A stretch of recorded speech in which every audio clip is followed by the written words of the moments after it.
my evil lights, it is I, Evie Wishes, also known as Eve Wishes, but you can call me Eve for short. And welcome to my stream. And this time I am playing some more Cryptid Crush. For those... Oh, hold on, the thing is lagging.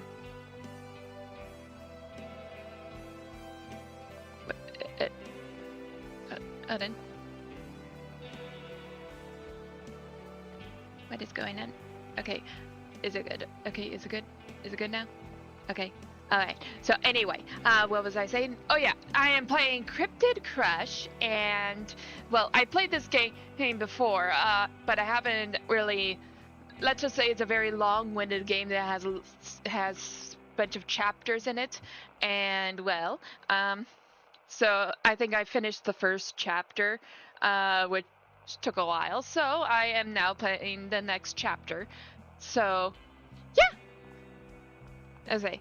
Okay, before I start, I need to make myself smaller. Hold on.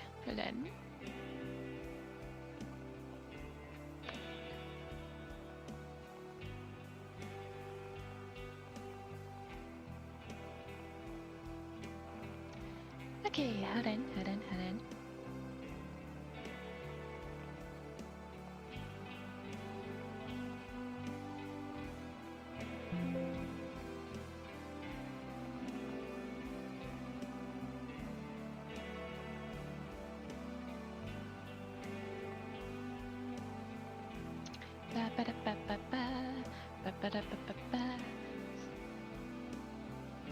Just want to do a little bit of preparations.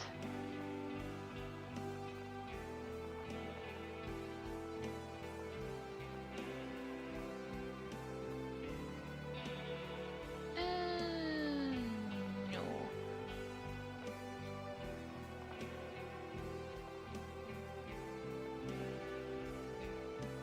That's not.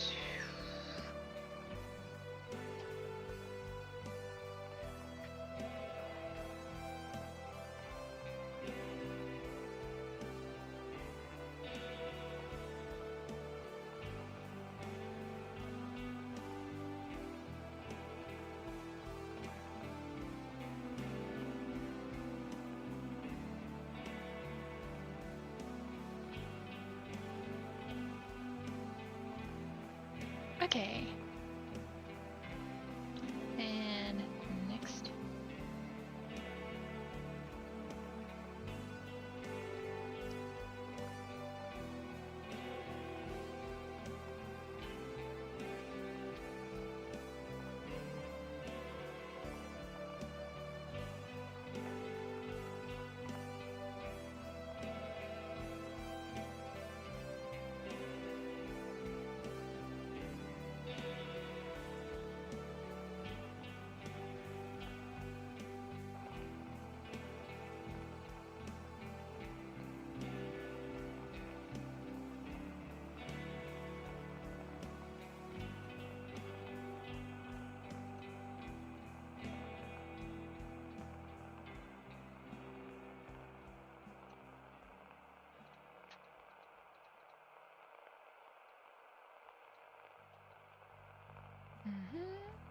Okay, and one more touch.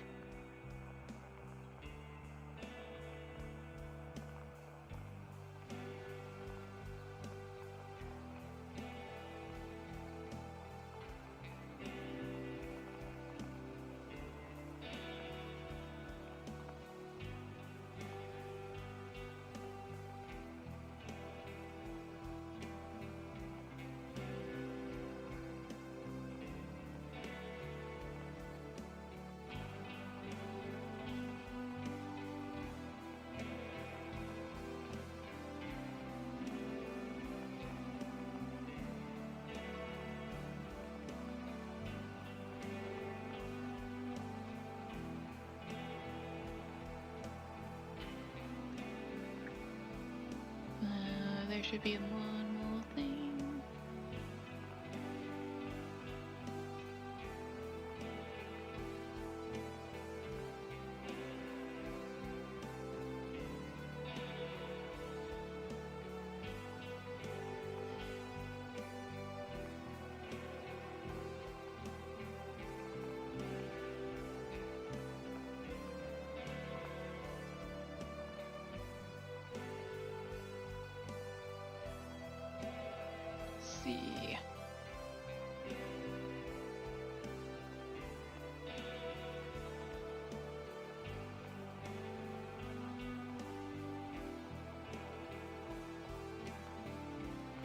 Okay, that should be enough. Alright. And yes! Now it's all spookified. Okay. Oh, first I want to check to see...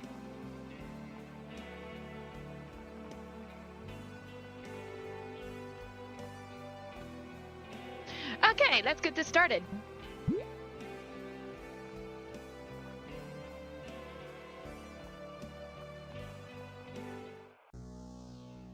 Wait, what? Nope!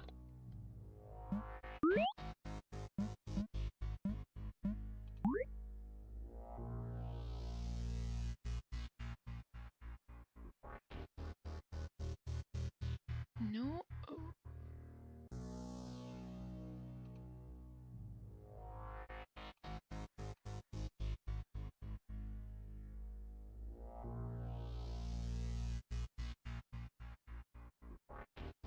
Where was I?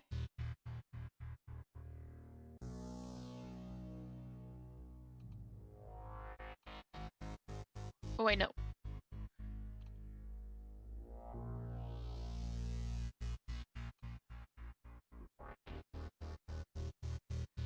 Oh wait, no. Load. Load.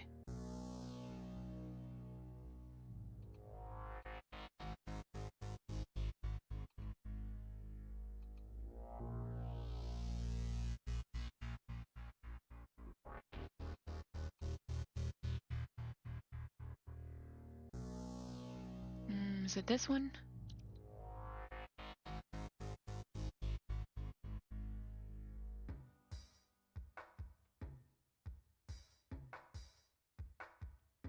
Okay, I think this is where I left off. As you stroll down the sidewalk, you take in the sights of Longhope's Main Street. Ornate lampposts and old maples dot the boulevard, leading you past buildings and shops. It's all surprisingly quaint, with a few cryptids chatting amongst themselves outside a cafe. One of them, a tall, fuzzy person, waves at you, but you quickly look away. Taro, you never told me Bigfoot was real. Trust me, the mystique wears off after a few days. This is life-changing. How's this the thing that leaves you starstruck? You talk to ghosts. You're pals with Mothman. A Mothman? You continue on your way, glancing at the map on your phone. Only 2 blocks to go until you hit the medical center. Beep up. There's a buzz in your pocket, a text message popping into your cell phone. It's a text message from Jamie. Hello, Eve. I hope things are faring well. Thank you for the lovely yet chaotic evening. I hardly slept a wink. I do find Taro rather prickly, but a friend of yours is a friend of mine.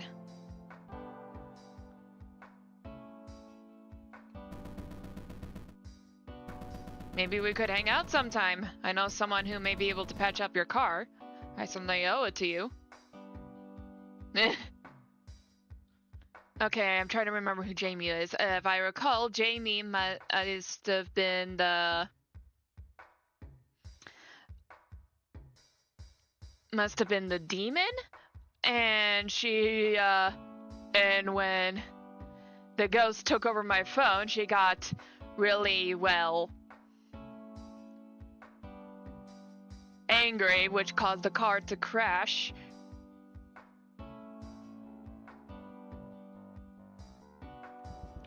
You start to text back and bunk into a tall, grizzled cryptid carrying several stuffed bags of groceries on each arm, like some sort of power move. Sorry. Hey, you're that one guy, Oz, right? I'm getting cannibal vibes from that mask. Biting problems? You can't just say stuff like that.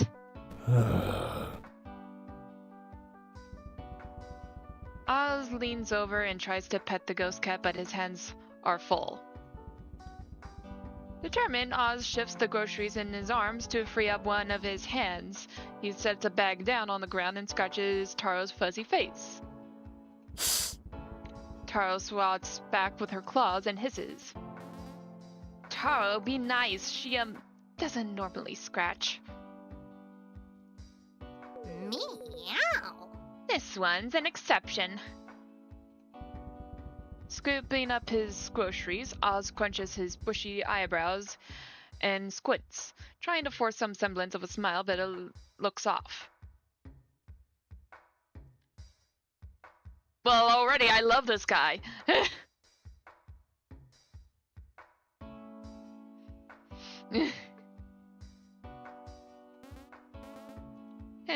Yeah. You really don't know what to say. Ah, shoot. Speaking of groceries, I've really got to meal prep. I've been living off coffee, peanut butter, and cereal all week. And now I've got to fix my car. How am I supposed to pay for that? Jamie says they know a guy, but can I really trust their judgment?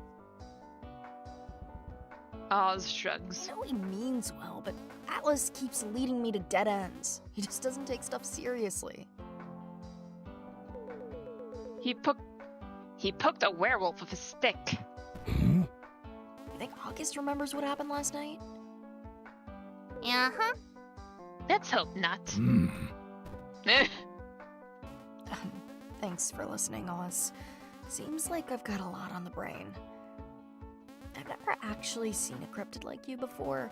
I mean, moths and ghosts are pretty self-explanatory, but what are you? I'm kind of leaning towards werewolf.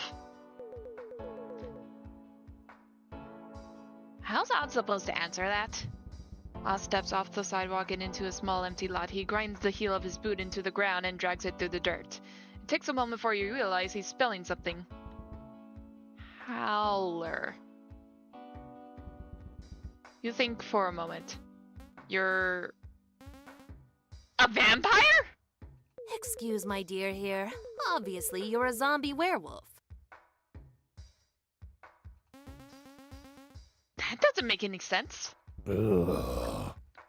Oz lets out a hoarse wheeze and walks off. He seems nice. You follow Oz to the Hocus Health Center and potions and enter to find an unexpectedly cozy atmosphere. As you walk through the shop, you admire the treasures and knickknacks decorating the stuffed shelves. Hello, anybody home? The front desk is empty and Oz is nowhere to be found. Where'd he go? Perhaps I can help you.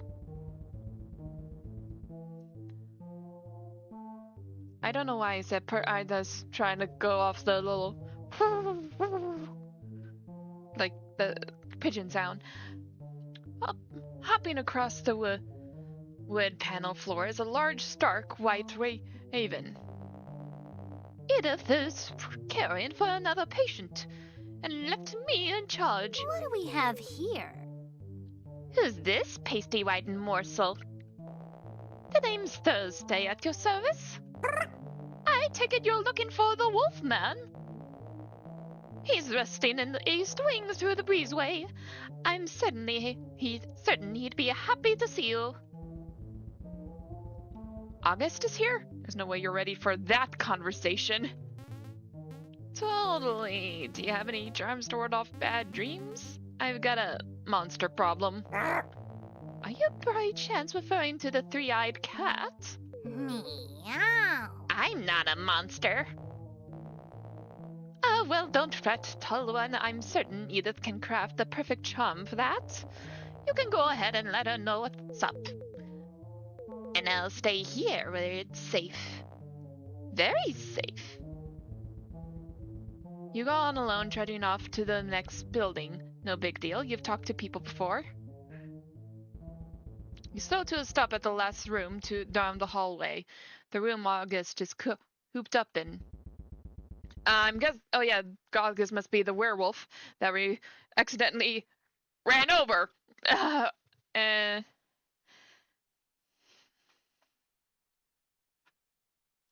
muffled yelling coming from the other side. Do you listen?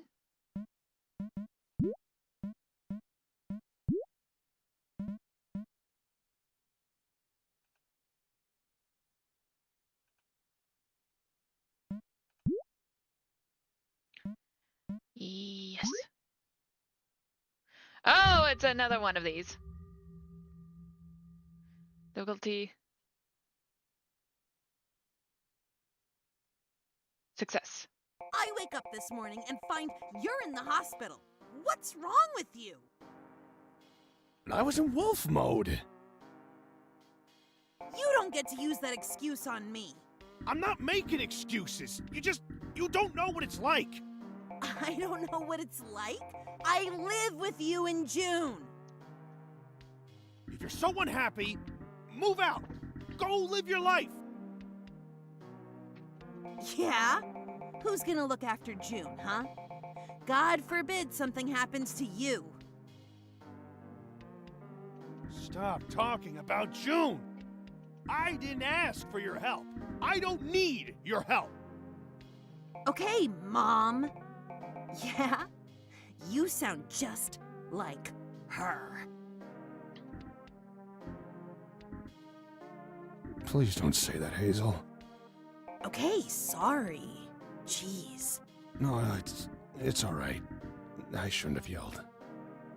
I've gotta go to class. Let me know when you check out. You hear the sound of footsteps coming towards the door. Storming out of the room is a young woman with wild red hair and a black beanie. You walk up to August's room and knock on the door. You hear a loud crash and the sound of claws slipping on tile.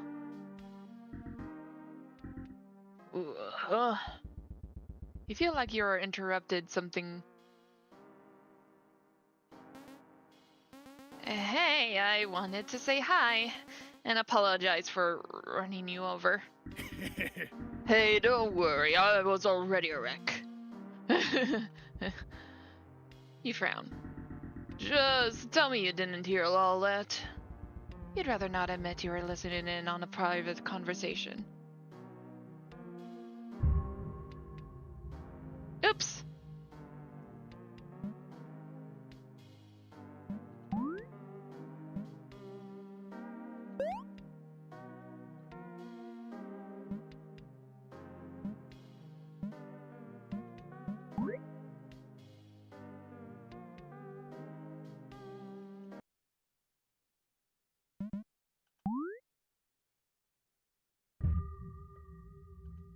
I wake up I was in wolf. You don't. I'm not making excuses. I don't know. If you're so unhappy, Yeah? stop. I didn't ask. Okay, Mom. Please. Okay, No, it's. I've gotta go to class. Let me know when you check out.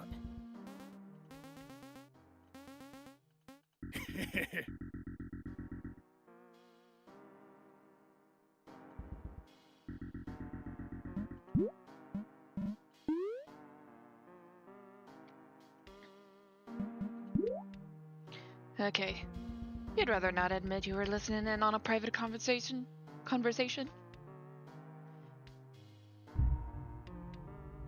Okay, load.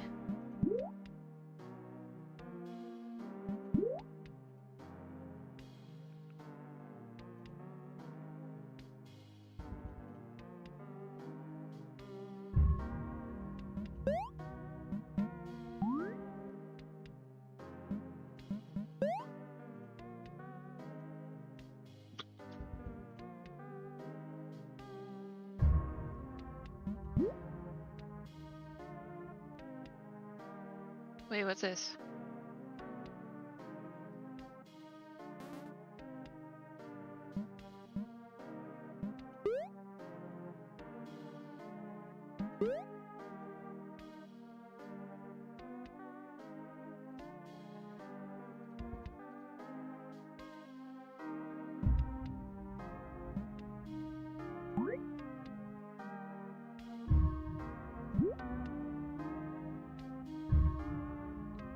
Okay. Nope. I'm guessing that was your sibling? Little sister, yeah. She's got a lot on her plate with school and family stuff. I can't imagine. Have you seen Atlas? Was he with you? Yeah, he stayed over at my place. Man, I guess this was the last straw. Especially after the Stroganoff incident. The what? You chose to keep that thought to yourself? Oh wait. The what? You choose to keep that thought to yourself. Atlas doesn't want to listen to me. What should I do?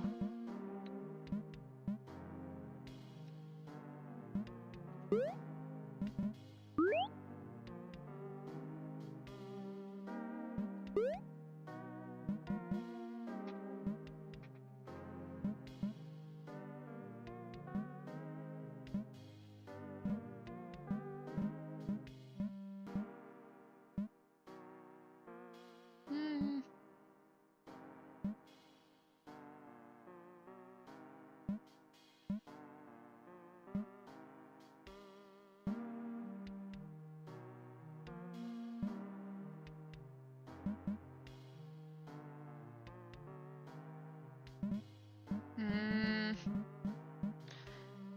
Not sure what to do here.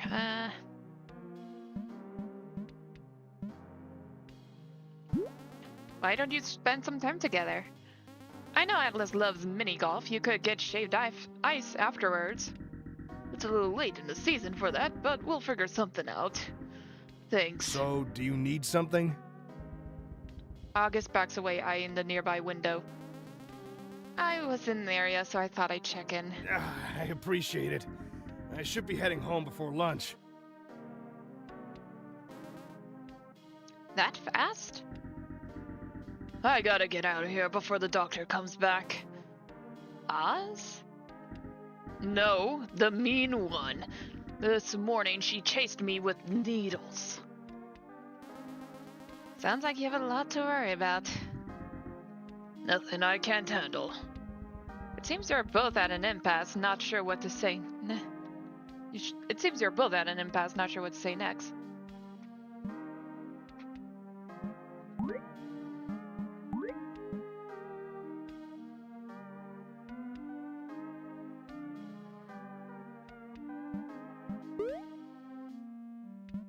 So, you're a werewolf, huh?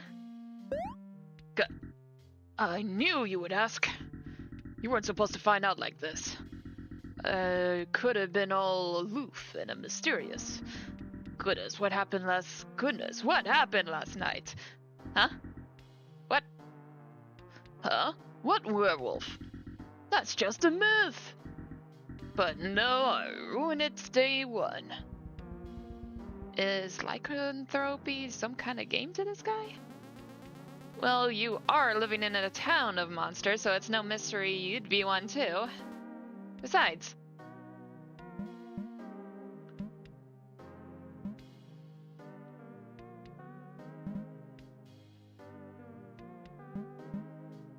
I'm tempted to say this.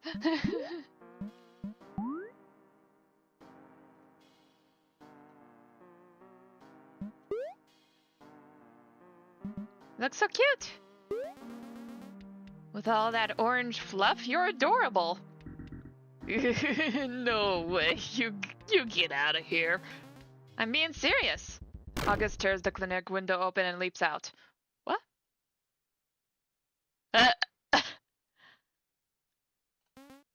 Huh. You walk out into the hall.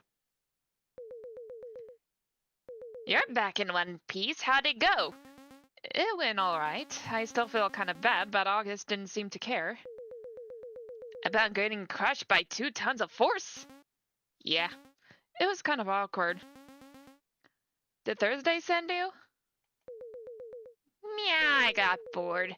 Oz won the staring contest. Toes fur bristles. Though I sense something's amiss. Wait here. Looks like you fetched everything we need. Oh? Indeed. Did anyone see you? I used the completely wrong voice for that raven. You better have kept your mouth shut. Shoot. Sorry, I didn't mean to. Did you contact the others? Yes. And now, we wait. Hmm? Saturday night. What are you talking about?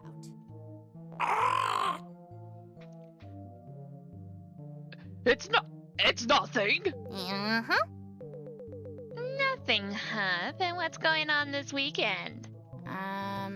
Ozzy. Get her. No, don't get me! Just kidding. Ozzy wouldn't hurt anybody. Right, big guy?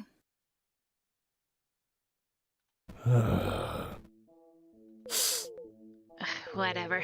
You're all the worst. What are you doing? Oz scrambles backwards as you approach. Howdy, human! You're the one who put the Wolfman in the hospital, huh? That's brutal. Not on purpose, it was a freak accident. No need to be bashful, I understand. This town must be awfully dangerous for a human, with those monsters looking around. I'm trying to guess what she is. I'm guessing maybe a witch? Are you really a doctor? Oh wait.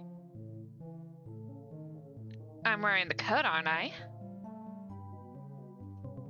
Anyways, I'm Edith and this is my shop. I don't trust her. But Madhouse trusts her, I think. So, little birdie told me you were having nightmares. That's me!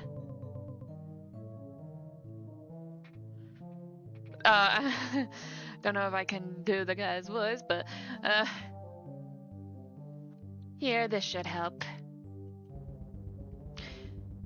Edith tosses you a twinkly charm bracelet made of beads. It's tacky as heck, but you can tell it was made with care.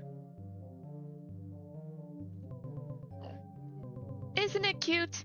I love making these things. You know, it is cute.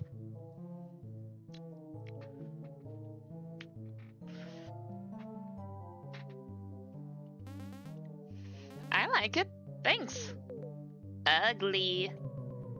Look, kitty cat, I know it's kitsch. Yeah, but that thing's a travel-sized protection spell. Meow. What does that do? Well, it's a charm that protects you. Oh, she must be a vampire. How much do I owe you? Let's just say you owe me a favor. Money doesn't do much for me. Alright, if you're sure.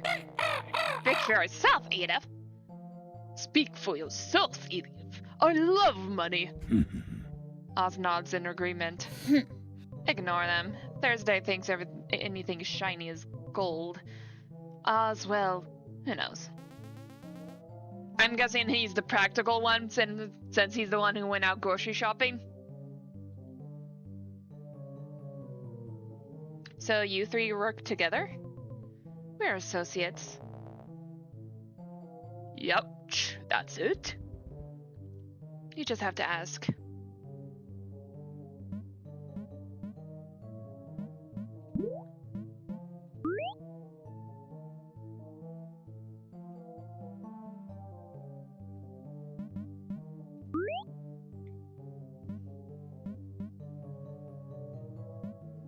What's between you two, really?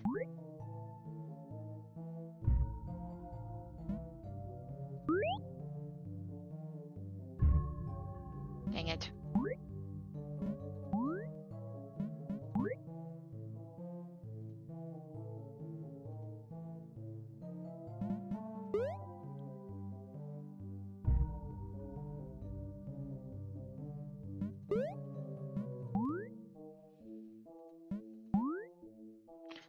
If it's the roll of the dice.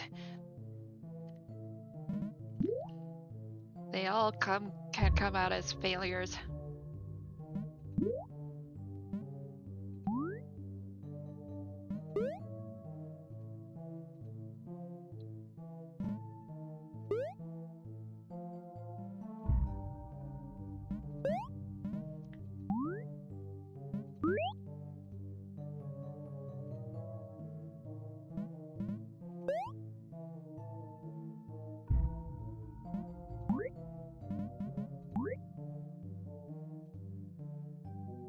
Oh no. Load.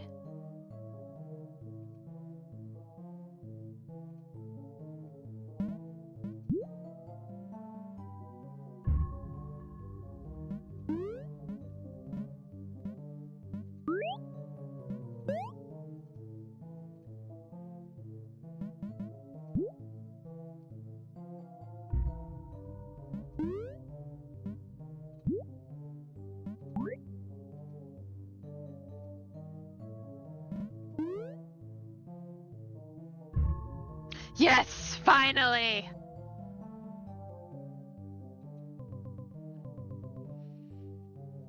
Like I said, we're associates. Harsh? I got Ozzy out of an awful situation. Now he works for me, running errands and collecting favors. Like a henchman? Yeah, sure, if he's into it. Seriously though, you'd better get out of here. This is cutting into my lunch break.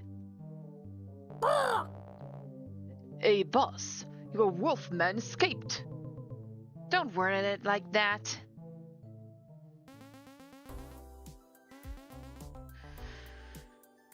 Tara, what happened back there? You seem startled. This sick turd lapdog on me. Seriously? Don't worry, he didn't stand a chance against me. You're adorable. So where's Mike? I was hoping he'd make the first move. You tap the screen of your phone and it flickers green. I chicken out. Chickened out? I can't face Edith. I look like a boiled legume.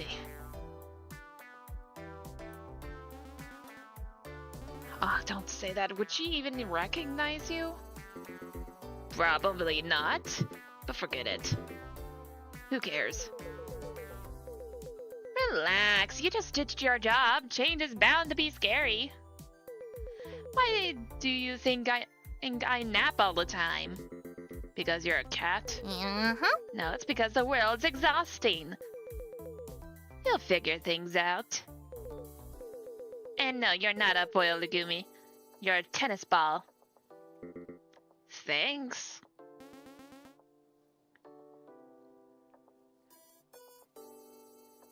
I just keep imagining him with the Beetlejuice voice. Too bad I can't do that voice. Let's keep walking. You pass through the empty city square and come to a stop in front of a tall red bricked building. Through the glass doors, you catch a glimpse of a figure dressed in a brightly colored cloak pushing a cart full of books through the lobby. Cute! They've got a library! Don't be fooled. Libraries are treacherous labyrinths. Without a specific goal in your heart, you'll be lost in a maze of books. Bad experience? Nah, I never actually been here. Then let's check it out. Entering the lobby, you're welcomed by a hushed peace and contemplative quiet. And the front desk is tucked off to the side, unmanned. To the other side is a framed map of the library's layout. The map makes it appear much larger than the outside would lead you to believe. So, where to first? Town archives. No Minotaur can find us in there. They might have an article about me. You'd have to be relevant for that. You walk down a set of stairs into a dark sectioned off area labeled archives. Shelves line the small space. A table rests in the center of the room, covered in scattered papers, notebooks, and diaries. Looks like somebody had the same idea. Yeah, and they left a mess. Let's take a look around and maybe put some things back. I'm on it. You sort through the books and papers on the table, and several things catch your eye first. First of which being an open newspaper. The O'Malley Monster. A menace on campus. As if finals week couldn't get any worse, there's been a report of a monster roaming the school grounds. Not just any monster, but a wild-eyed ragged beast with iron teeth and a wail like a tornado siren. One student claims they saw muddy handprints tracked through a co-ed dorms. Campus securities brushed it off as a lost black bear, but last I checked, bears don't have dorm keys. The professors are scared, freshmen are petrified, and the howling hasn't stopped. How is anybody supposed to wrap up fall semester with a monster running amok? I'm gonna guess it's Oz.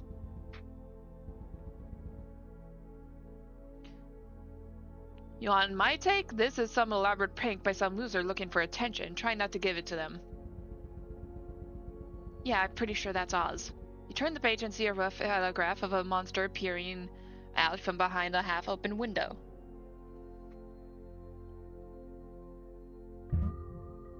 Okay, that's good. Okay.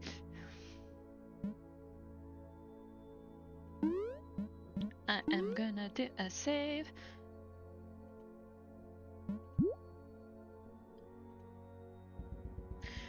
You return to the main pile, checking if anything else might interest you. Werewolf and new magics. Star marks, known as etches, are a magical tattoo inked onto a werewolf's skin. The most common place for an etch is between the shoulders or the forearms, acting as a shock guard and easing the physical strain of a lunar curse. This magic isn't without pushback, however. Some werewolf take issue with the etch, claiming it reduces endurance needed to shift. Keeping a clear head under the effects of moonlight is considered a feat of strength. Oh, kind of looks like a constellation. That's actually pretty cool. A shaggy fur coat easily masks these markings, making it difficult to tell who's the real lycanthrope.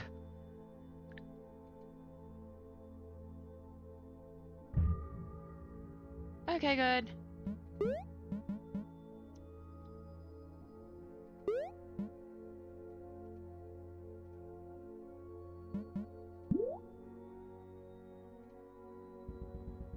You return to the main pile, checking if anything else might interest you. Citizens of the Underworld. Aha, a hefty textbook catches your eye, a black tome etched with gold and red thread. Lucky find! You pluck the black book off the shelf and admire the handiwork. The face of a large bat jaws a gap is delicately embroidered on the tome's face. The edge of each page dyed a shiny red. Citizens of the Underworld, devils are considered a high-class haughty demon subtype. Much like their vampire counterparts, devils hunger for life force and tend to keep to themselves. Unlike vampires, however, devils are known for their horns and wings, both requiring proper care and with the right tools can be styled. Okay, that is cute.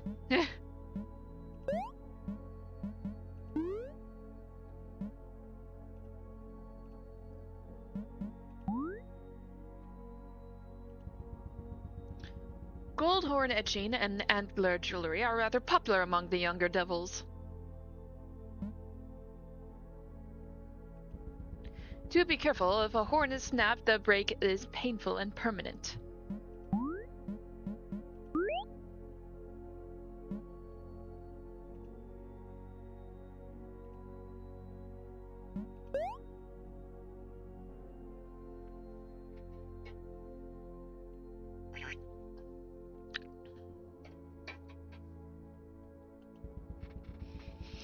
book yanks itself out of your hands and slams shut. Dang it.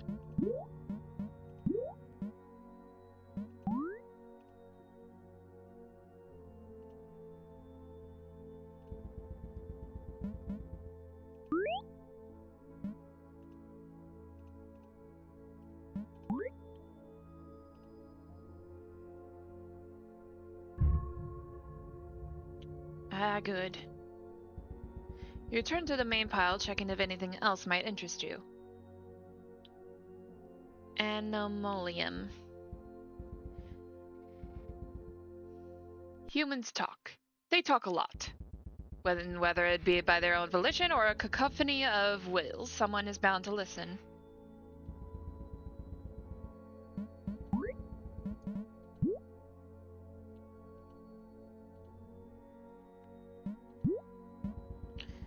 Most revel in the act of playing the part. That it's why they're here after all.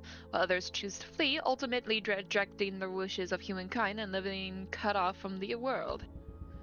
These outsiders are called cryptids, elusive anomalies shaped by the world's whispers, perhaps born from a dying god's prayer or terror in reality. Oh right, you've got a reply to Jamie's text. You respond with a simply smiley face and a thumbs up, keeping things short and sweet. Boo?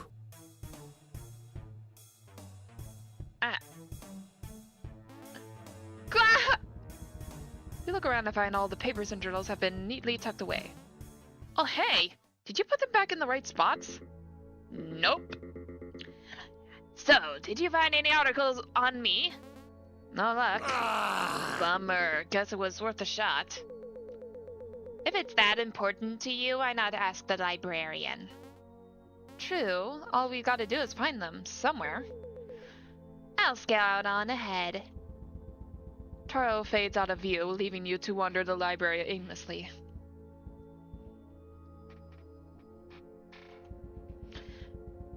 Madhouse was right, you're totally lost in this labyrinth of a library. You know, I tried writing a book once. I thought it'd be a great way to get thoughts out of my head, but I couldn't hold a pencil.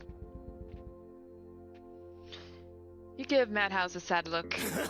No, it's cool. That's how I got my telekinetic power. Ghosts don't have that ability from the start? A spectre derives their power through dissonance, so I'd imagine it'd take years for a skill like that to manifest.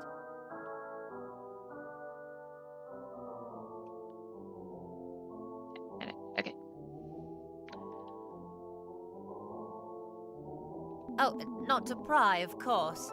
Whoa! Who the heck are you? Why, I'm the librarian. You can call me the Goat Man.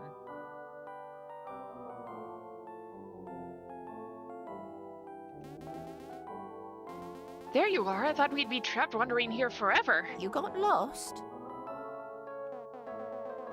I knew I should have required emergency whistles on entry. Sorry about that. I haven't gotten around to updating today's map.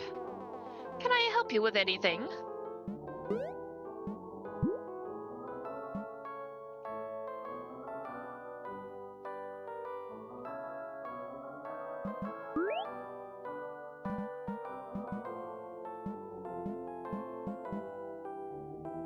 What do you mean?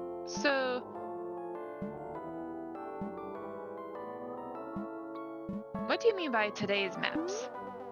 This building loves scrambling its layout on the daily, which makes our jobs an absolute nightmare, but I live for the challenge. Yes, aha! No unworldly magic can dissuade me. Don't hesitate to ask for directions. Gotcha. What else do you know about ghosts? Most specters love passively wreaking havoc quietly, but just enough to irritate you. But if you manage to befriend one, they're great for countering the summer heat. And they glow in the dark when they're happy. Isn't that adorable? Gosh, I'm a little jealous. What are you? Why, I'm a dreadful, fearsome devil. You can tell by my lovely wings and horns. Oh, what's left of them anyway? Isn't Jamie a devil? I think so. Let me guide you rascals back to the front desk. Plus a lime jelly. You do that for me? God, ma'am, how would a rogue ghost go about regaining, let's say, their limbs? Necromancy's out of my jurisdiction, dear. Not like that. Oh, thank goodness. Is there a way to, like, glue him back together? Well, the best thing no one can do is strive to find peace and move on. Not happening, Granny. Is it not a spirit's goal to find an eternal rest? You should take this time to reflect. Never mind, get me a necromancer. Oh, aren't you a silly one? Let me get you kids some helpful pamphlets. Strolling out of the library, you flip through the pamphlets the goat ma'am gave you. Exercise for Spectre Guys, Phantom Hunger Pains, Share the Abyss, and Life in Ectoplasm? These are all terrible. Actually, open that last one. It sounds interesting. You unfold the ectoplasmic pamphlet and Mike begins quietly reading over your shoulder. Let's find a place to sit and read these. Now I'm invested. I think we passed a cafe back there. Perfect. The ghost blips back into your phone, leaving you to turn around and nod along, skimming through self-improvement for the undead. Entering the cafe, you're greeted with a sharp air of roasted coffee and funky choral music that doesn't suit the atmosphere at all. Not that you're one to judge, everyone has their odd music tastes. You're just here for a chair and a bite to eat. Are you in line? Standing towards the counter is a bundled up cryptid hunched over a tiny coffee cup, dressed in layers of warm clothes and a fuzzy hat to match. The droning music suddenly cuts to a peppy folk playlist. I was hoping to change my order. But I think Longhope's coffee is just bad. Like, look at this. It's crap. Just useless, warm brown water. You shuffle past as the disgruntled cryptid leaves the shop. Jamie? Welcome. What would you like to order? Abyssal cold brew is half off. Jamie? The towering demon freezes up on the spot, and their cheeks flushed, and their cheeks blushing a bright blue.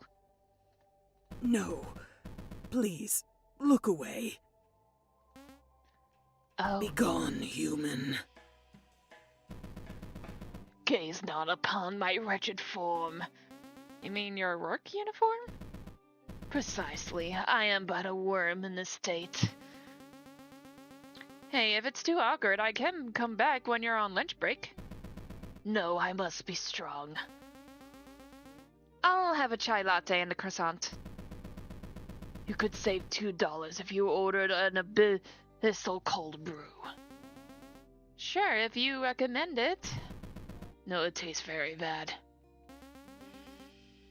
How about an ice cream green tea? Great choice. You get your croissant and handcrafted beverage, eager to take a sip with great anticipation. You take a drink. And gag. It's horrible. It tastes like the vacuum of space slathered with the Marianas Trench. This isn't what I ordered. I believe you ordered an abyssal green tea? No, abyssal? It's where we source our ingredients. Blah. What if I made you a drink that's off menu? I insist. Okay, just don't get in trouble. That's part of the fun. You nudge the drink aside while Jamie heads back behind the counter. Car batteries! Pardon? If you took some jumper cables and hooked me to a car battery, that'd be just a jolt I need to get my powers back. Are you trying to electrocute me? No. Why would I do that? Who knows? Come on, loosen up. Come on, I wouldn't put you in harm's way. Tell that to your one fanboy. Youch! Gosh, you're brutal. I'm being honest, you know. I don't want you thinking you're off the hook here, Slimeball. Yo! And a cute nickname? Does that mean I get to call you Meatball? No, seriously, you got a lot of work to do. Whatever. Geez, what's his problem? It's like he wants conflict. Back in the kitchen, the devil's brewing something truly unholy. And sure, they'll throw in a roasted veggie panini on the side. They search their heart and the perfect recipe comes to mind.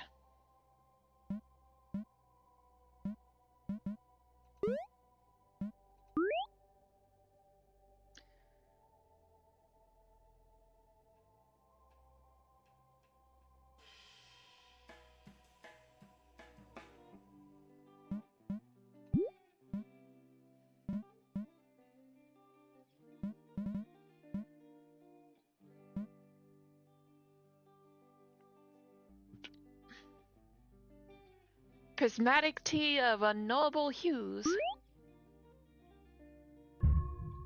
Success. With an idea in place, they get to work. Their hands move masterfully as they concoct the otherworldly beverage, carefully crafting a brew to suit a mortal's palate. Here. Jamie slides a cup across on the counter. Hope you enjoy. The drink looks more like a cosmic sludge than it feels a bit alive and bouncy.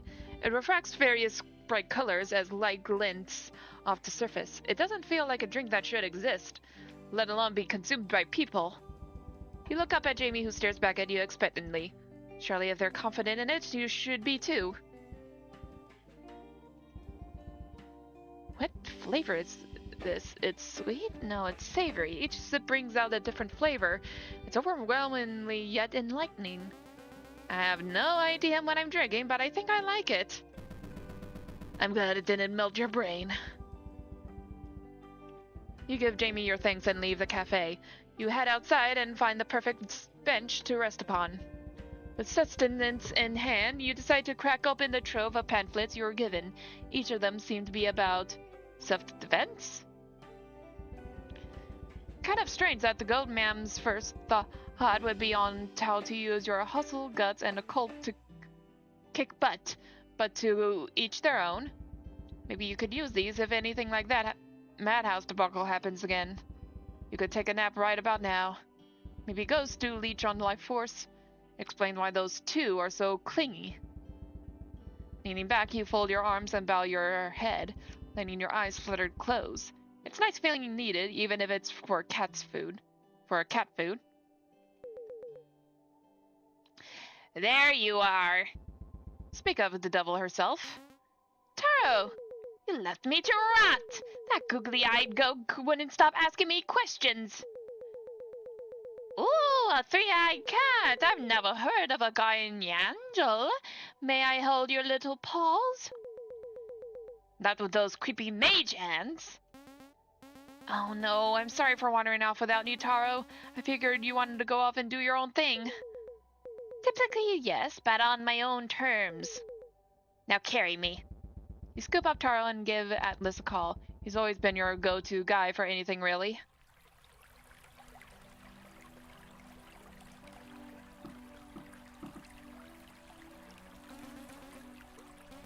I'm at the bridge. Yeah, I stopped by the clinic. I'm at the bridge. Yeah, I stopped by the clinic. I think he went home. Okay, I'll see you there. The bundled up cryptid catches your eye. They seem lost in thought, gazing out across the water. Feeling a twinge of worry, you quickly cross the street and call out. You alright? The stranger digs around and pulls out a chunk of granite stone. Tied around the stone is a string of woven green clovers. I'm tossing rocks. He hoists it up and tosses it off the bridge, watching it plummet before plunking into the water. You want to try? The cryptid offers you a mossy rock wrapped in grass and yellow wildflowers. Why exactly? He tosses another stone, this one wrapped in twine and maple leaves. There's a goddess sleeping at the mouth of the river. So I'm trying to wake her up. I got questions. Weirdo. How do you know she's down there? She tore a chunk out of me down in the bay. Apologies, ma'am, but frog legs are off the menu. He's a frog? I was going for some kind of lizard. Or reptile. Oh, you thought he was joking. Sorry, I'm still getting used to life here. The name's Robbie. You can keep the rock. Are you new? Very new. I was washed up on the beach like a piece of soggy driftwood. That's a real fairy tale entrance. Maybe fate brought you here.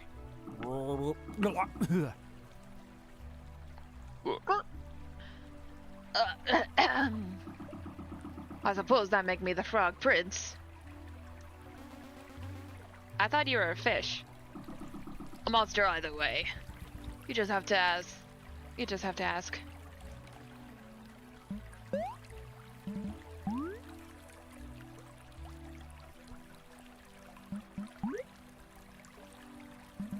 Where are you from? Cape Ann.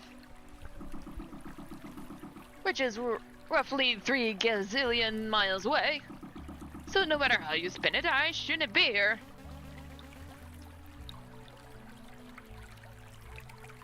Hello, Francisco Garcia.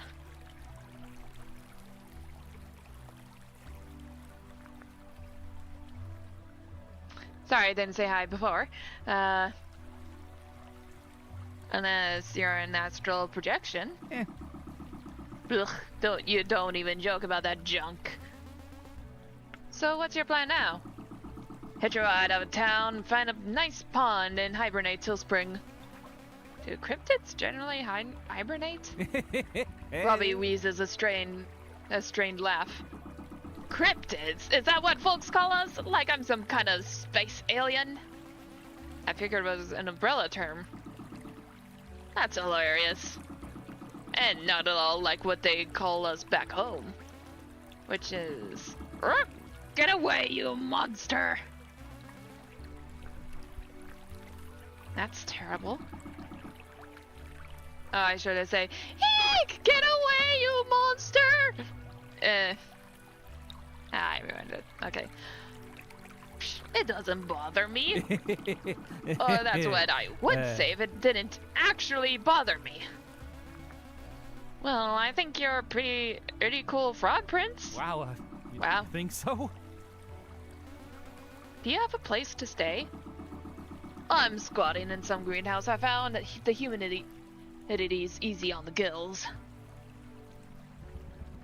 The two of you gaze out over the river, hoping some water-breathing dragon would burst from the waves, but nothing happens. With a curt nod, Robbie departs. Hey, Wait up! I was wondering when you'd show up. What's up? I think we discovered a new type of possession. Oh yeah? I'll call it paranormal poisoning. Complete with alliteration. Cool, right? By the name alone, I'm guessing it's some sort of supernatural leak that bleeds into someone else's life essence.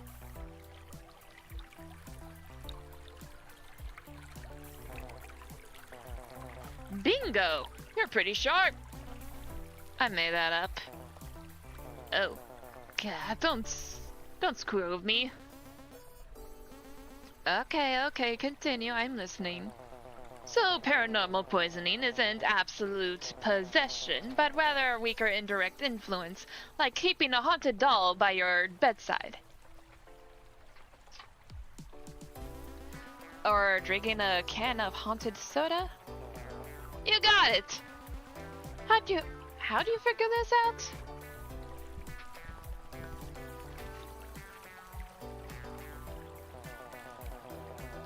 Joe, can your buddy and I talk in private? What, you two need some alone time? Ugh. Yeah, I'm just teasing. You two get along now. I'll meet you back home, human. Oh, and she's gone. What did you want to tell me? Well, when I close my eyes, this happens.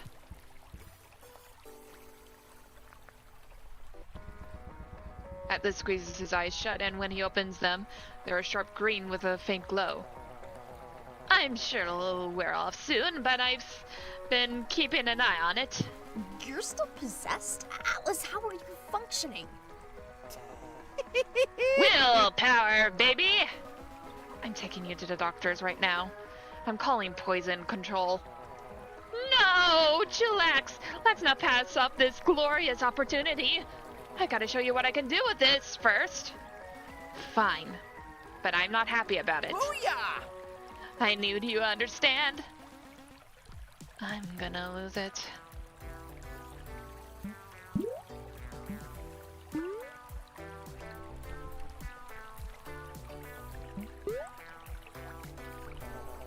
So, wanna join me and look around town?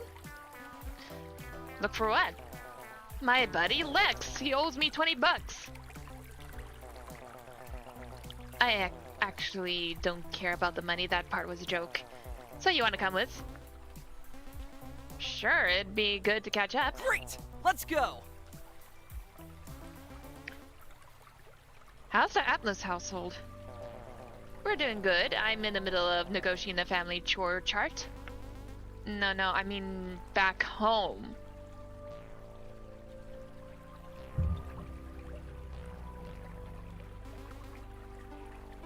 With your dad.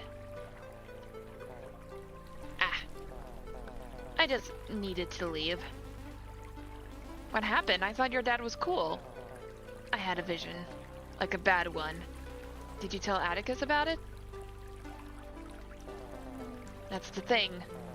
I think...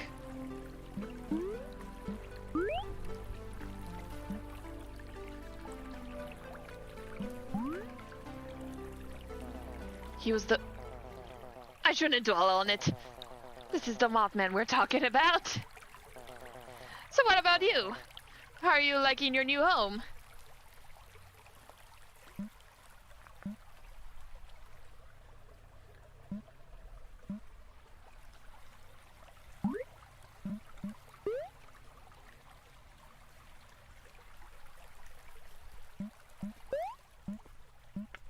What happened to your dad?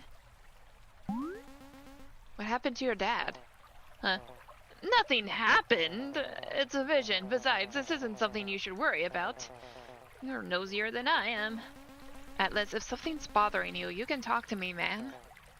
Look, it's better with me out of the picture. Atlas, come on.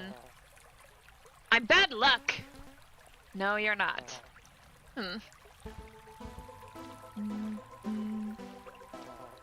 Pardon me. Atlas turns away and plucks his phone out of his neck fluff.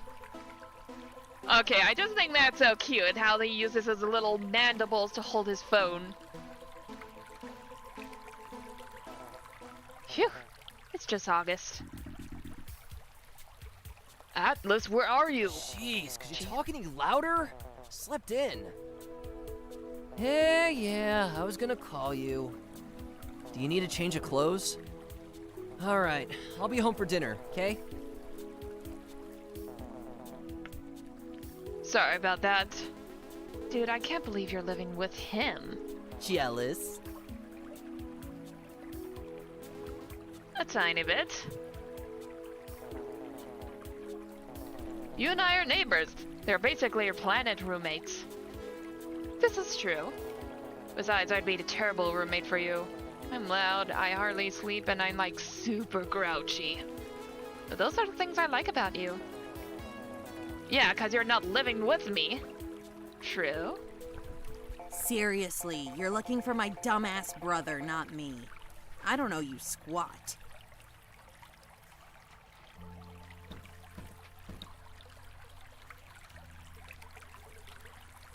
So get lost before I kick your ass, old man.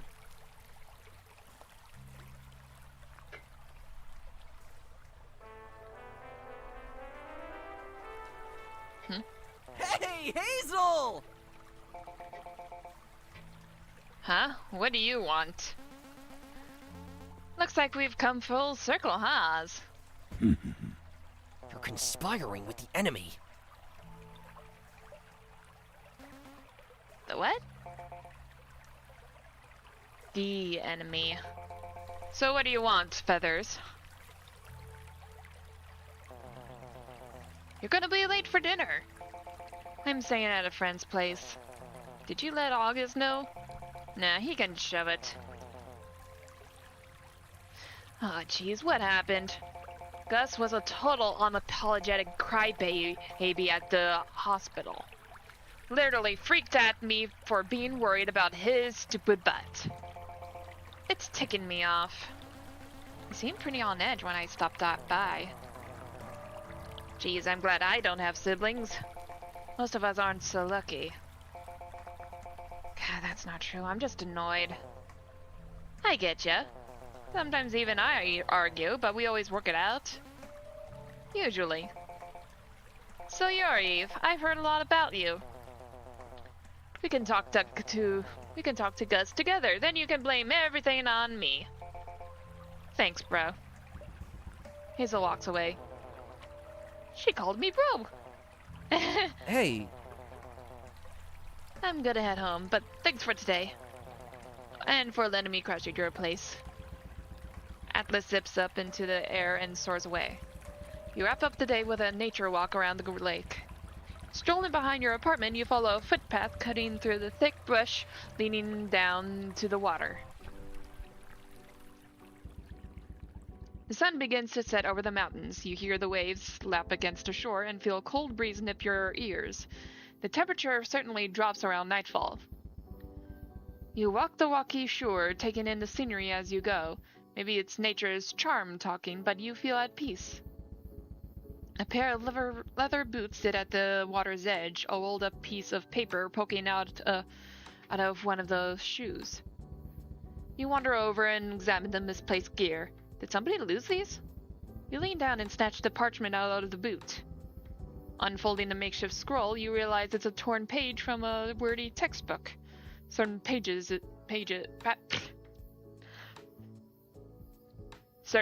passages are circled in red pen. It's no treasure map, rather a passage describing aquatic monsters across the world. This could be a clue, your adventurous spirit declares, hastily crafting a wild story behind these misplaced books. Kersplush. The Gaspesia's slick, shimmering emerald tail breached the water. You scramble for your phone. There's no way that's a whale. That's gotta be her. How'd she stray so far from home? Does she look like the picture from the books? Does she look like the picture books? The tail sways a moment before slinking back into the waves. With a wistful sigh, you stuff your hands in your coat pockets and head back. After returning home, Atlas tucks himself away in the attic to work away at a broken-down radio.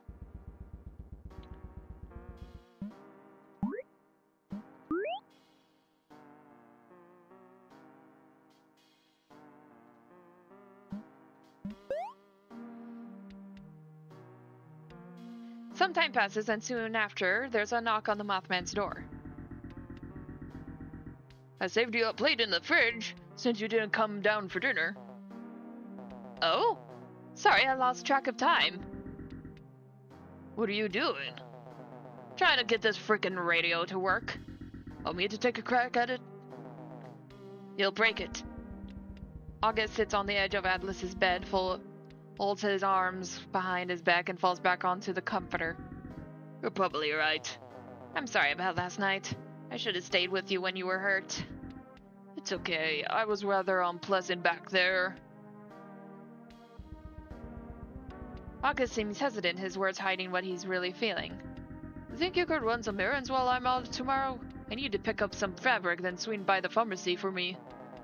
Sounds boring. Consider a second chance after last night's kerfuffle. I mean, it is kind of, sort of, slightly your fault for trusting the scatterbrain. Don't say that, Atlas. Sorry. Wanna go apple picking this weekend? I'm itching for a piping hot cider. Maybe bake a pie or some cinnamon apples. Shoot, I already made plans with Jamie. They're off work Saturday, so we're gonna hang out. Why don't you bring him along? Jamie's a good kid. Now come downstairs. June wants to show you the jigsaw puzzle she's been working on. Hey, Gus. August glances over his shoulder as Atlas holds out the portable radio in his wings. Could you fix this, please? I'll see what I can do. The two make their way downstairs. You return home and are greeted by a happy Taro. You scratch under the cat's chin and she rubs her face against her open palm. Following your usual evening routine, you fix yourself dinner and settle down for the night. Finally in bed, you find yourself twiddling the charm bracelet between your fingers you had been gifted. You roll onto your back and examine the wooden beads. I wonder if this thing will actually work. You tuck the charm under your pillow. Taro floats down and tucks her little paws under her belly, her third eye staying wide open as she dozes off. Some time passes and a voice cuts through the dark. Hey, you still awake?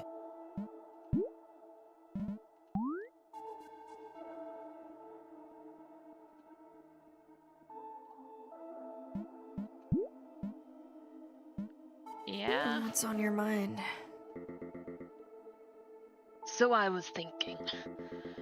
I bet you I was a musician before all this. A real star chasing his dreams on the West Coast. I fought skeezy managers, threw parties, and... Dude, you were probably a prom DJ before Elkhorn Station. I would never. You snicker. What about you? What pays the trespassing fines? I worked at an electronics store, then part-time at some seasonal haunted house. Also, I've never been caught, so shush.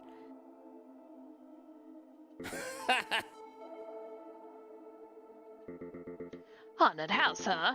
What, you like a theater kid or something? Band kid. Band kid. I played the tuba.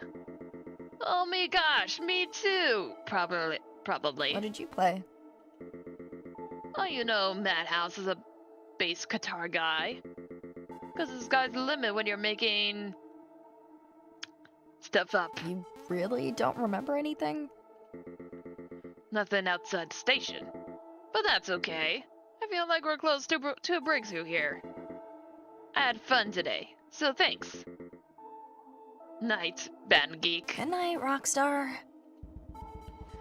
You finally drift off to sleep. You sit alone on the far end of your old, overgrown yard, staring out into the woods past the overgrowth. You hug your knees to your chest and wipe tears from your eyes, stifling. Hey! A pair of bright red eyes peer out from the bushes ahead. You don't respond. What's up? Nothing. Ducking and weaving through the bushes, Atlas, looking rather scrappy in his overalls and torn open books. Do you like my new shoes?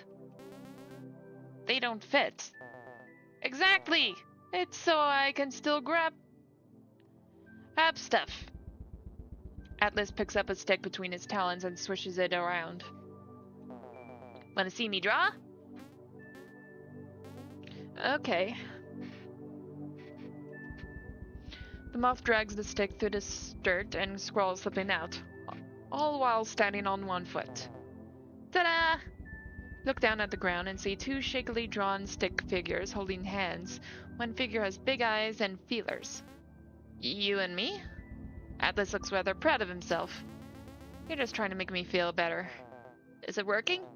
What's the matter? Nobody believes me. Believes what? That you're real. Everyone says, oh, you're playing pretend. That's just your imaginary friend. The photo? Didn't you take my picture? It's too blurry. Hopping across the ground, Atlas flops into the fallen log next to you. Sounds like you need more proof. He digs around and plucks a feather from his neck fluff. That should do the trick. A feather? Everybody's gonna think you're a crow. You hear leaves rustling, heavy footsteps marching through the dense forest behind you. Huh? Who's there? You look back and see Atlas is gone. Your backyard, the forest, everything is gone. Wake up. Towering over you is a gruff, long-haired stranger dressed in a white t-shirt and slacks. A piece of copy paper with a squiggly face scribbled in marker is taped to his face, acting as some lousy mask. Oz? Oz? What are you doing in my dream? Intruder claps a hand to his chin, peels the paper off his face. Bad disguise. The howler hoists you up his burly arms, his hands rough and his forearms are etched with tattoos. What's your head? Oz tosses you like a trash bag and you fall out of bed. Laying on the floor, you stare up at the ceiling, your heart racing in your chest. You hear a knock at the door. Another knock at the door. Are you gonna get that? Absolutely fuming, you leap to your feet, march through the kitchen, and glare through the people. Whoever it is, they're blocking the people. You open the door. Good morning. You're relieved it's a friendly face, but irked at being woken up at such an early hour. Couldn't you have just texted me? I felt like any more text might be rude since your phone is now home to a ghost. Mike's not a jijipet. Can I come in? I brought breakfast. Jamie reaches into their day bag and pulls out a fragrant loaf of pumpkin bread, alongside a plate of muffins. You look at the muffins. All is forgiven. Alright, I'm gonna have a sip of my drink.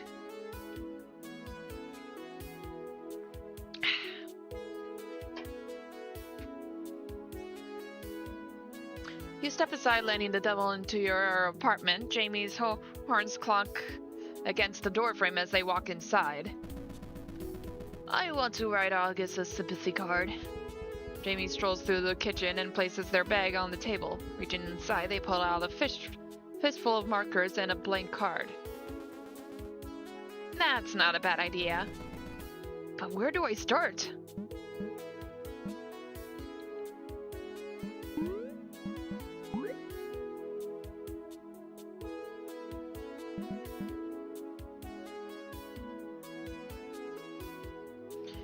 I'd say start with a drawing. A picture is worth 1,000 words. Just draw whatever's in your heart. My heart? Squatting down, Jamie pops the lid off one of the markers and begins drawing on a card. You try picking over Jamie's shoulder at the doodle, but they sheepishly block your view. Can I see it? Not yet. Perfect. We should be good to go. Do you know where August lives? We can walk there together. He just lives up the road. Sure. We can talk car damages on the way. The muffins weren't enough. I thought you said it was just up the road, not a hike. Would you prefer we drive? In that death machine? I wouldn't trust driving it across the street. It's not that broken. August's cabin is exactly how you expect. In the middle of the woods, rustic, overgrown, but sturdy. The furniture on the porch looks hand-carved, potted ferns resting on each step leading to the front door.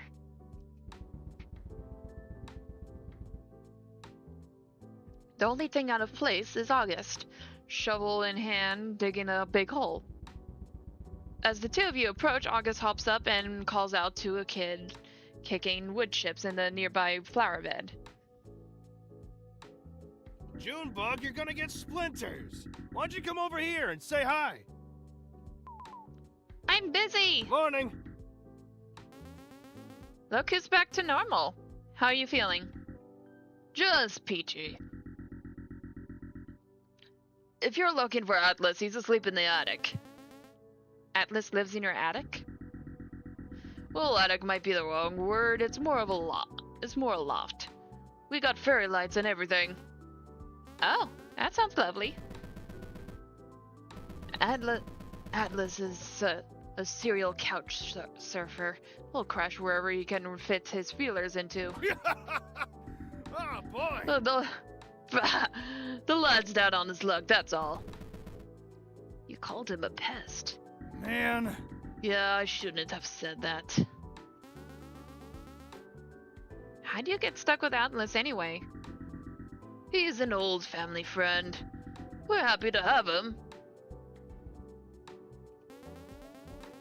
He brought you a card and pumpkin bread. Oh wow, this smells great. And a card too? Yes, please open it. That's awfully kind of you. Tearing open the envelope, August pulls out the get well card and opens it. August's eyebrows furrow as he stands there staring down at the little card, a concerned look on his face. Are you bleeding out your eyes? If that's how you interpret it. Maybe she was trying to depict herself crying? To show how sorry she is? There's a little blue guy on your head. That's my soul. Dang, I didn't know you were a baker and an artist. That's so cool. Jamie grins. August chuckles, tucking the card into his back pocket. Thanks, you two. August throws an arm around you and Jamie, giving you both a friendly side hug. Hope you get better soon. You give Jamie a gentle nudge. Yeah. Jamie jumps and angrily looks around, only to realize it's a puny red-haired girl linking on their tail. Oh my gosh, she's so cute. Look at that face. Look at that little tooth. She looks up at Jamie and asks, "Is that a mask?" No, it's my skull. Is your brain in there? It should be. Can I see? I would die. Hey, you rascal, this is my daughter, June. Did you know octopuses have 9 brains in their arms? June kicks the devil's shin. Tag, you're it! She runs off yelling and flailing her arms around. Well, I'm sorry for scaring you. Have you ever played tag? You're supposed to chase her around. Yeah, it's all in good fun. Okay, sure, that sounds easy enough. I can have fun. It'll be fine. Glancing at the large shovel August is leaning against, you raise an eyebrow. There's no shrubs or saplings around needing to be planted. Oh, what's with the hole? I'm doing some yard work. Uh-huh. I find it relaxing. This feels like a werewolf thing. I'm certain it's a normal human thing. Maybe if you're a gravedigger. Gravedigger? August tumbles into the hole. Get a load of this beefy boy digging around the dirt.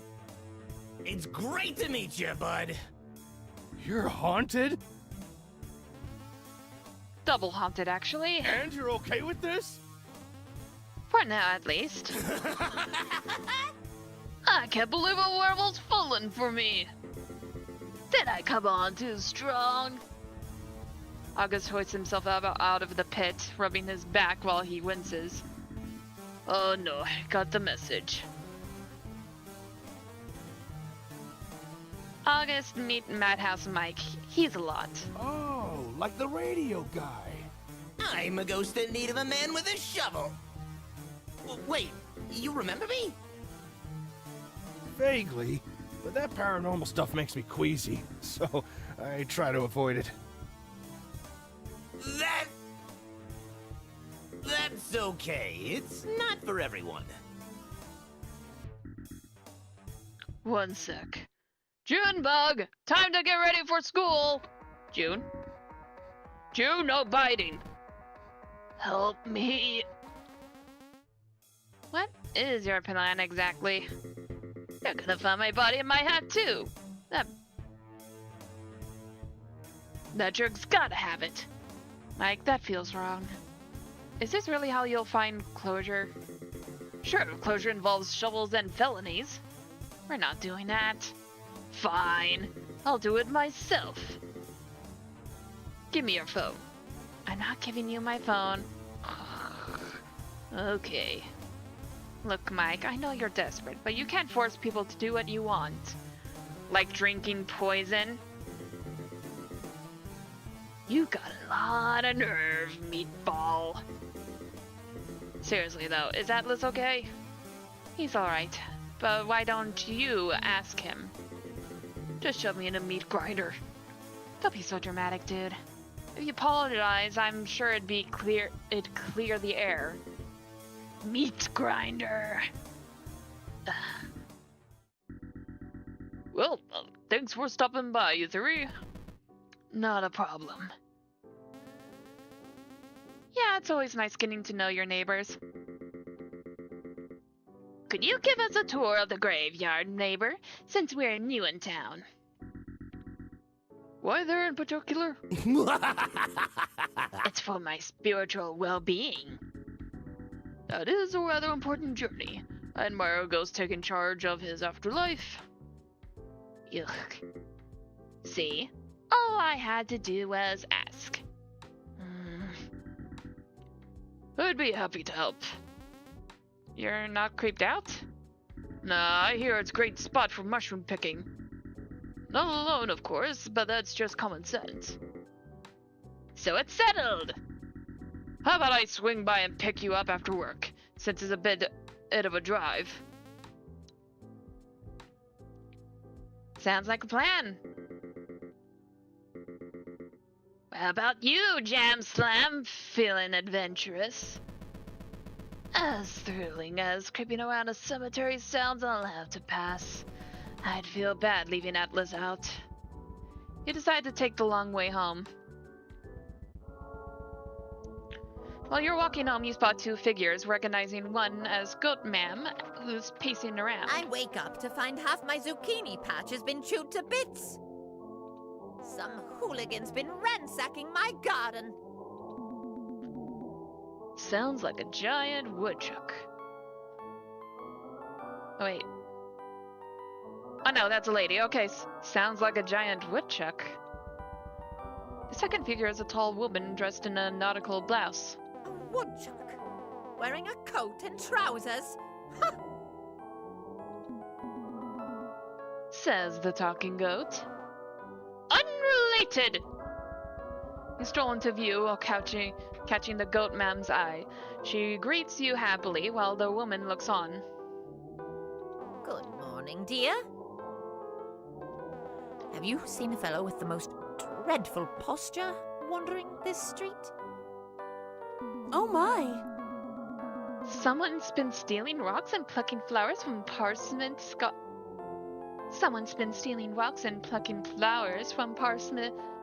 garden. Goat ma'am!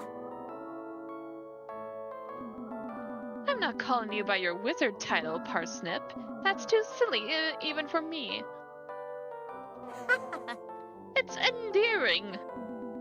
You don't see me wandering around calling myself human, ma'am. That's because you're not a creative person. Uh-huh. So have you seen him? Sounds familiar. I did stroll by a guy skipping rocks yesterday. Into the river. You think back to the stone Robbie gave you and frown. It's still in your coat pocket. Can you steal rocks? Maybe. Yeah. Noted. The woman holds her hand out for a handshake. I'm Tessie. It's nice to meet you. You reach out and the two of you shake hands. Her grip is firm but gentle. Eve. Goat ma'am. Tessie chuckles. I'd better get going. You should swing by the lake sometime. And let Frog Legs know purple lupine flowers are my favorite. Tessie smirks and gives Goatman a big pat on the back before sauntering off on her merry way. Hey, wait a second. What is it? What is it, dear? Never mind. Now, where's your ghostly companion? I do hope those pamphlets were helpful. Yeah, thanks. Meanwhile... Face down in dirt is the self-proclaimed frog prince, sprawled out like he's giving the earth a hug. A little zucchini rests within claw's reach. A weapon, perhaps? This is starting to feel like a crime scene. Hey, you okay? Craning his head to one side, Rob opens his glossy fish eyes and squints up at the bug staring down at him. Maybe he's overheating? Atlas reaches over and touches Roby's fluffy hat. The fishman doesn't budge. He plucks the hat off the fishman. Robbie whips the hat out of Atlas's grab and plops it onto his head. What are you doing? What are you doing? I thought you were dying. Are you alright? Oh, I tripped. You see those webbed feet? They're crud. I'm like an ugly featherless penguin. Rob straightens up before slouching back down again. I hear you all I've got are these wings and chicken legs. He eyes the boss man and frowns. So you're a cosplayer? What? Because that's one striking interpretation of the Mothman. Wasn't he some sensationalized hoax? But hey, whatever sells bumper stickers. You can't sling words like that around. Hoax? Yes, it's insulting. I'm standing right here. And stand up straight. So it's not a costume. Whoa. Have you been living under a rock? A rock under a rock. I see. Wanna talk over coffee while I catch you up to speed? You're singing like a real fish out of water. Okay. Then I said, Terry, get out of town. You knew opossums could be so chatty. Ha! Only when it's gossip. Hey, Atlas. What's up, fly boy? Just chillin' with my good buddy. Hello? You look at the ghost expectantly. He's going to say something, and you know it can't be good. Atlas, I just wanted to say... What a rebound! You got a thing for green guys in hats! That was a question from your Darkwasher interview, wasn't it?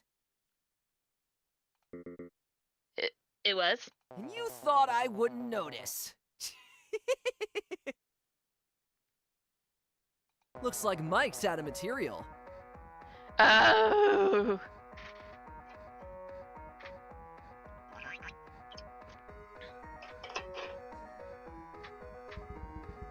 Atlas's eyes flicker a sharp green with a faint glow. Ugh, you look terrible.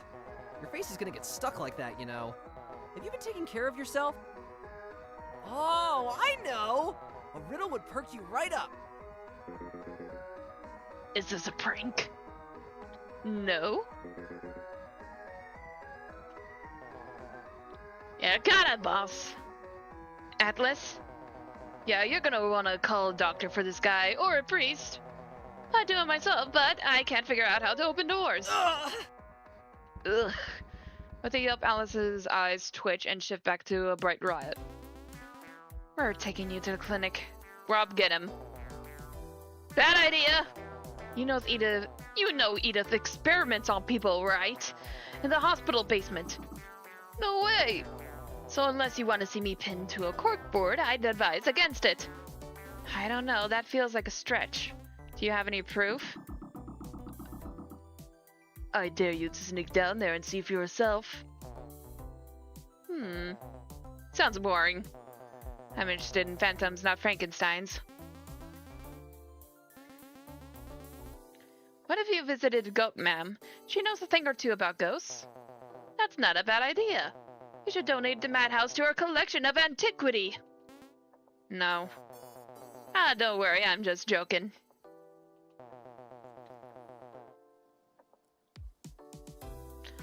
I'll talk to Goat Ma'am after I run some errands. I gotta prove I'm the greatest stay-at-home rat man around. Lest I be banished to the crawl space. Taking a page from Taro's playbook, you spend the afternoon loafing around the house. After a lazy dinner, you wander outside where you meet up with August. August drives a blue pickup truck plastered in a scattershot of feel-good bumper stickers. Someone scrawled "Wash me" on the dusty back window. The interior is littered with crayons, coloring books, a cup of mystery soda, and a single palm tree air freshener dangling off the rearview mirror. You slide into the passenger seat and the back cushion suddenly drops, giving you a mini heart attack.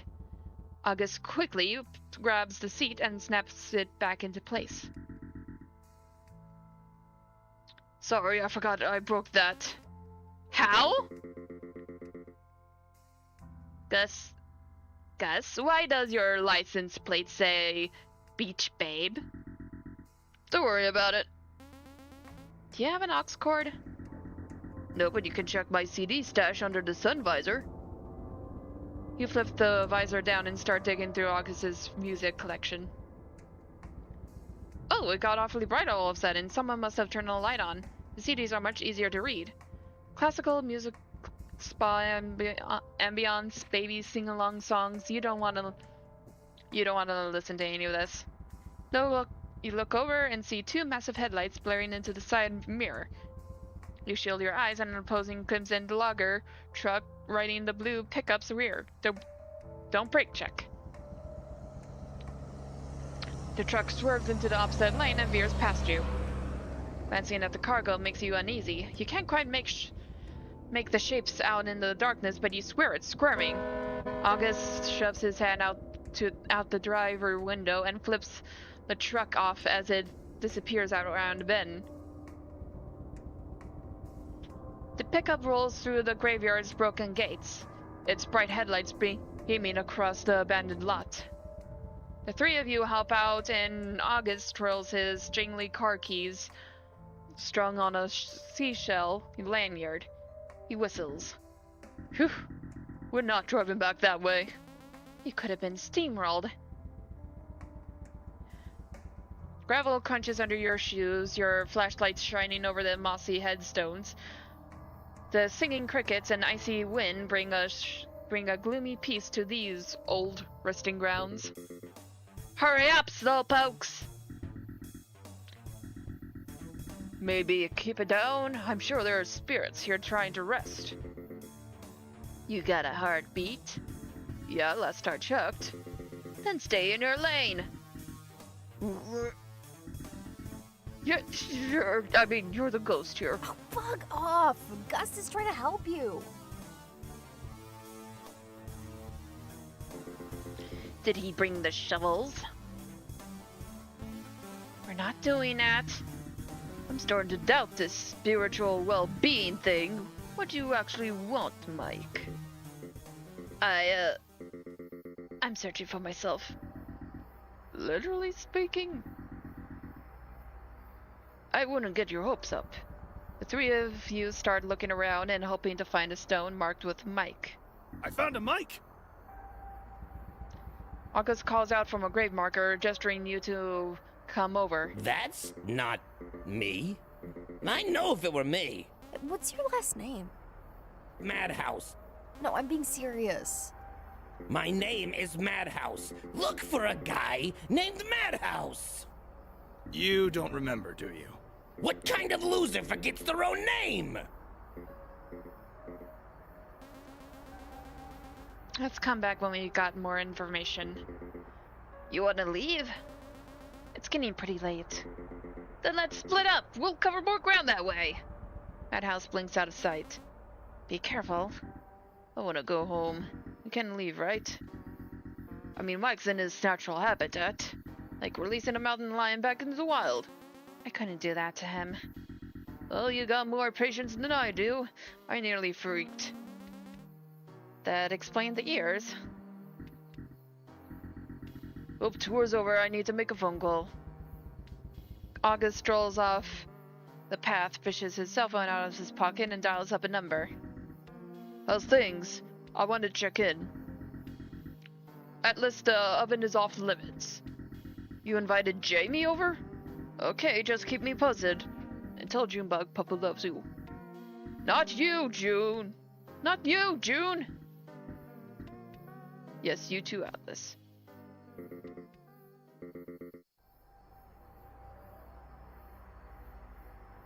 Oh wait, not you, June, okay. Hello, anybody home? I gotta be lying around here somewhere. Maybe they were right. Maybe they were right. Mike's got no clue what he's doing here. Or why anyone bothered. Hey, cutie, place your headstone next to mine. Let's spend an eternity together, darling.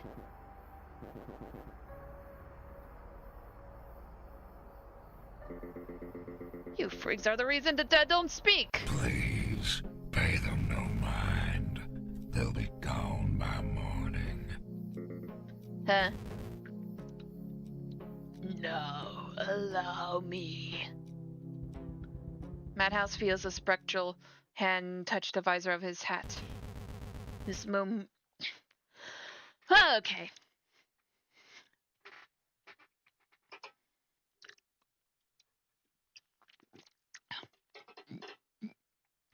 Sorry, that's a bit of a burp. This moment... This... Okay, I can't... This memento is precious to you.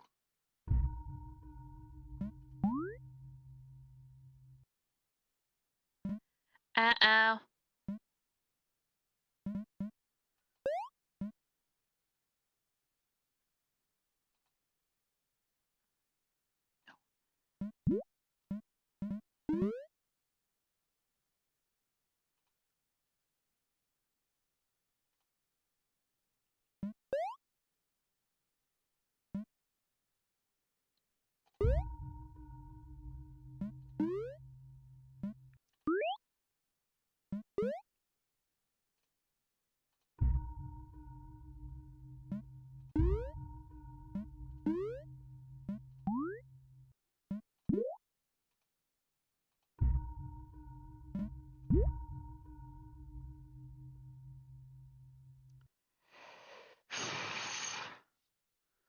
Wait.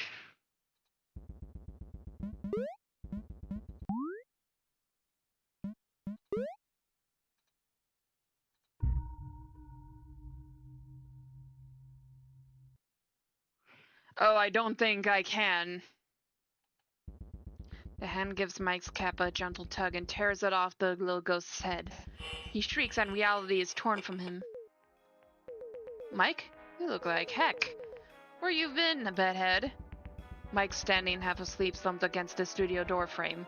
He's face to face with his producer, who's clicking a pen in her right hand, annoyed. Isn't that obvious? Let's just say we're lucky this is radio.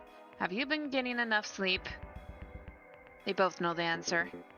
Sure, but what about Debs?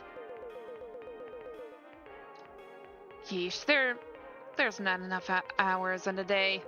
Especially with a holiday special just around the corner.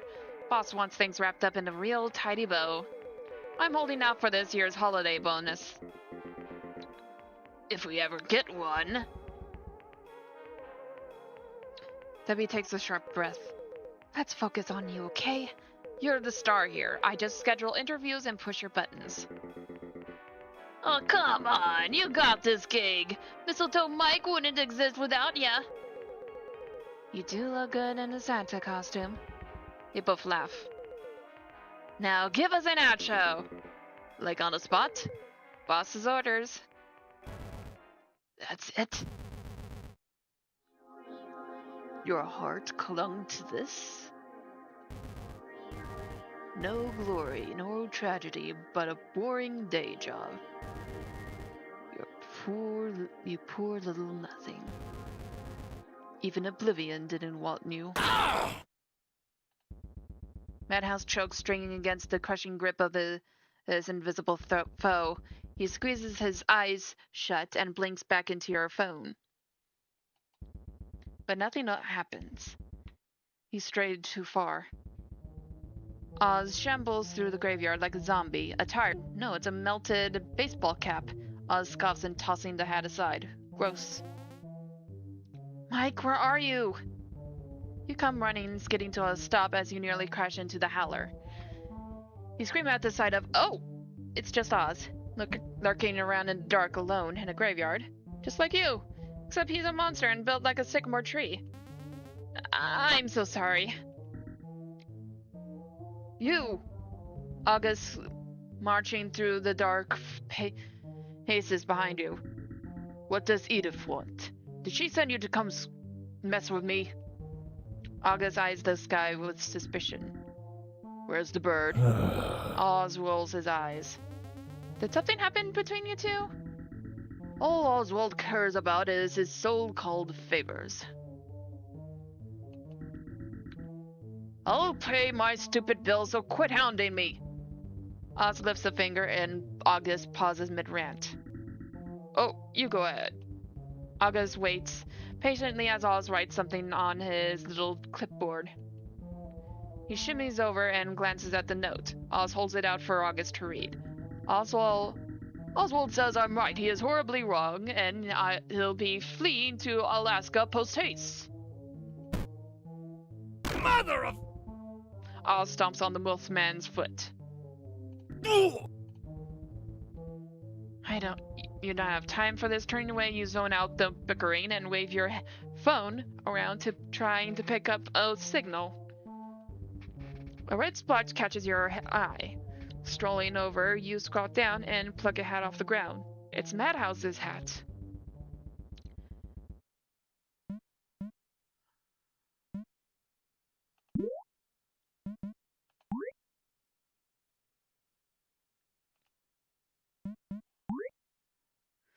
It's hot in your hands, crackling with supernatural energy. Guys? An eerie hush falls over the resting grounds. You look back to find the two cryptids brawling like monsters. Oz lunges, aiming for the wolfman's neck, but the sleek face mask blocks his bite.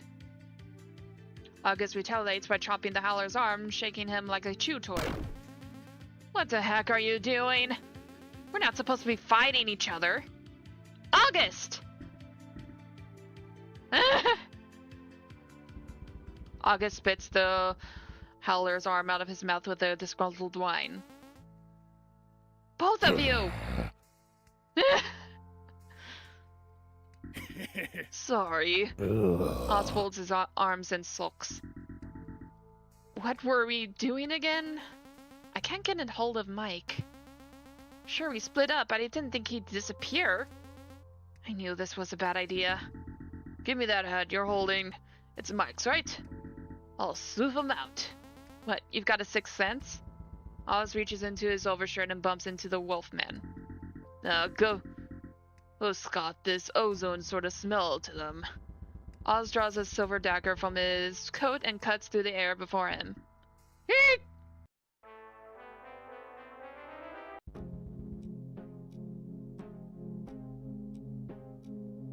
Mr. Walker appears.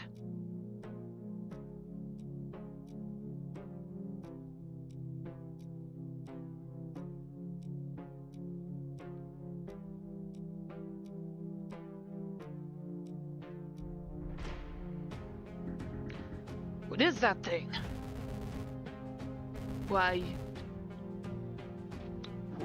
you're rather rude. Not that it matters now. You're all gone by morning. Oz hisses through clenched teeth. Hey, that lantern's giving me the creeps. It reeks. Oz lunges, starting to side before bashing the hilt of his dagger against the lantern. Okay.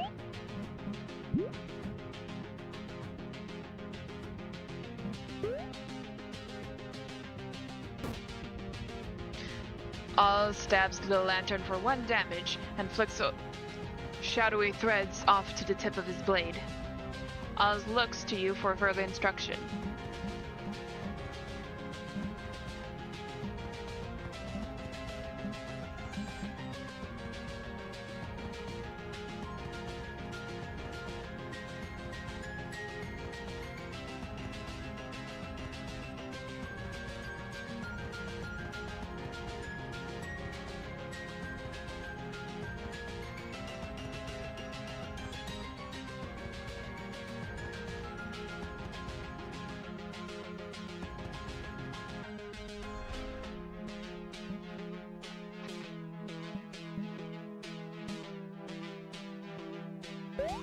All stretches to the lens HP on its high diff. If we had something other that lower their guts, then we lower the brains to make magic attacks more effective, right? Jeez, you sound like Atlas. I'm in a rush. Madhouse is tethered to your phone, right? What if you tried calling him back? Success.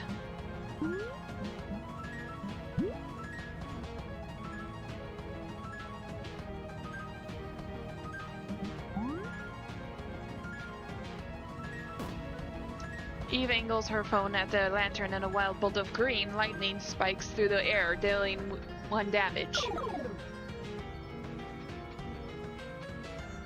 Lantern's brawn is lowered by 2.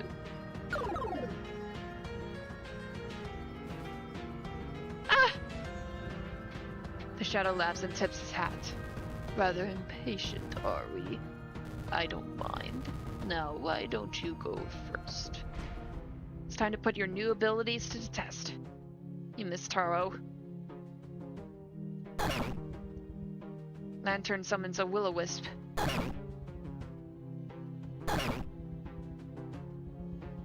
Look to Oz nervously.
You should be a target of this.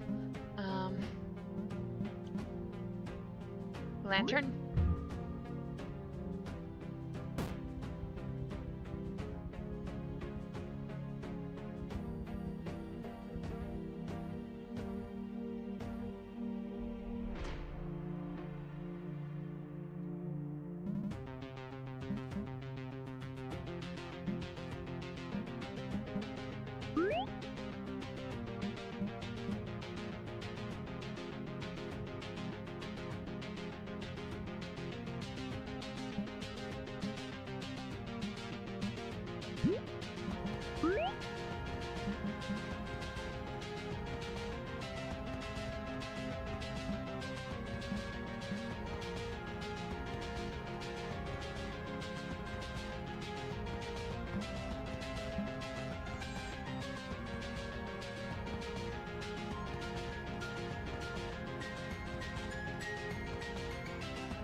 Mother of...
Okay, let's see.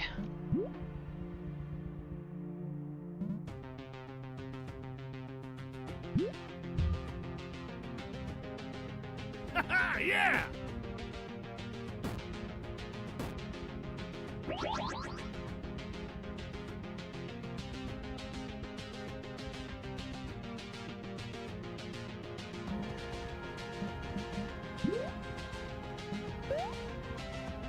Oh, wait.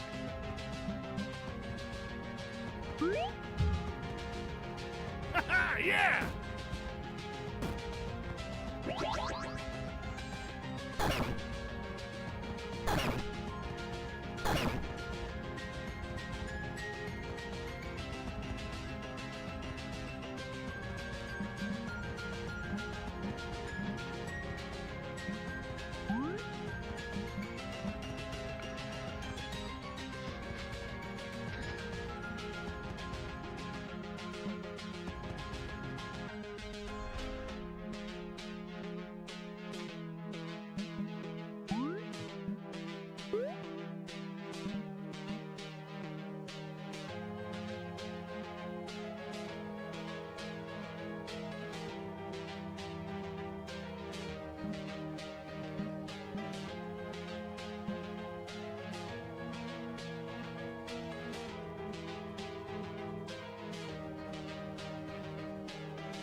not bad.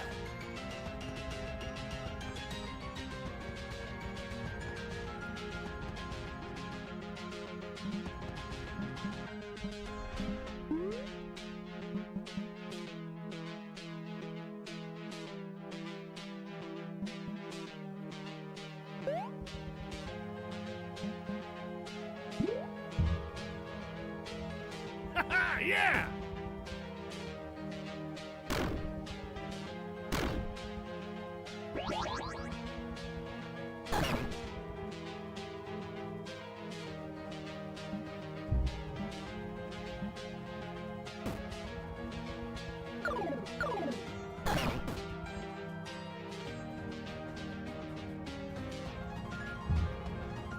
Whew.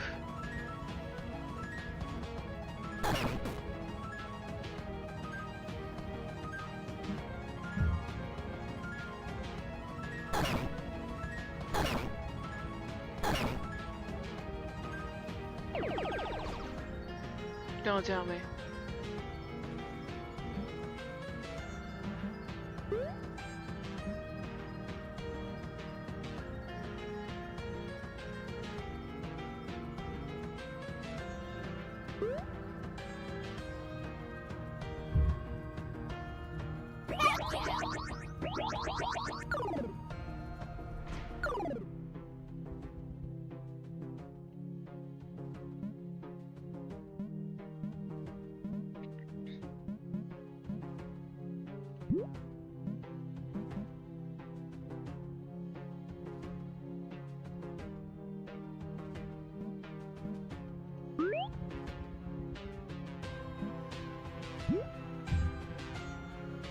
Hey, not bad.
Badass is in there, somebody's gotta be.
Hey, not bad!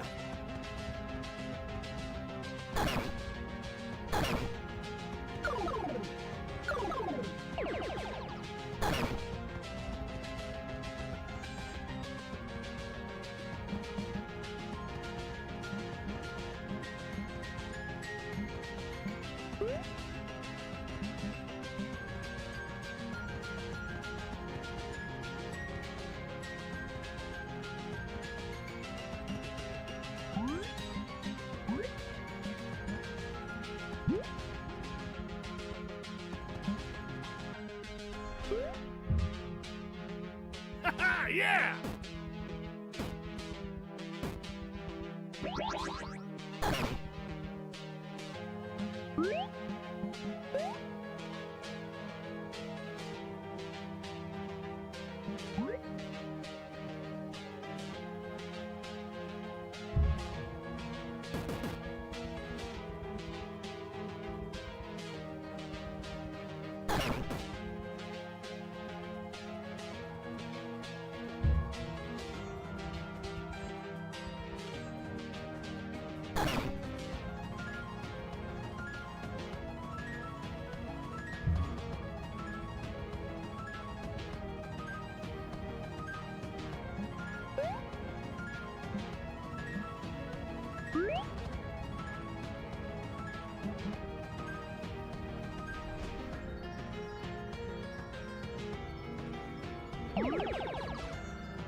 Haha, yeah!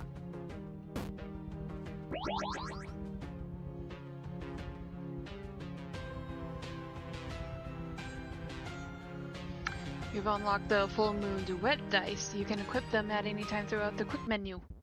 The lantern shatters, and a geyser of ghostly light spills from the broken glass. With a wail, the shadow shields his face from the flash and just like that, disappears.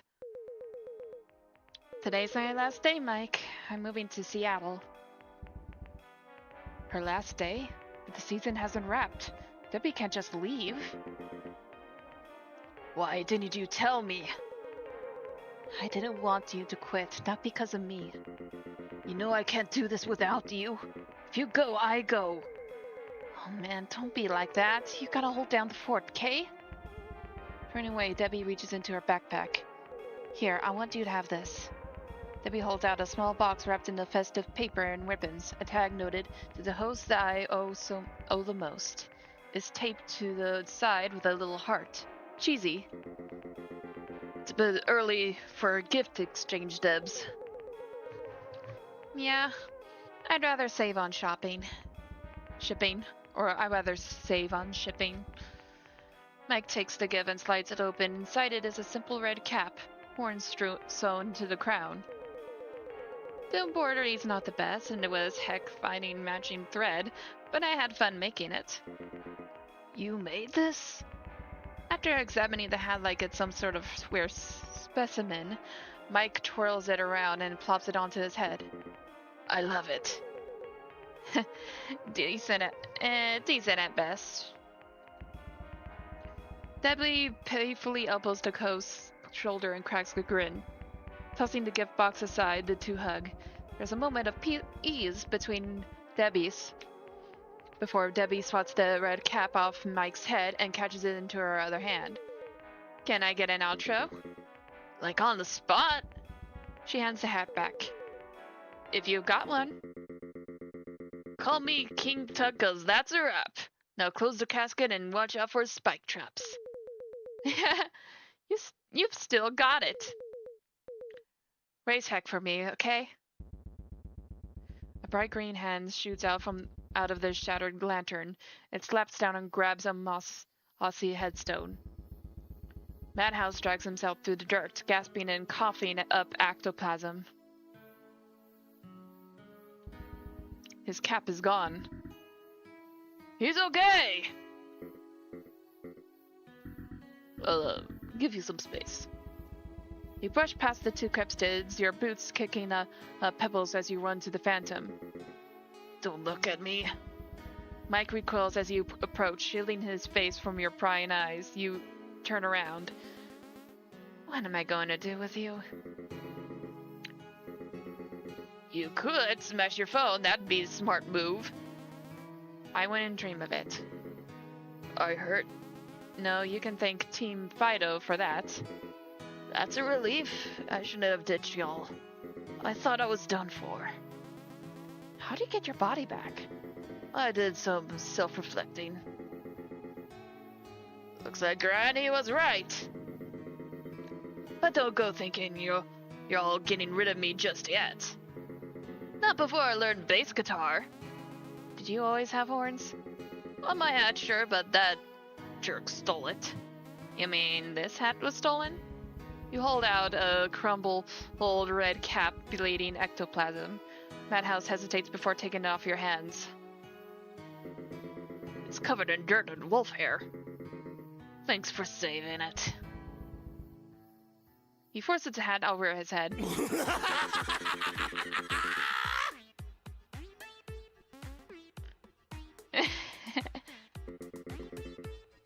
Yours could use some work. It's good to have you back. Happy to be here. He points to the two cryptids. Hey, gentlemen. Thanks for keeping an eye on Meatball here. Hope she didn't cause any trouble for you. Sadly, it seems our efforts were in vain. I'm not buried here. That's the nickname that stuck? You can do better. Yeah, that's fair. I'll keep workshopping it. Let's get out of here. They'll meet you at the car. Nice moves back there. I did read your note. Sorry for being a jerk about it. Oz doesn't budge. Like he gives a rat's butt. Wanting to help people is pretty admirable. God knows his county needs it. Is that why you wear that thing? Yeah, my mom would flick my nose whenever I'd bite or gnaw on the furniture. It left me flinchy and never fixed a thing, but at least it wasn't a muzzle. Oz gives the wolfman a hefty pat on the back. Do you need a ride home? It's a hell of a walk. Oz thinks a moment before shaking his head no. The howler slinks away, disappearing into the dense woods beyond. Looks like Madhouse Mike wishes to spend time with you. Would you like to view this hangout now?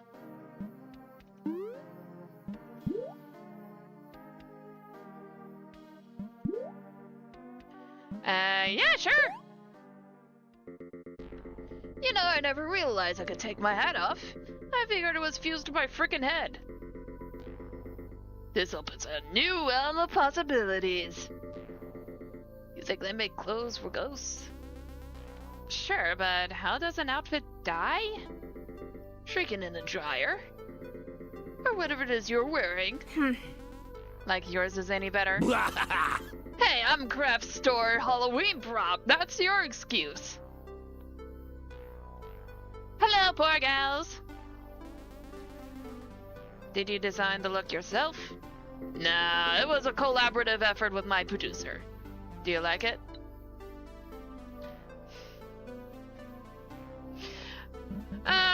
If this is supposed to be a romantic route, I don't think I'm interested in him in that way, so I said I'll just stick with I like it.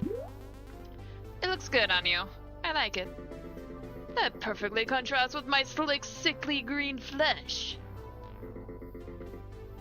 I just grossed myself out. Yeah, I'm playing a game called Cryptid Crush. When I first played this game, I thought it was sort of like a horror simulate horror game, but it's more of a spoopy game with some.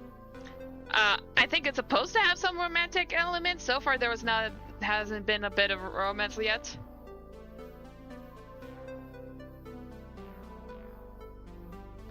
And, well, basically, I'm currently living in a town that is full of cryptids. Yeah, I think you can download the game onto your computer. Being dead frickin' sucks. Shocking, I know. Are you really dead? Sure, things certainly changed, but you're still here. You just look different. Breathe that cool with freshened air. Feel the earth beneath your boots. Oh wait, I can't. Point taken. Now, if you could, would you want to live again? I don't want to think about it. I'd rather focus on what I have now. Which is a friend? Whoa! That's a bit much, isn't it? Overkill, really? I mean, have I even earned it? Sure, I don't see why not. You're gonna regret that. Damn it. Phew. I'm exhausted. Like, really exhausted. Like, really, really. Aww. You scoop Madhouse out of the air and hold him in your arms. He's soft, slightly gummy to the touch, and chilled like a scoop of soft serve. A jolt of electricity buzzes up your arm as your hand brushes his cheek. What's this guy made out of? Mike, I really mean it. He fell asleep just like that? So much for being a ball of ferocious energy. Drive home is rather cramped. August! You were so brave out there. I never knew you were a fighter. Yeah, no, my caveman brain took over at the first sign of trouble. But you were weirdly calm the whole time. What gives? You get used to it. Atlas and I got into a lot of trouble back in the day. Back in the day? Kid, you're in your 20s! And I haven't achieved anything. Mike snores, sleeping in the back seat. Dude, how are you so put together? Like, how do you have a house and a family already? Good or bad luck, I guess. I had to grow up fast. Family wanted me married and out of the house. The marriage bit didn't work out, and now I'm here. But I'm flattered you think I'm put together. I wouldn't worry about all that achievement stuff. Life's about having good times with good folks. Which I'd say you're on the right track.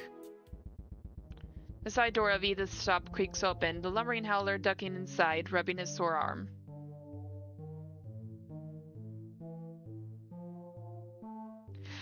Good luck with that, poor cows!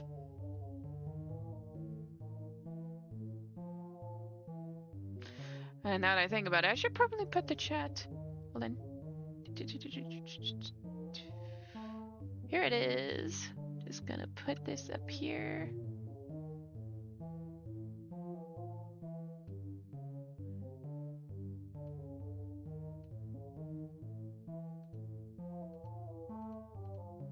Okay, there we go. There we go.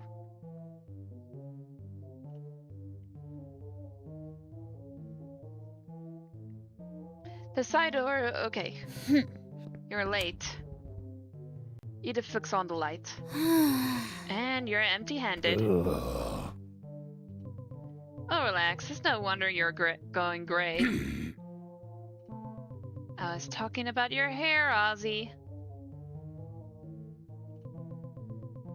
There's a mess downstairs. I needed to clean it up. I'm going to bed. Help yourself to the cheesecake in the fridge when you're finished. After wishing everyone good night and a quick shower, you collapse into bed. Atlas shoots you a text. Want to call before bed? Maybe for a bit. What's up? And there's Atlas.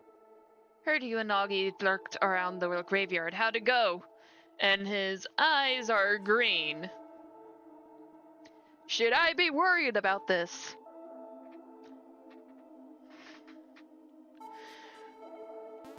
We found a hat and bunched a lamp. It was good. You sure? You don't sound too good. I don't know. I'm starting to feel out of place. How so? Take a wild guess. Hey, nobody thinks of you that way. Cryptid or not, you've got a place here. And you got me. Besides, you could always ask August to bite ya. That sounds painful, so no. Good, cause he got all upset when I asked.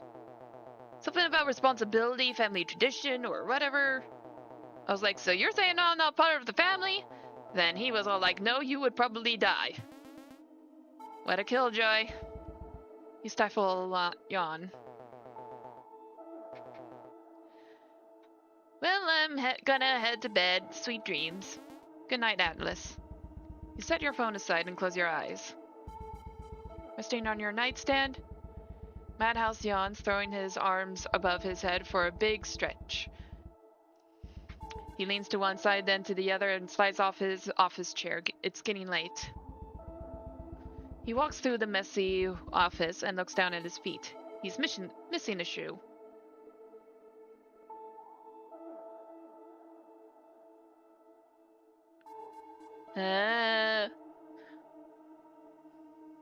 Well, good luck at your new job. He walks through the messy office and looks down at his feet. He's missing a shoe. What's his feeling? There's a drumming in his ears and a dull ache in his back. His chest rises and falls in this mechanical rhythm. Breathing? Yeah, that's what they call it. Breathing. Madhouse staggers to the bathroom. He shoves the door open and slaps his hand to the wall and feels around for the light switch. There's a stranger in the mirror. A ghastly, hideous creature made of meat, hair, and bone. It follows his every move and thinks his every thought. A shriek escapes the young man's throat, terror twisting his stomach to knots. He staggers back, clutching his head in his hands, and he collapses. You're lying in a field of grass, gazing at a sky sprinkled with clouds. With luck, it'll rain so you can run out in your boots and raincoat, even if Atlas hates wet feathers. You can lend him your umbrella. Wanna look for frogs tomorrow? I'd love to. Atlas stands over you dressed in cute jeans and a torn flannel. He's older, far too old for rain boots and frog hunting. May I sit with you? Oh? Oh yeah. The moth folds his wings and flops onto his back, gazing up at the clouds. I'm sorry for frightening you like that. Like, in general? No, never mind. Feels real, doesn't it? This place, a metal sculpted from memory. Perfected down to the rocks in the soil. My teachers always said I had a vibrant imagination. I envy that. The moth sits up. My memories of the surface are fading. But you, daydreamer, have stirred my heart. Atlas, is this a bit? Don't mess with me, Matt. Don't screw with me, man. The Muff Man. Atlas helps you to your feet and gives your hands a reassuring squeeze. Please take this. My time runs short. You've got company. A crumpled $20 bill appears in your hand. You glance down at the money, and when you look up, Atlas is gone. A scream rattles the landscape. A figure plummets from the clouds and hits the ground. He sits up with a start, a waterfall of red spilling from his crown. You scream. What in the... What? Where? What's this flowery crud? Smearing blood off his face, the man struggles to his feet and starts wobbling towards you like a newborn fawn.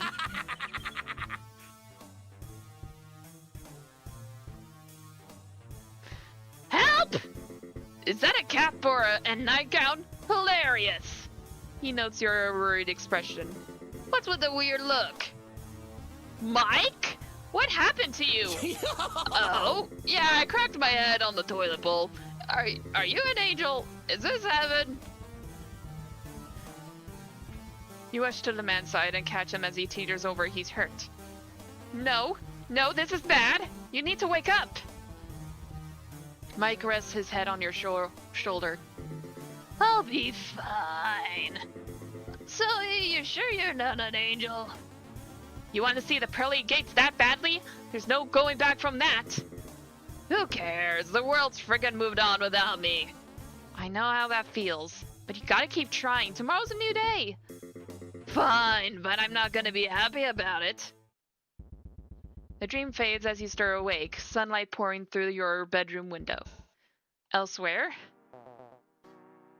August! Atlas barges into his housemate's room and spies the hulking heap of fur sprawled out on the bed, his long legs dangling off the mattress. He opens one eye and growls. Goo. How am I awake before you? Because you didn't sleep. Don't you have, like, a job? Ugh.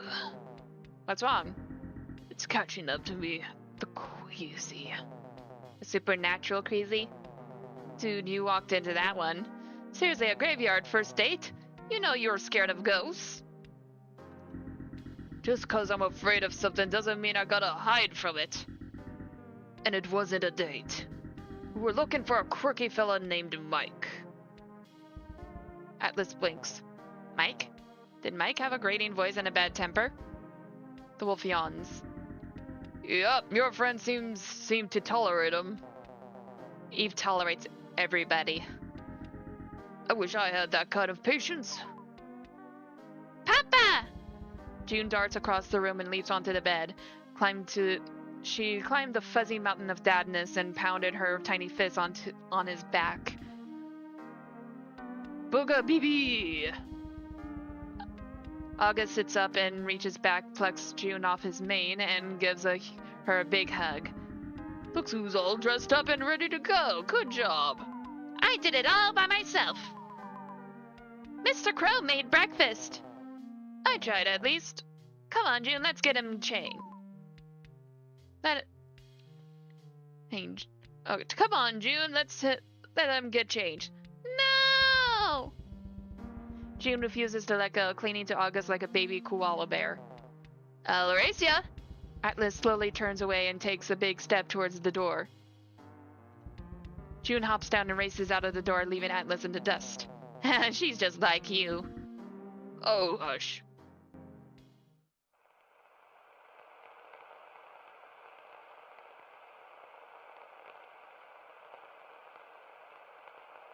Chapter 2. One Iron Knot Log. Oh boy!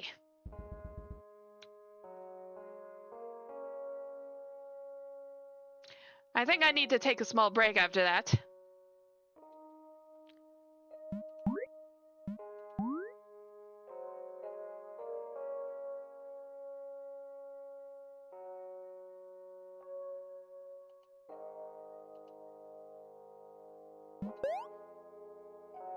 I'll be right back.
everyone, I'm back. Sorry for the long break. Where did it? Okay. Alright, the next morning you decide to stop by the cafe for breakfast. Your phone chimes. Big bro. Hey, Bin, how's it out there in the boonies? You surviving? You don't feel like replying. Okay, maybe you'll send a brief text assuring him that you're alive. Thriving. Glad to hear it. Once I get enough PTO, I'm visiting. No takebacks. Nuh-uh, that's like a 10-hour-long trip. With how I drive, 8. Ugh. It's better to just ignore him.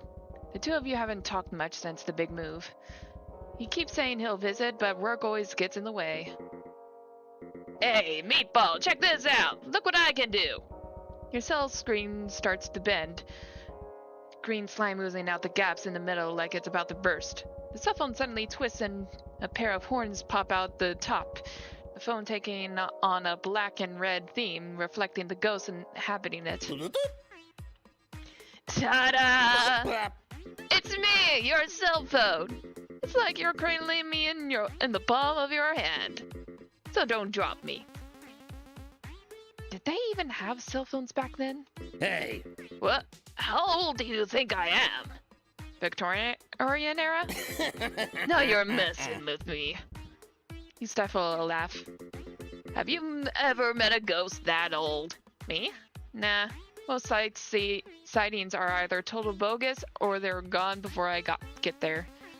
You're the first ghost I've spoke to. If you don't count Taro. Aw, I'm special. Where is Taro anyway?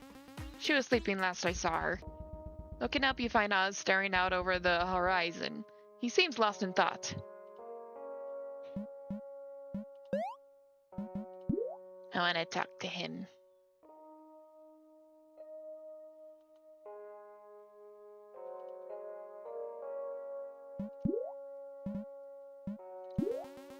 Enjoying the view? Oz nods. You sit down next to Oz and he glances over. He's relaxed, wearing a fitted white tee with his work shirt tied around his waist.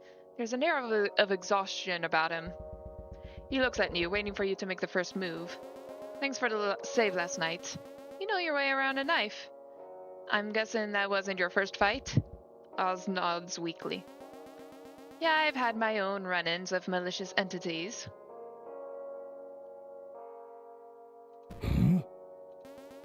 I managed a paranormal club back home. Well, calling it a club is pretty generous. It was really only me, Atlas, and a couple of guys. It's how I met Taro. She ate all the Easter candy out of my backpack one finals week. Oz chuckles. Alright, well, I'll see you around. As you stand up, Oz lightly tugs your sleeve. You glance back and see him jotting something down. He slides you a slip of paper and walks off, hands in his pockets. A note from Oz? What could it be? Your heart begins to race, clutching the paper in your hands. With great anticipation, you unfold the note and read, You're welcome. You're not sure what to make of this letter. It could be important, like some kind of clue or a hidden message. You'd better hold on to it. Robbie catches your eye. He's hunched over a tiny cup of coffee. Rob? I thought you hated Long Hope coffee. Wow. The barista's cute. Oh, that is cute.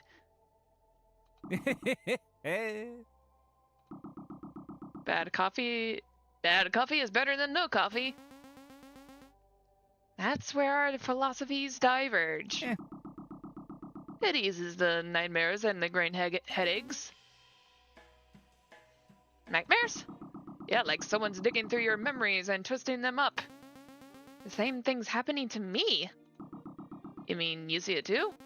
See what? The dice? He's on to you. You've never done it around him, have you?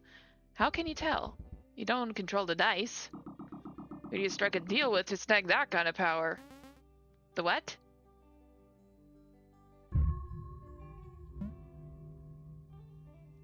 Ah, dang it.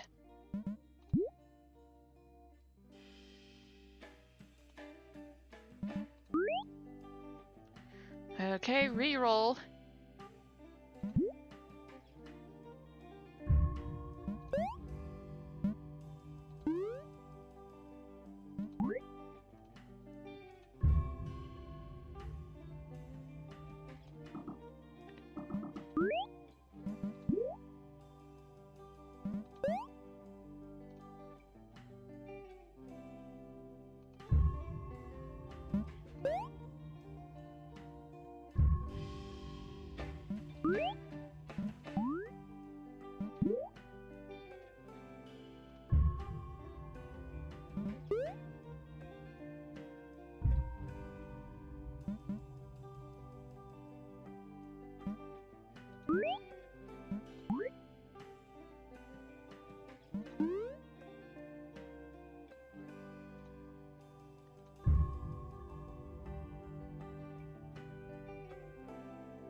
Oh, dang it, I messed up.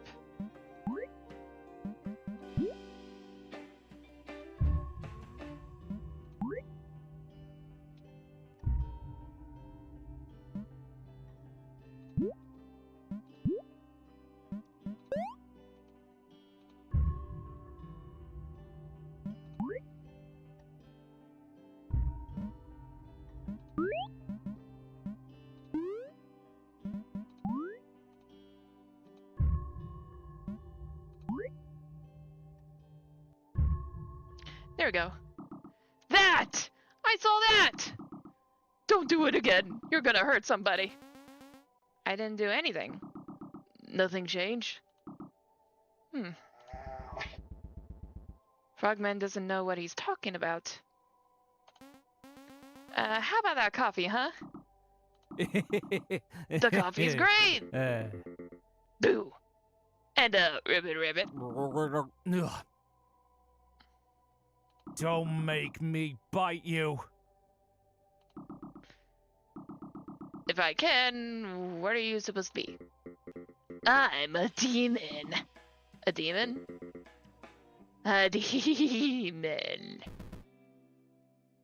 A demon? Jamie laughs from across the cafe. With those horns? You're joking. Great.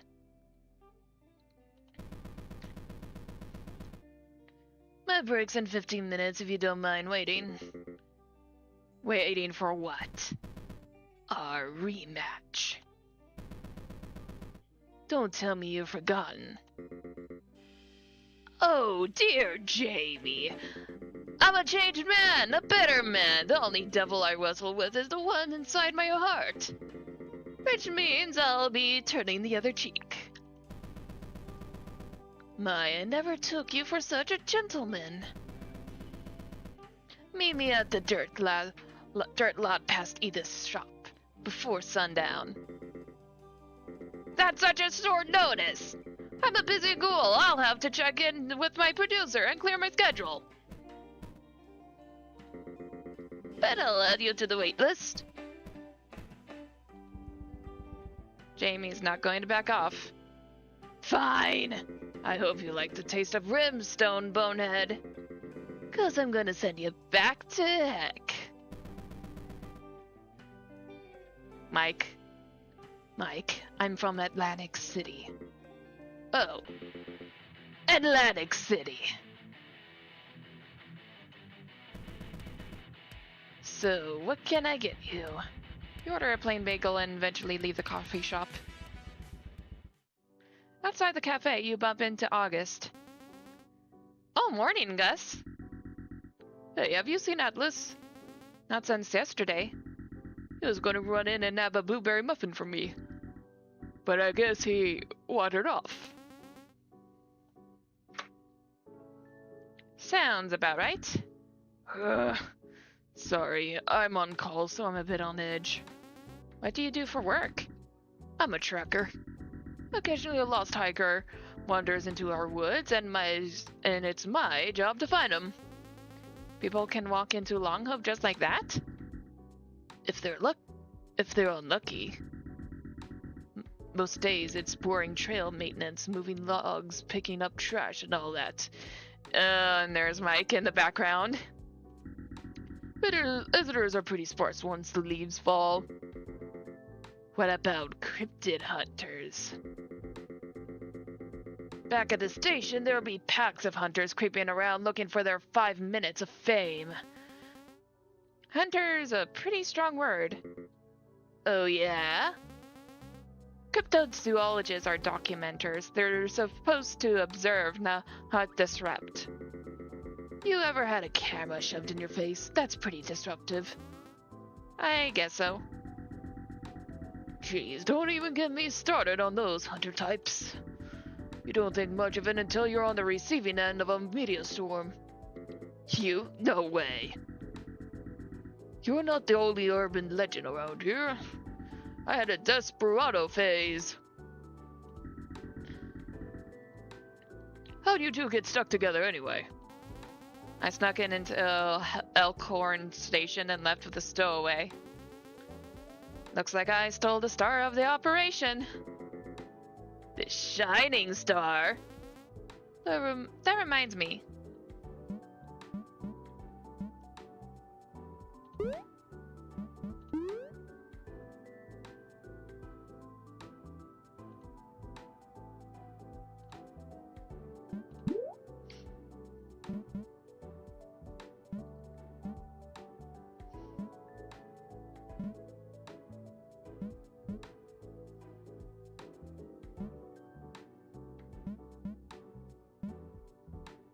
Have you seen anything freaky around here? There were rumors of an 8-legged, two-faced fiend roaming the woods last fall. I was ordered to find that dang thing. Turns out this dreadful beast were 2 brawling jackalopes with their antlers locked. I managed to get them untangled, thank gosh. But geez, those things can kick. Jackalopes? Of course, they're real cute, cuddly, and aside from the moose variety, mighty timid. Can I see one? Sure, if you can find one. That reminds me. After our little excursion last night, I wanted to give you this. August reaches into his back pocket and unfolds a map and hands it off to you.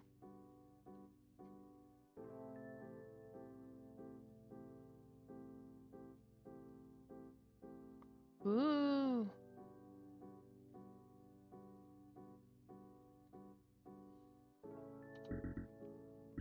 Ta-da! It's not the greatest map, but it'll do. And my phone number in case you get lost. Did you make this? Yep. Cell service is pretty spotty in some areas, so it's good to have a paper map. Sorry, I yawned. I can see Elkhorn Station from here. I want to visit that haunted manor. No more ghosts. I'm sick of them. Don't worry, it ain't so bad during the day. So what's the plan now, since we failed to find the Mean Green's grave? I still on my hat. Got any relatives? They might have kept your belongings. Any real family would have burned Elkhorn Station to the ground by now. She would have come back for me. So no, all I want is my stupid hat. Oh, don't worry, buddy, we'll find it. What's gotten you all invested? Do I need a reason to want to help? Like I said, I'm a tracker. When something's lost, it's my job to find it. Unless it's the TV remote. Whatever. The ghost disappears. Now's your chance to spend time with August. Would you like to view this hangout now?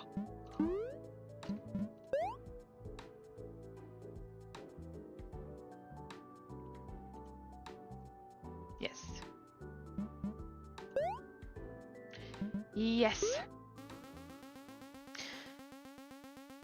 If you're not doing anything, maybe you could give us a tour of one of your hiking trails? Great. No? Sure, why not? August is absolutely thrilled. Seems he doesn't get a chance to blab about his work too often. He's talking a lot. You're trying to keep up with the conversation, but find yourself slacking. Does June go to school here? Yep, at the old schoolhouse near the shore. It's managed by the librarians. I'm not sure what to do with myself now that June's gone during the day.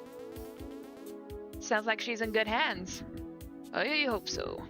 Can't exactly enroll her in a school outside our little bubble. Not that I doubt our fine educators.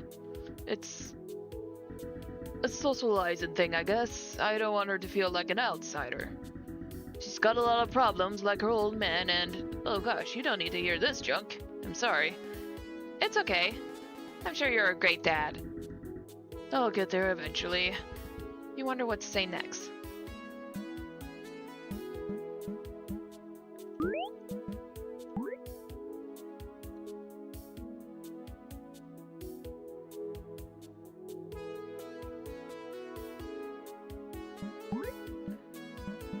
So, tell me about Oz. Do you know what Oz's deal is? His mysterious ways elude me. You and me both. I've worked with Oz before, begrudgingly, and he knows his stuff. Probably the best medic in Elkhorn. I just wish she wasn't tied to that doctor. You mean Edith? But she seems so...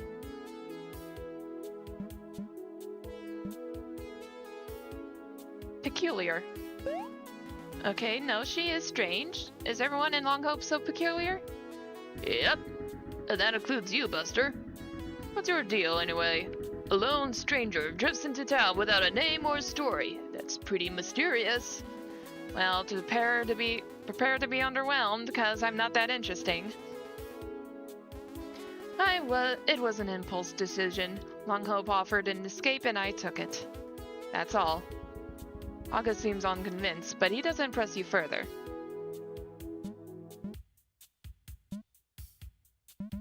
Quick, werewolf question. How long have you been a werewolf? Born with it, but it never reared its ugly head until high school. How long have you known Atlas? Since like forever.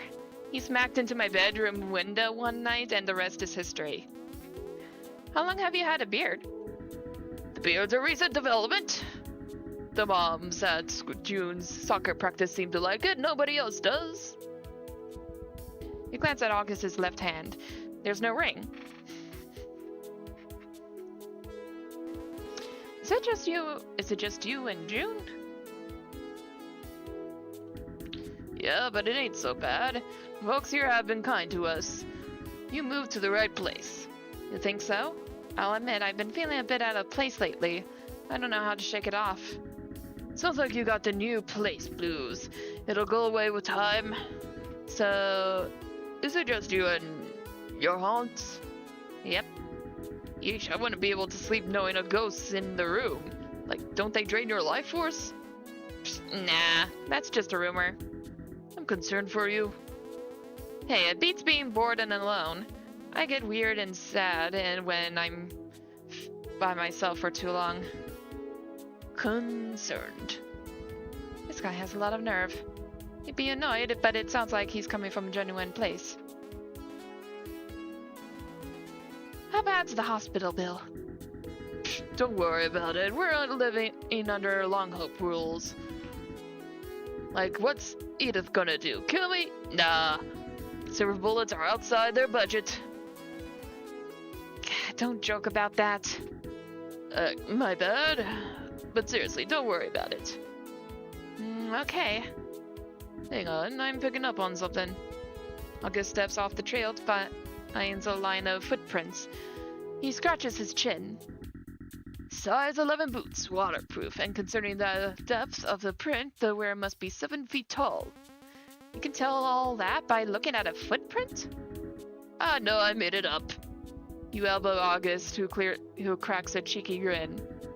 Come on, let's see where it goes. Following the footprints, you stick close to August as you both wander off the trail. You'd feel uneasy, but August seems to know what he's doing.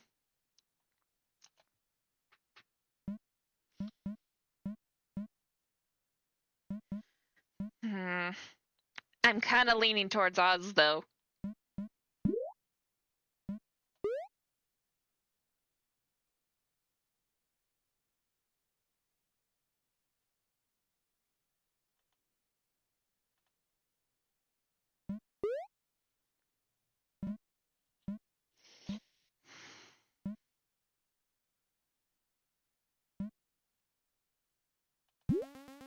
If there's something out here, shouldn't we be running from it? Not towards it? I'm the scariest thing in these woods. Really? Gosh, no. But hey, I could buy you some time. I'm like a 4-course meal at least. How heroic. The footprints trail off before vanishing entirely. Wait, what? Look there. Slow to a stop at the edge of the forest, you spot a lone hiker standing in the sunlight with her back towards you. You frowned. Where did August go? He ditched you? No way. Excuse me? Did a tall fuzzy guy pass through here? Yeah. Ow!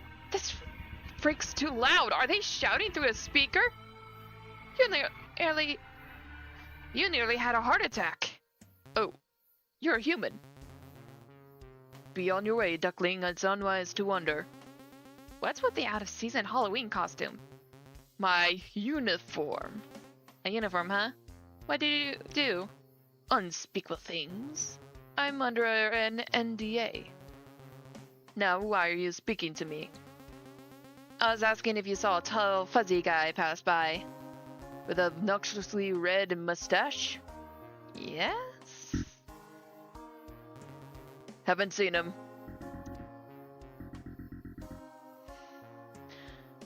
It's the Hound. What an unpleasant surprise. Don't you have a fiancé to crawl back to? Once I'm done here... See, unlike you Summers, most of us can hold down a healthy relationship. You live in a cave.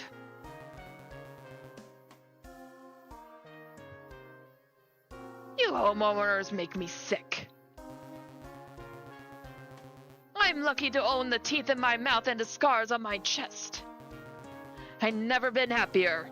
Happy, happy, happy. Are you done throwing your little tantrum? Fight me, city boy. Nope. I'm still not interested. Spineless as usual, I see. Perhaps you'd feel differently under the light of a full moon. Ow! Ugh. You got a lot of enemies, huh? Worse, he's my future in-law. Oh!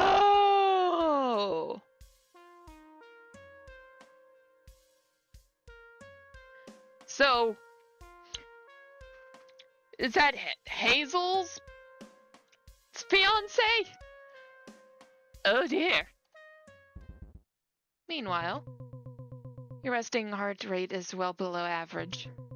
You're freezing, your reaction time sucks, and you're spacing out again. Ah! What am I doing here? Ugh.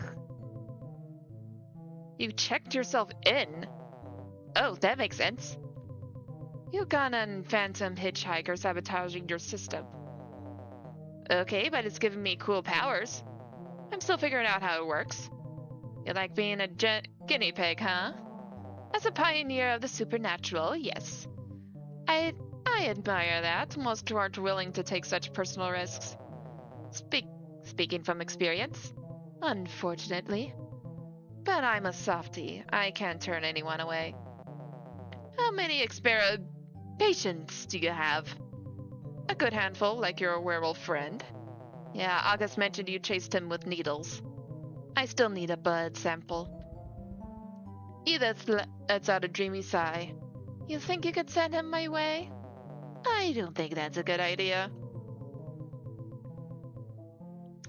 It's a long story. Basically, I'm playing as a character who is cursed and is living in a town full of cryptids.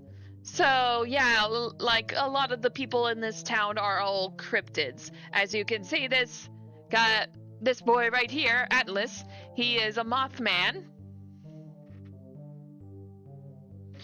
And also, I have a ghost hitchhiking in my phone. And that same ghost kind of possessed him at one point, and as I guess there was some residue left in him because now he's getting these little creepy powers where his eyes turn green. And, well, although he thinks it's cool because it gives him powers, I'll give you free reign of the storefront for 6 minutes. A 6-minute magic shopping spree?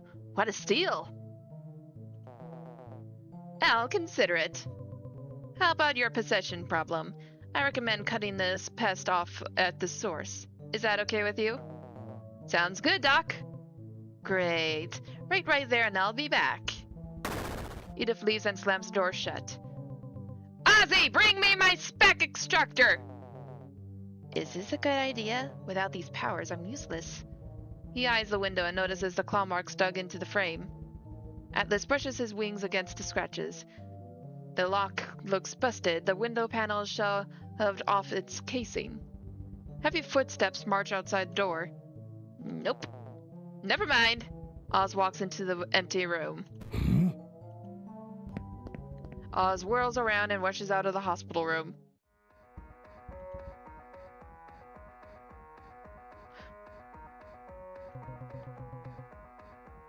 How do you lose a giant bug? Oz, why didn't you grab him? Chain the doors! Board up the windows! No soul escapes! We're running a clinic, not a dungeon, dummy. Then what do you suppose we do? Beg? Oh, don't forget to pay! Don't forget to pay! You're delightfully myopic.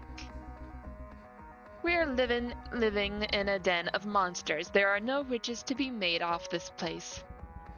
The monitor-headed stranger's gaze drifts up and rests on Oz. Maybe if you shake that nasty reputation, you'd stop bleeding customers.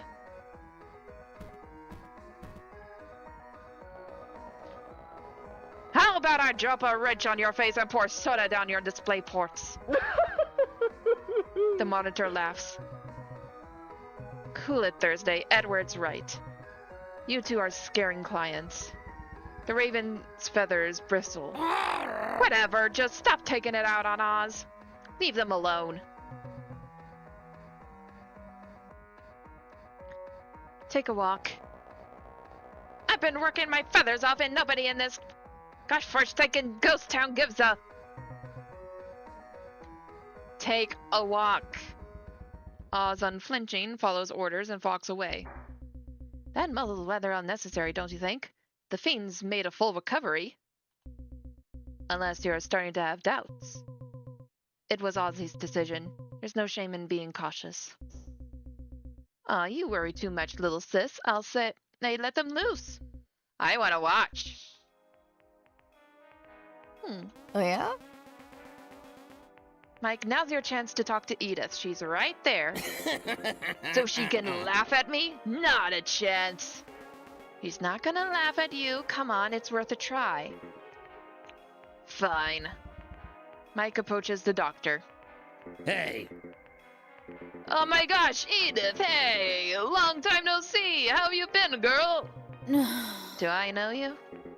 It's me, Madhouse Mike. Hold the applause. Wait. You're that uppity prick who trash-talked about me on air. The Hocus Health Center is ran by a bloodthirsty mad scientist. She hangs weeping test subjects in the basement. I'll kill you. Debbie was in charge of the ad copy. Are you accusing her of tampering with the script? I don't know who Debbie is. Is she your imaginary girlfriend? Stay out of this, Eddie. Folks love a good ghost story. It's great publicity.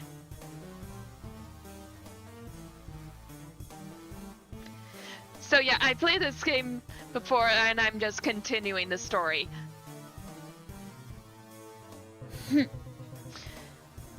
No, it attracts annoying people. Annoying people looking for monsters. Annoying people looking for trouble. Meddling freaks who lie through their teeth. You hear that, Maple? Edith's calling you annoying. Hey! If it's any consolation, Mike recommended I come to you for help. He called you a witch. The baddest witch. Whatever. Do us all a favor, Mike, and go home. Come on, Ed. Sure. Sheesh, you got all worked up over some dead guy. Wow. I quit. Hey, can we talk? I never went into detail, but I'm cursed. I mentioned it back at the radio station, but I think you were preoccupied.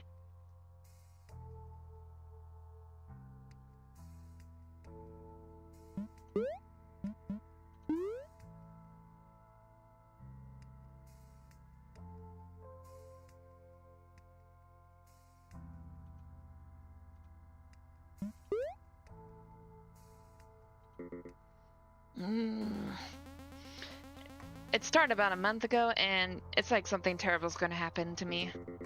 Sounds like a death curse. Could be. Between a car crash and the graveyard, it's like this town's out to get me. You got any enemies? No, I went unnoticed by most.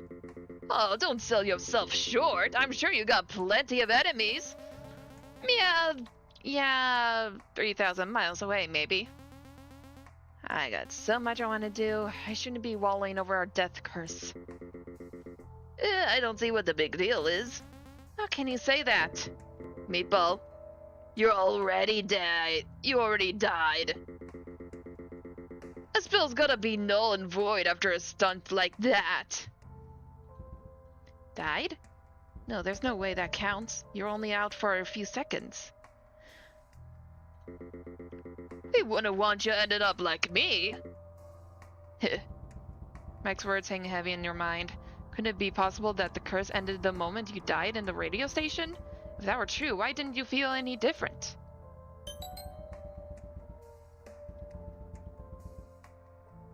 Now's the time to hang out with Mike.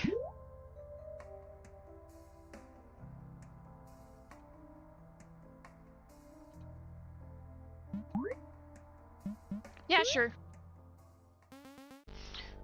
What's next? I guess we should head home for now? I need a nap. Home, huh? When you put it that way, would that make it my home too?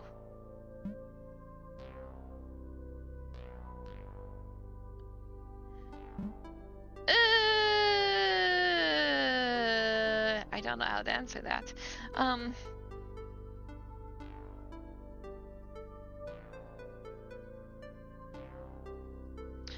Okay, let's see, yeah,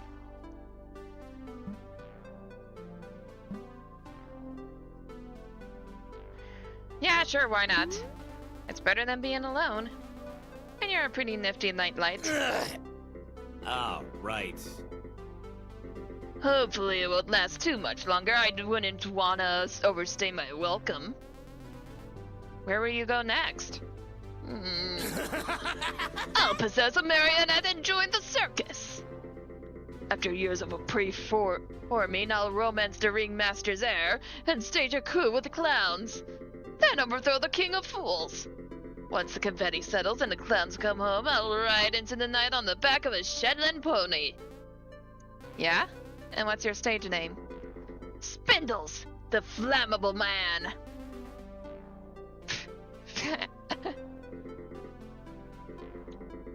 What about you? What do you do once I'm gone? I'd be happy to have my phone back. But I'd miss you too. So you'd better promise to ride me when you leave. Doubt they got cell service where I'm going. You wonder what to say next.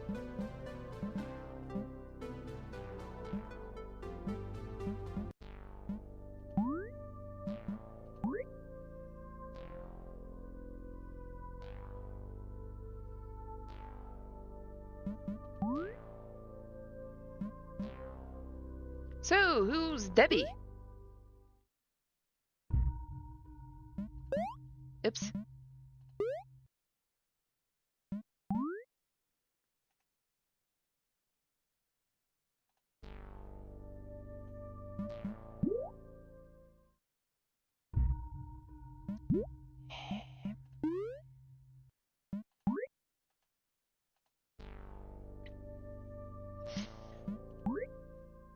Come on.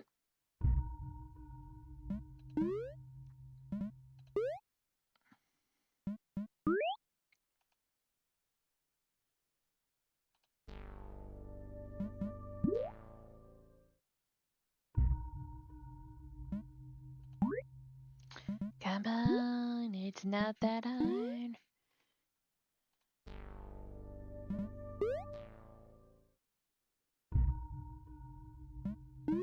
Well, dang. Okay.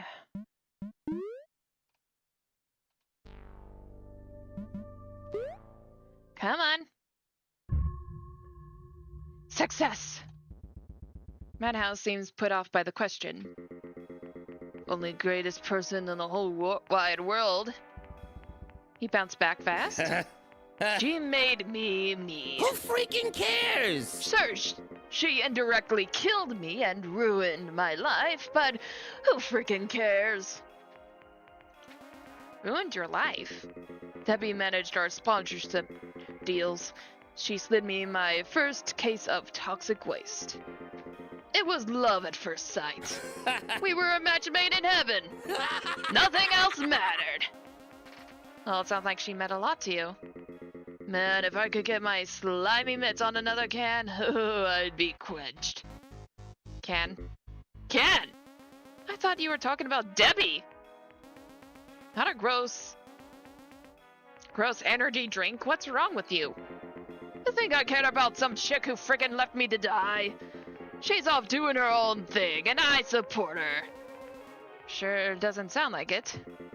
I pour my heart out to you, and this is how you treat me? Blah. Yes.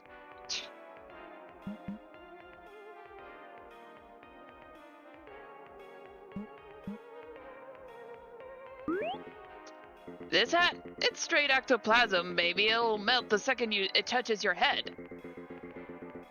You'll just have to wait for the real thing. But you're welcome to try. I'll pass. Should I just say it? This feels awfully flirty, but I don't see an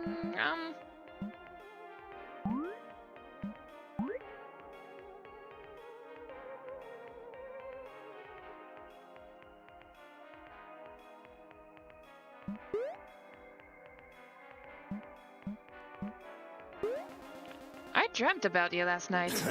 Whoa, that's not something you typically tell a guy. Yeah, I mean, I think it was you.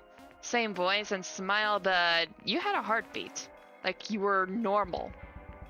Madhouse has a dopey grin glued to his face. What? You were thinking about me? Mike, this is serious. Was I handsome? Well, in a sense. This is getting nowhere. He doesn't remember what happened. You hardly remember what happened. What's with people falling into your dreams? You toss it up as a fluke, but it felt so real. Is it bugging you that much? Kinda. You seem really upset about something. Sorry, I don't remember anything.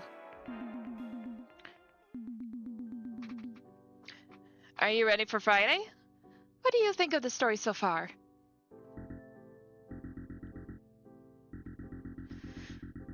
Oh yeah, it's pretty neat. I like the bit where the judges of Nottingham drove a flaming carriage through the paper factory. I didn't read it. August, I thought you liked books. Not historical romance, I like mystery and intrigue. There is intrigue. Why didn't you say no? You could have picked a different book. Because I'm a people pleaser? Well, stop that. Tess, I go to the book club to eat fancy cheeses and make goo-goo eyes at the host. I don't have the energy to be a contrarian. Can you at least try to engage? Alright, I'll pick up the audiobook. Yay! You're not trying to people please me right now, are you? Maybe. You're a scamp. Gus, look, it's that guy I told you about. Frog guy? Bobby quickly turns away. He zoned out, not realizing he was staring at the strangers. Oh yeah, apparently this guy is new to town.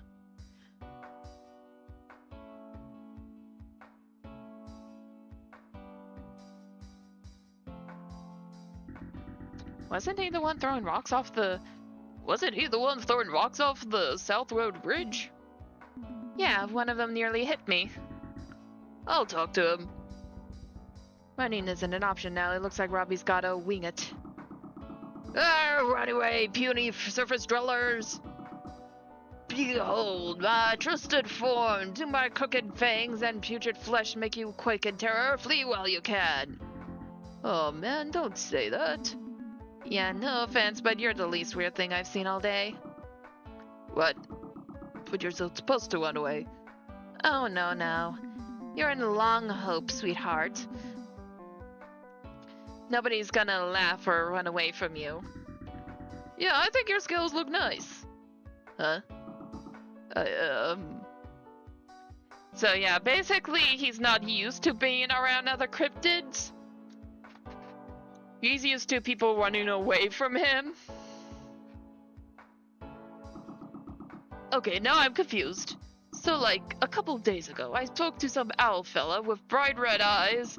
He kept asking me these stupid questions, like what are you ignoring right now, and what's your greatest weakness? I think this was the questions that I was getting from the beginning of the game, and he's kind of breaking the fourth wall. Actually, I think he's some kind of hybrid between a frog, fish, and a lizard.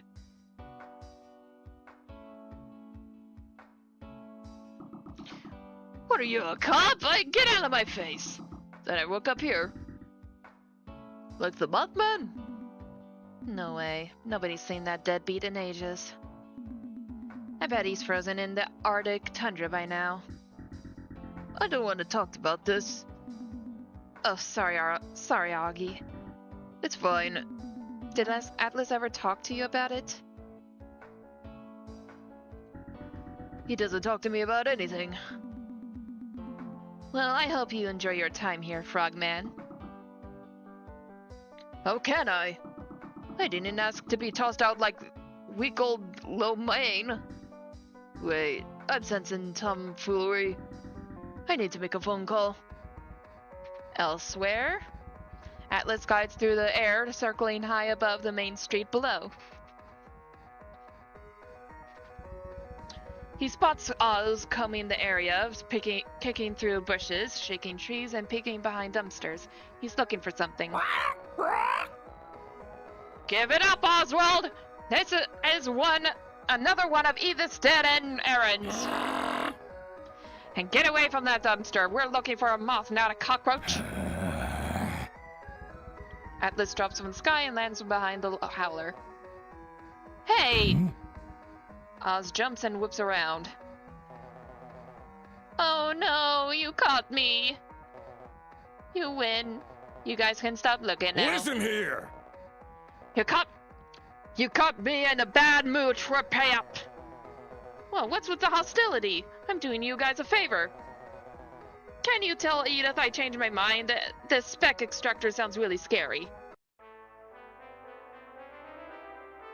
Death approaches, so let's just save really quick. Are you kidding me? I have to fight them all by myself with Atlas. You'll pay for this! How dare you! The Raven attacks. He furiously bites and scratches the Mothman, and Atlas takes 1 piercing damage. It was a free consultation! No refunds. Thursday goes out for Atlas's fluffy antennae, and Atlas takes another 1 piercing damage. Yeah. Atlas's wool mod is maxed out.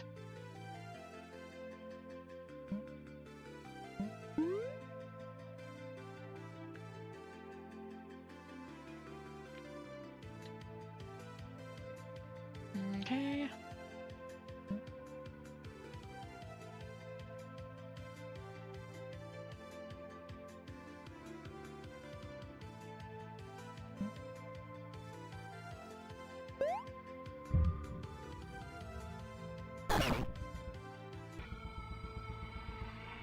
Thursday attacks again, but a crushing force stops the creature. He squawks, squeezed like an ice cream cone. Hey, Thursday. What do they call a raven caught between home and first base? A foul ball. The ravens shot through the air like a bullet and disappears through the clouds. Oz freezes and sprints off to find his little buddy. Atlas's phone rings. It rings and rings and rings. Atlas answers the call. Atlas, you okay? My whiskers were tingling. Where are you? Ugh. Don't use your wolfie sense on me, man. I'll be home soon. You'd better. Meanwhile, near the dirt lot, just beside Edith's shop.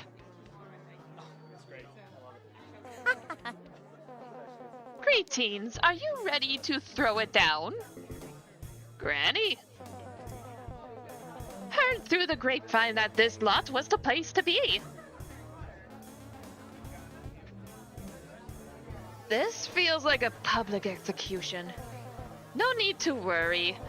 Aggravated exorcism is outlawed in this district. You're in on it? Wonderful. Don't look so glum. You're a performer, aren't you? This'll be fun. Look, lady, radio's a strictly audio medium. I don't need an audience. Oh, goodness. Come with me. Let's get this sorted out. Madhouse is ushered off by a pint-sized devil. She shooks you a worried look and disappears into the crowd. You glance down at a silvery goblin creature stopping around at your feet. It hisses like an angry cat. Ooh, that sounds rough. Aw, hey little guy, what are you? Yeah! You snake around but can't squeeze past the pack of monsters. No one's listening. You feel so small.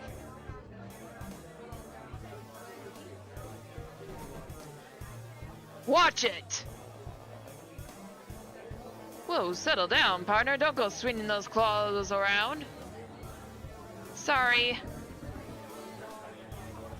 Hey, Fridge, where's Walker? Didn't you hear?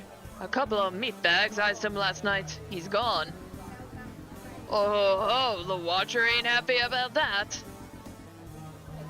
Do they know who done it? Yep. And I say good riddance. Maybe old Watchies will still are doing their gosh darn job. Ooh. Ghost gossip, don't worry about it. Excuse me? You bump into Robbie, who's cheering along with the other cryptids. Hey, little buddy. Rob, I can't see. You're watching the fight? I mean, I guess? Here, I gotcha. Robbie scoops you up and sets you on his shoulders. You yelp. In a scramble to grab something, you yank the thick bubbles on the fishman's jaw, and he nearly drops you. Ah! Sorry. You wrap your arms around Rob's neck. He shoves through the crowd, parading you around like a party hat. You apologize for the frogman as you reach the inner circle.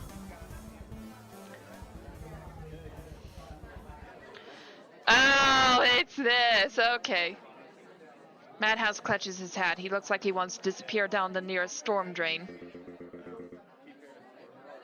You invited these freak shows? Not a chance. Hey!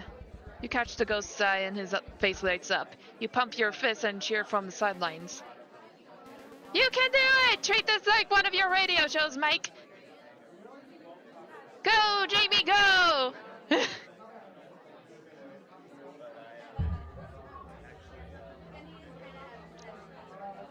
I like how it's like an assured win. Your words inspire the ghoul. Do you have any idea who you're messing with? Language, Michael! Now listen, kiddos, I want a good, clean fight. So no dying, and most importantly, have fun. We're gonna have so much fun.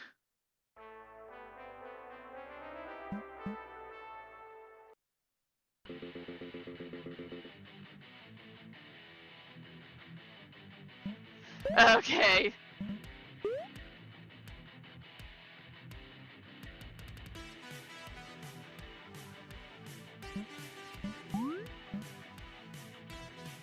I'm gonna write the floor with this clown. Madhouse snarls.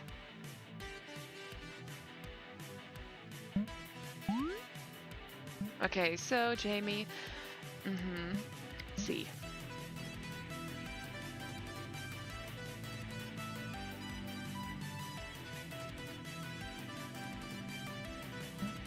So, can't be kinesis, noxious gas. That's definitely not.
Well, I'll try,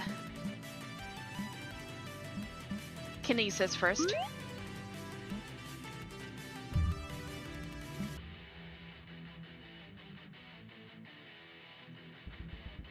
Madhouse hits Jamie with psychic power.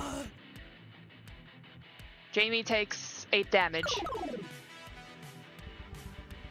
Jamie is preparing to attack. Madhouse growls.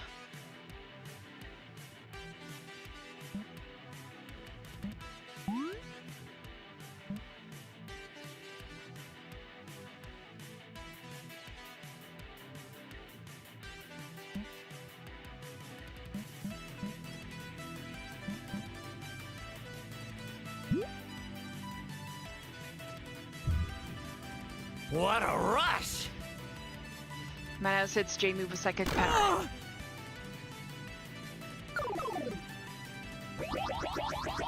Wait, what? With a snarl, Jamie leaps up off the ground and spits a gout of fire. Again. Jamie readies an attack.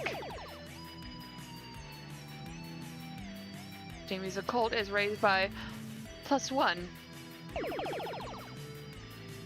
Oh dear. Jamie throws their claws around Madhouse and squeezes him like a stress toy.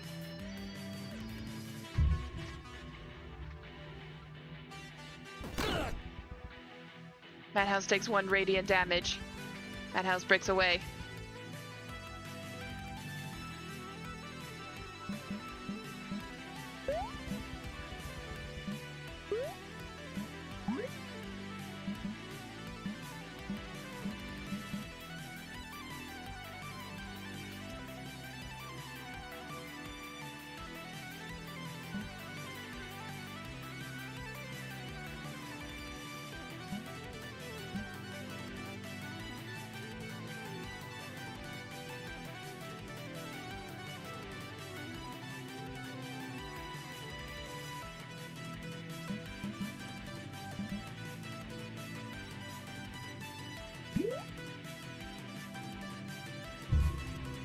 Oops.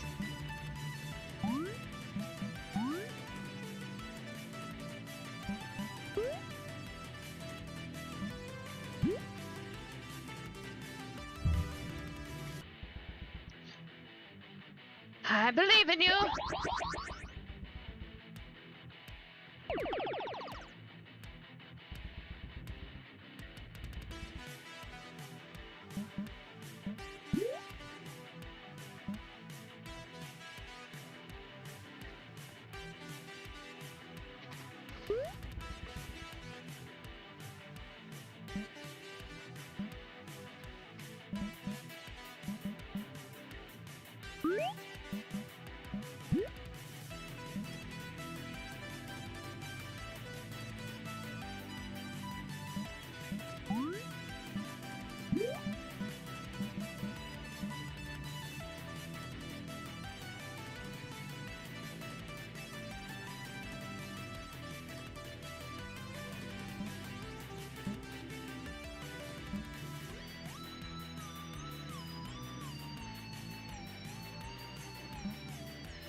Hold on a sec.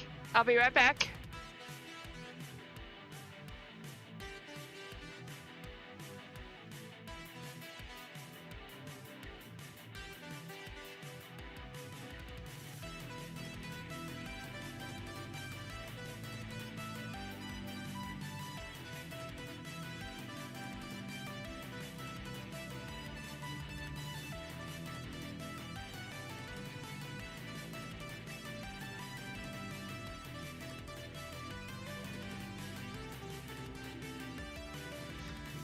Okay. Heck yeah!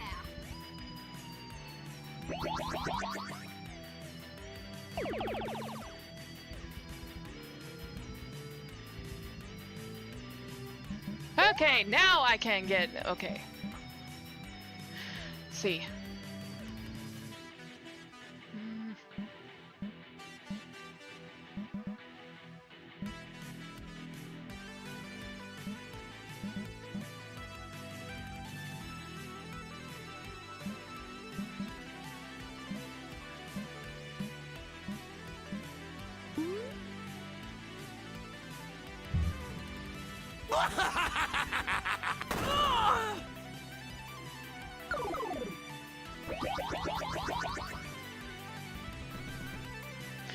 Yeah, you can't defeat me.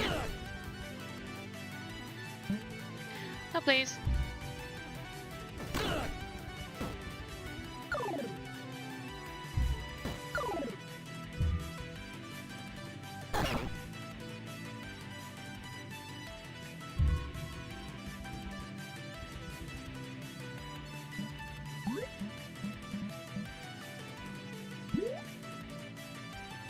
Come on.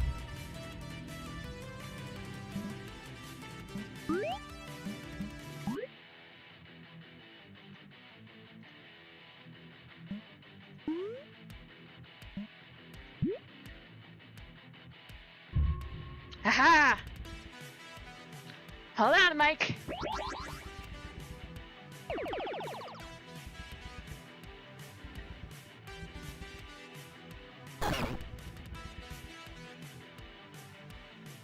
Oh.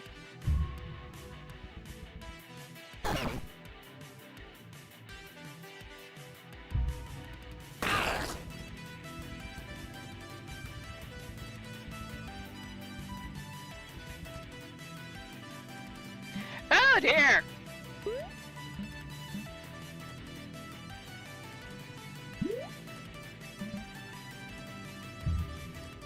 What a rush!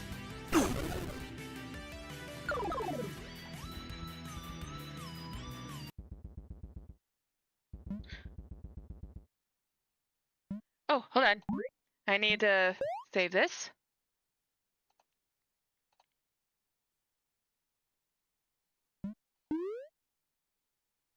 And I need to take a short break because my dinner's here. So I'll be right back.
Hey everyone, I am back. Wait. You've unlocked new dice. Check them out in the... Okay. Just want to make sure the sound is on.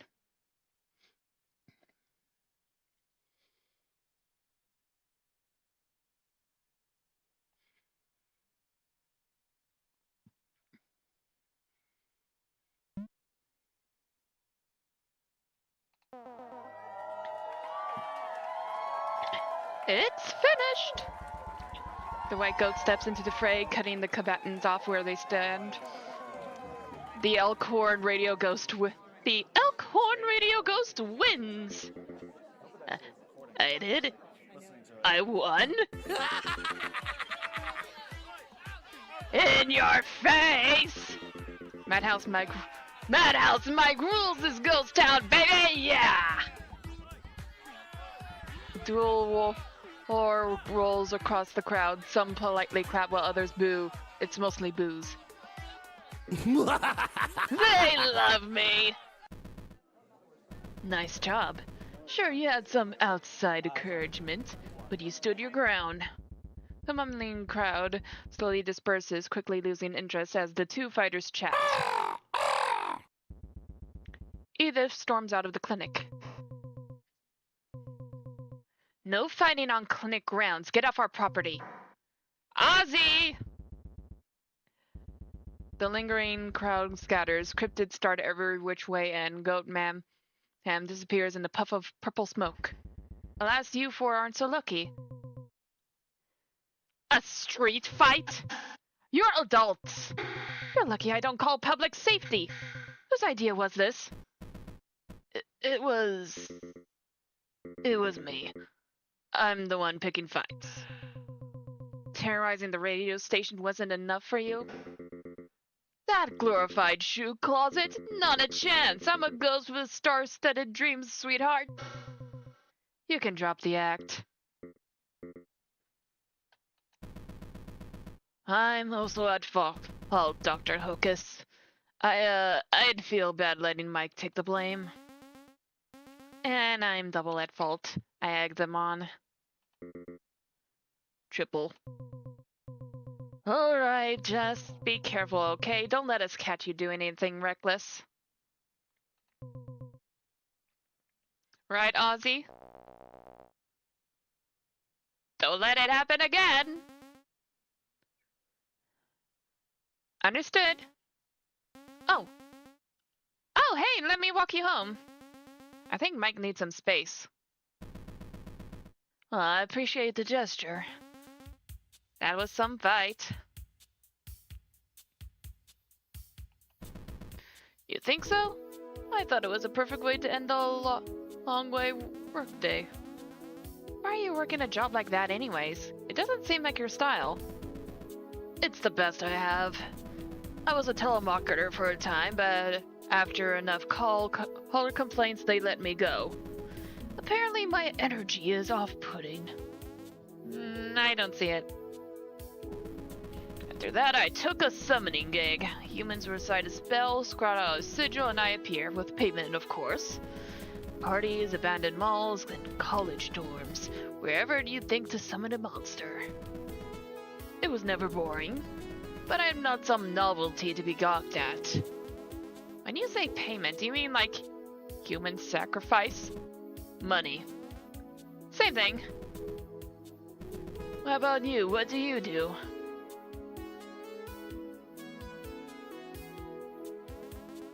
Nothing right now, but I've got a job lined up this weekend.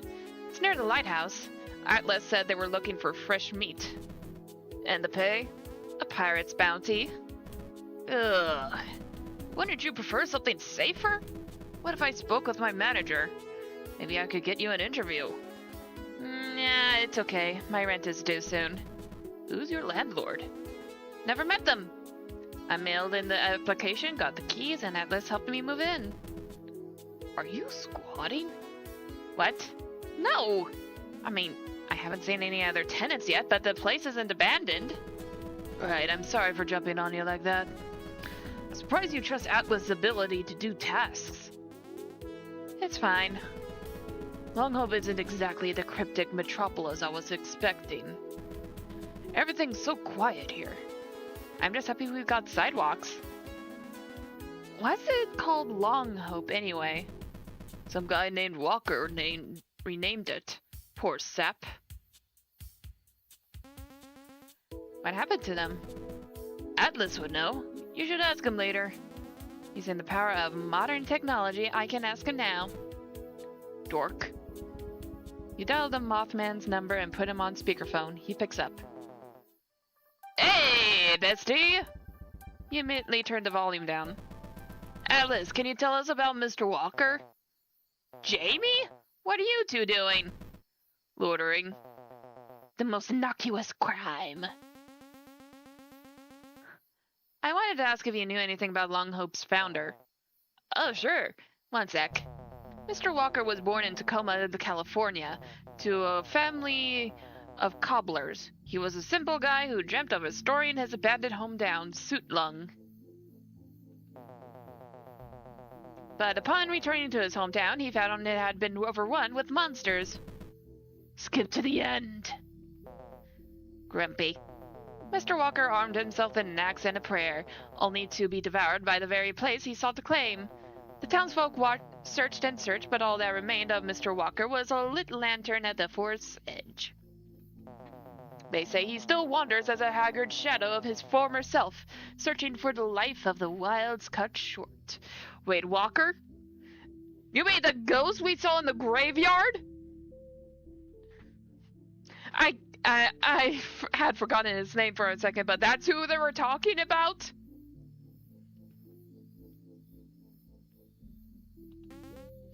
No way! A lantern? A shadow? That guy tried to kill me. Where? At the graveyard last night. Alone? No, I was with Oz and August. Are you okay? Oh yeah, I'm okay. A shadow mends nothing, I've seen worse. At least now I know who I was dealing with. Geez, people need to mind their own business. You're really serious about this ghost stuff. Aww, invite me next time. As long as you're not babysitting, I will. Psh, I'm sure I could have brought June along. No. You people are such babies. You know, when I was a kid, my dad would let me do whatever the heck I want. Yeah, we can tell. Alright, we're gonna go... Oh, no. Bye. You hang up. If I ever meet the Mothman, I'm gonna kick his butt. Come on, he's not that bad. Well, this is my stop. I'll catch you later. Jamie's leaving. You consider them, giving them,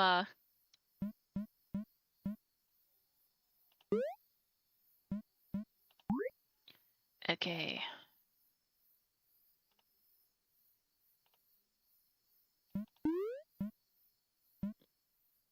Goodbye, Wave. With a friendly wave, you and Jamie part ways.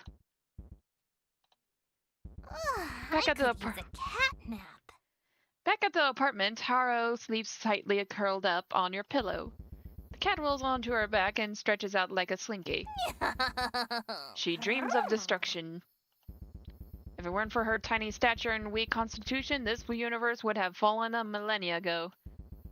She's no guardian angel. She's a petty thief who takes what isn't hers. Stop your yowling. Quit lying. I'm trying to sleep. Huh? Wait, what? Meow. What just happened? Time to make the trek back home. Yeesh, it's cold. You could see the sunset from here if the tree didn't block the view. You're pretty high up the ridge.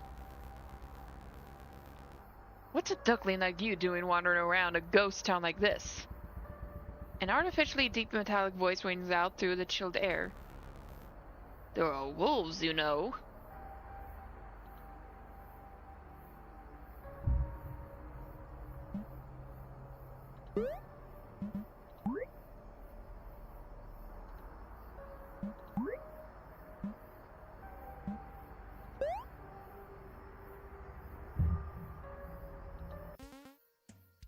Hound? Are you following me? You got a sharp eye. No, I have no interest following the likes of you. I'm patrolling the area. I don't know. Well, stop it. You're creeping people out. Fair. I'll try to behave. So, you're August's brother-in-law, huh? Who's the lucky someone? He told you? Is that bad? A bit, but that's fine. I'm just bashful. I like to keep my personal and work life separate. Now, if I may be so bold, are you a human? Yeah? That's a weird question. I don't believe you. What? I don't believe it's an odd question. No need to act so nervous. Us humans gotta stick together after all. Wait, what? So he is human? It's...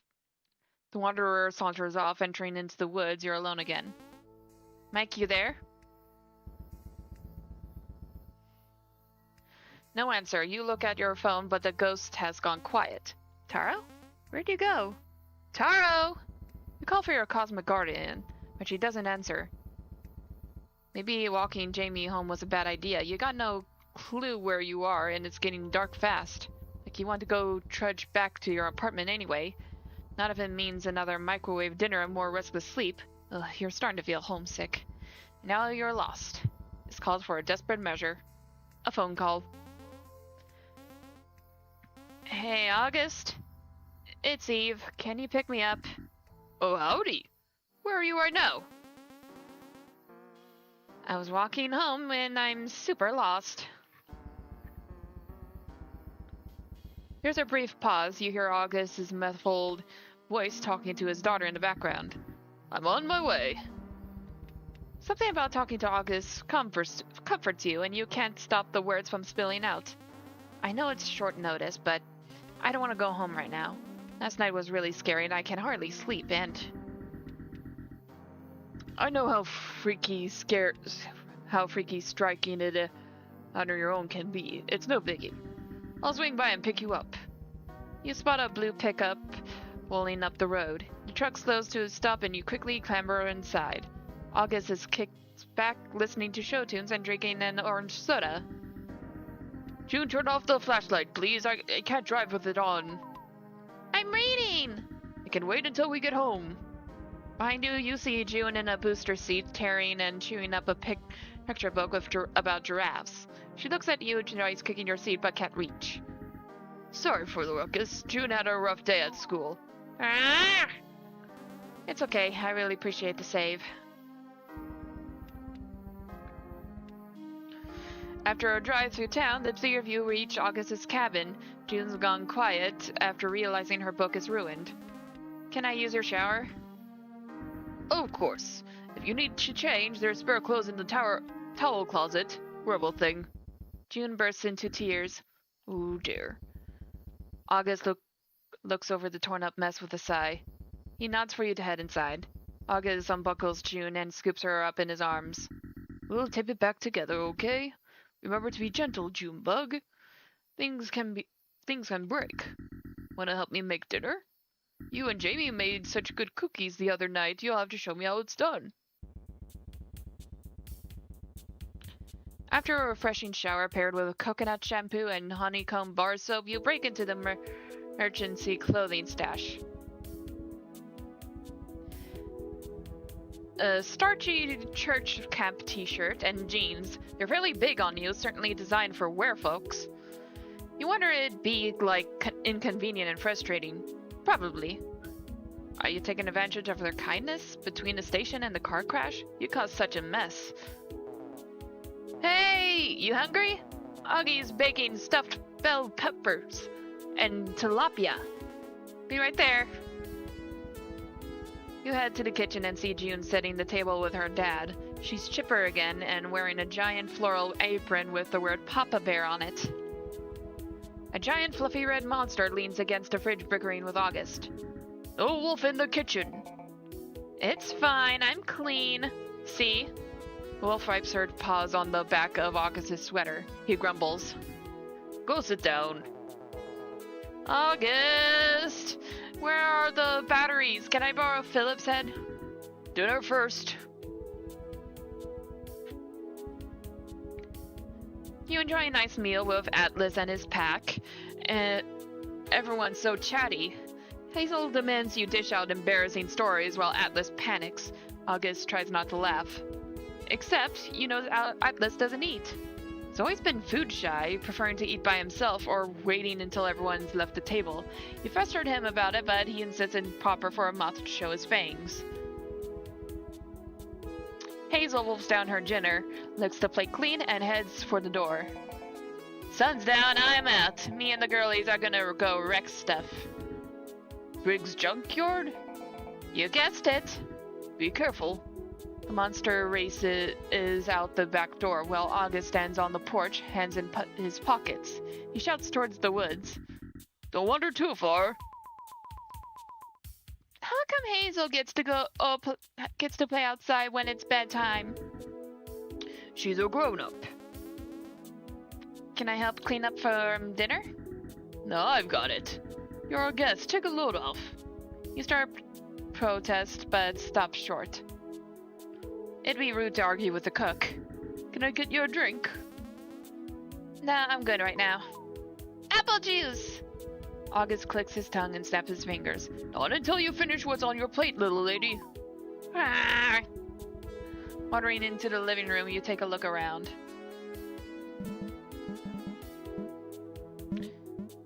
Photographs? I guess I knew that's supposed to be photographs.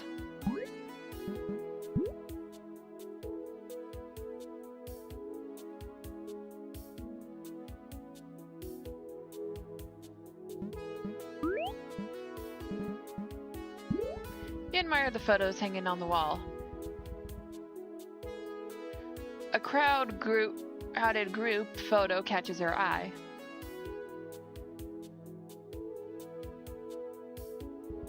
Is this August's family? Everyone's dressed so casually. Are these your folks? You call to August, who's back in the kitchen. Hmm? Oh no, that's my dad's sister, April.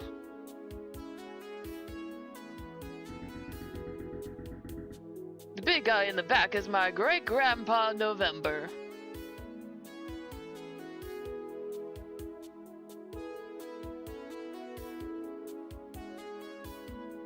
So they're named after... I can't believe I just noticed that they're named after days of the months. Or were named after months. Okay, in the year.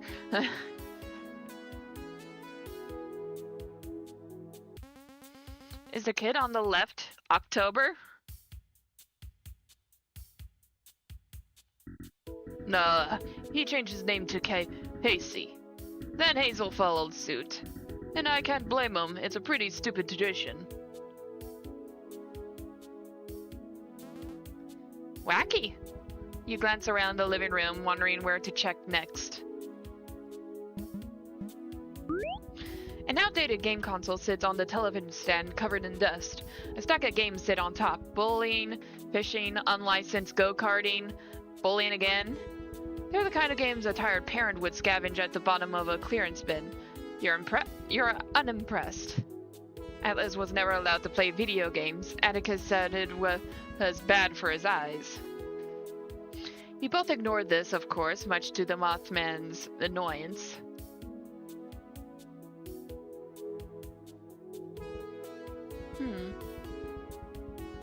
Tucked away between two games is an expired driver's license from Wisconsin. August seems to have a knack for leaving things scattered about. Augustus James?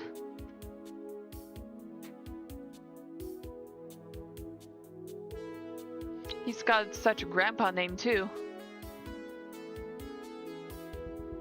You glance around the living room, wondering where to check next.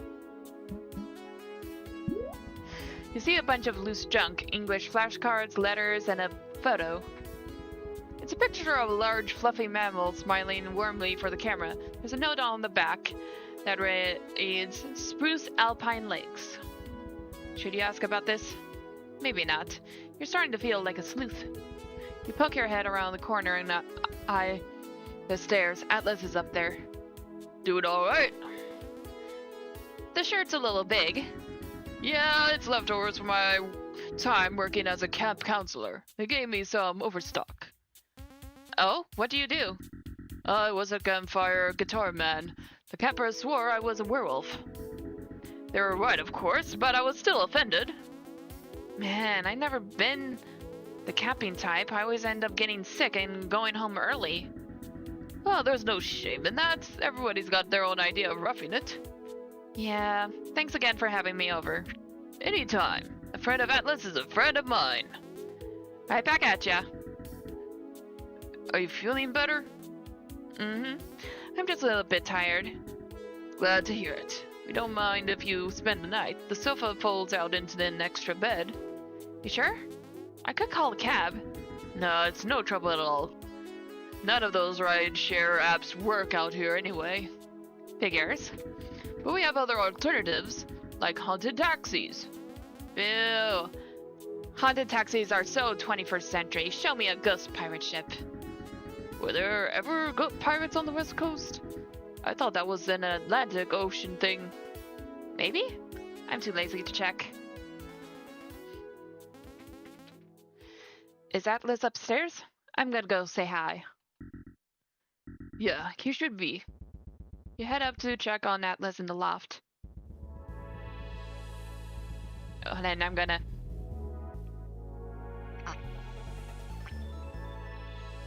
Atlas's room is surprisingly organized. Seems he quickly tidied up the place before you came upstairs. You look over the fairy lights and string of photographs decorating the overhead wood beams. He's got a cuter room than you. And a beanbag? Your apartment's great, but your room's drafty and the pipes creak. Not to mention you haven't met the landlord. Atlas, you in here? No answer. Where'd he go? That's enough writing. Let's see what he's got going on.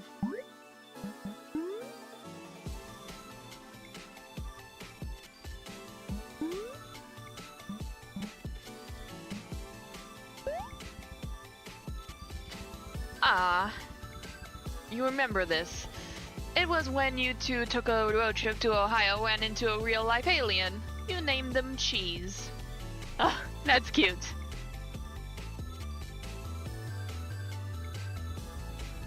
But in a strange twist, Cheese wasn't from space at all. They were a spray-painted homunculus born from a sleazy tourist trap.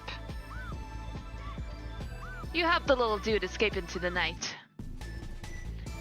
You hope they're doing well. Okay, what's next?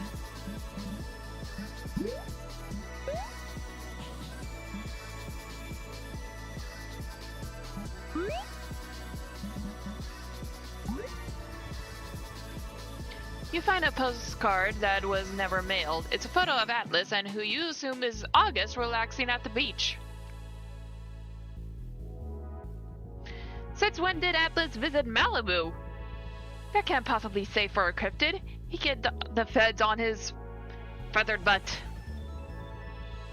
Atlas is dressed like a grandma in this photo. Gosh, you love that wide-eyed 20-mile stare.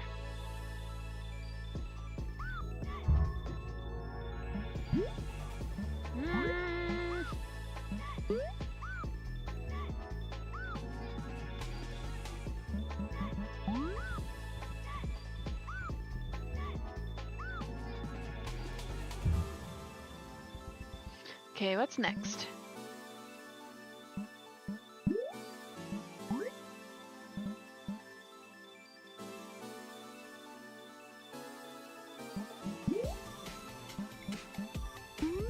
You pick out the laptop sitting on the moth's bed. A Word document detailing some personal writing is pulled up. Okay, maybe one glance. You can check for typos.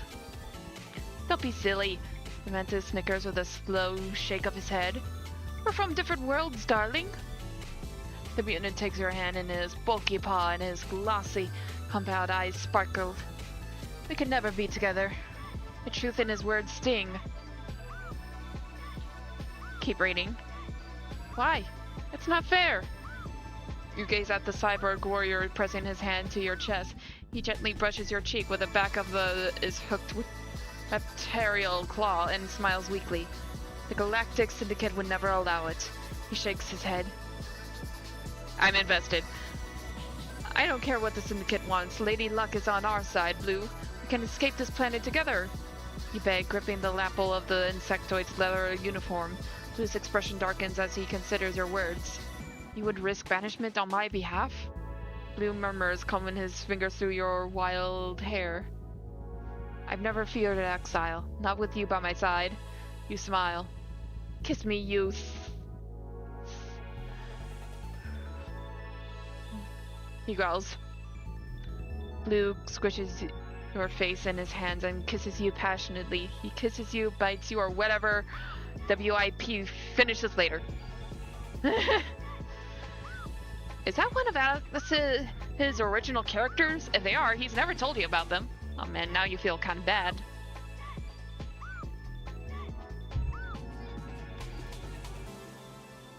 Oops.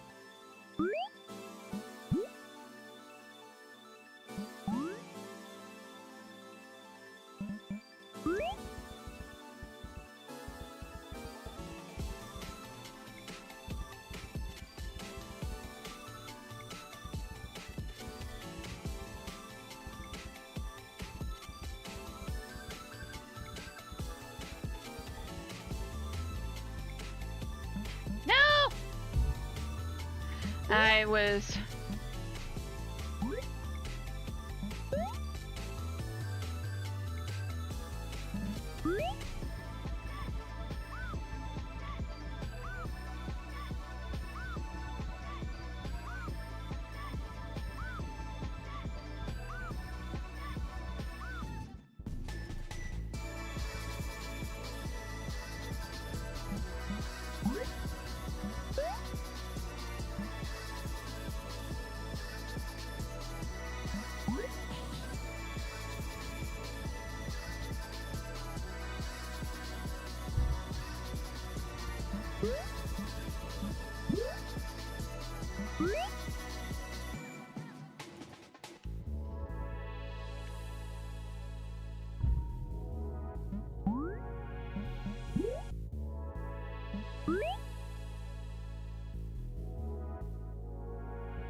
come on. Dang it.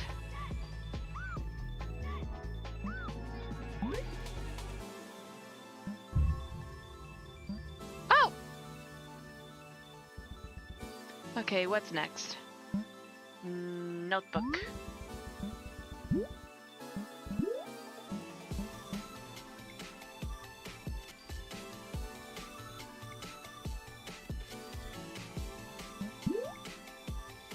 You sit on the edge of Atlas's bed and scoop up his notebook. There's an impressive amount of doodles in this thing. Do I walk like a pigeon? Investigate. Wash dishes, werewolf plan failed. Thoughts like that. You flip to the newest page. You're a robot.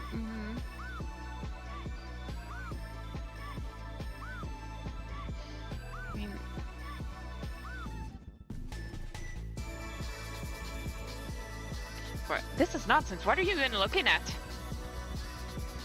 You flip to a blank page and scribble down a nerdy stick figure rudely gesturing towards the reader. Then finish it off with a plenty of hearts and your worst signature. Oh, you caught him. You gotta be kidding me.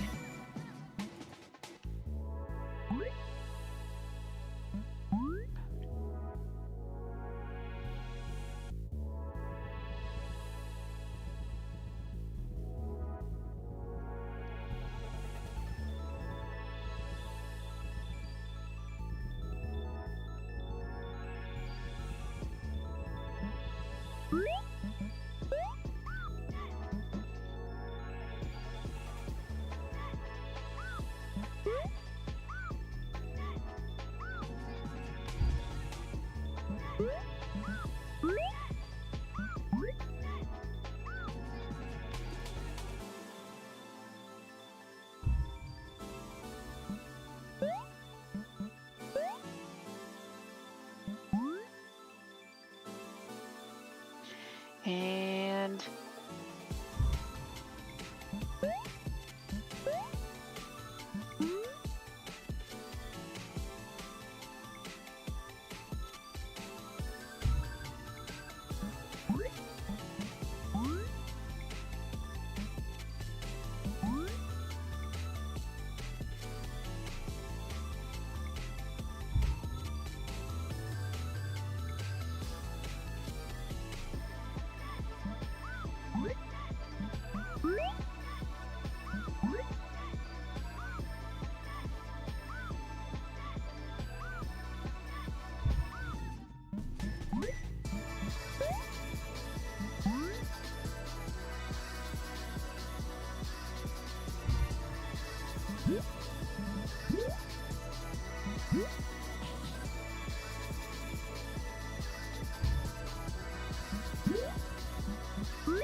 come on. Dang. So close.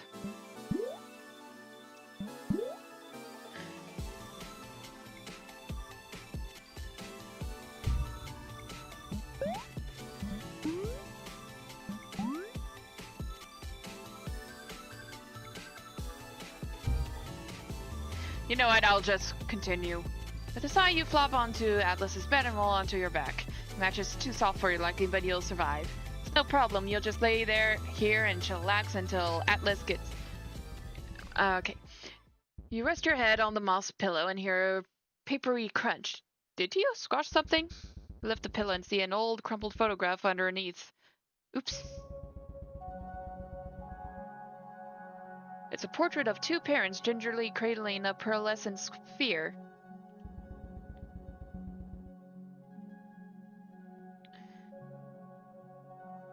The paper is torn and battered, but it's holding on. Is that another moth? It has to be. You place the photo back where you found it.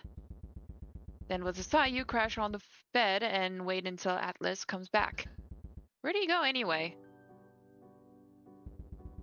Mothman glides over the Lake Teardrop, watching the water below. He swoops down and daintily perches atop his island. His thinking island. It's a sad patch of dirt poking out of the water. Atlas takes a seat on his rock and thinks. After a while, the moth plucks a feather from his wing and gently places it on the water's surface. Oh, Lady of the Lake, I seek your guidance, or I'm going to explode. Hello? It's the little man. What's the occasion? Brought any offerings? Sorry, Tess, not this time. Aw, man. Can I ask you for some advice? Advice without an offering? You're on thin ice. But go on, shoot. What do you do if your friends are hanging around a murderous jerk who try to kill you? Well, if I had that problem, I'd bite them really hard and drag them to the bottom of the lake. But if I can't swim, then I guess you gotta talk to your friends. What do I even say? I'm a dragon. I don't deal with interpersonal issues. What would the great Mothman do? He'd run away. That's what we always do. The lake monster rises out of the waves and rests her chin on her webbed paw. Do you want to run away? She smiles slightly. Sometimes. Atlas, you're a smart guy. You gotta fight for what's yours.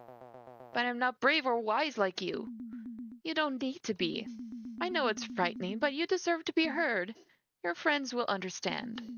You don't need to act now, but act when you're ready. Thanks, Tessie. Are you sure you don't deal with interpersonal drama? No, not anymore. You mammals are exhausting. Now get out of here. Even goodbye to Tessie, Atlas heads home.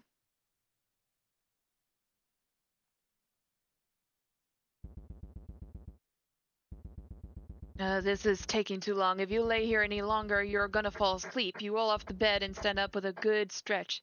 Atlas is probably busy. With a sigh, you leave the room. You return to the living room and see August adding sheets to a bare fold-out mattress. He tosses out some blankets and tucks in the ends. I'm back. What are you up to, big guy? Setting things up before I scamper off. I got homework. Homework? I'm part of a book club and I need to play catch-up quick.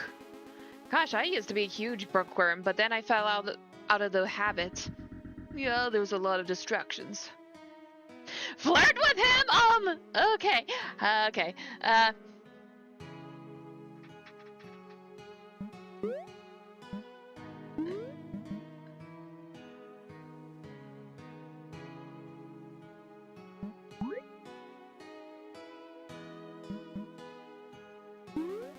Well, don't let me be one too. You plop down on the mattress and wrap yourself up in the blankets, wrestling all hosting and responsibility from the roof man. Ah, jeez, I'm so dang tired. You got no choice but to read. Hunk chew. Okay. Good night, Eve. Sleep well. Good night. And thank you. Of course. You lay down and eventually fall asleep. Your phone buzzes, but it had been left on Atlas's bed. Meatball! Where are we? You left your phone upstairs. What are you doing here? Oh, snap. This is your room? Oops, I thought this was the guest suite.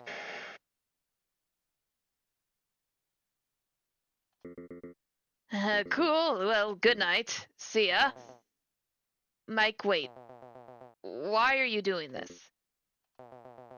Why are you still bothering us?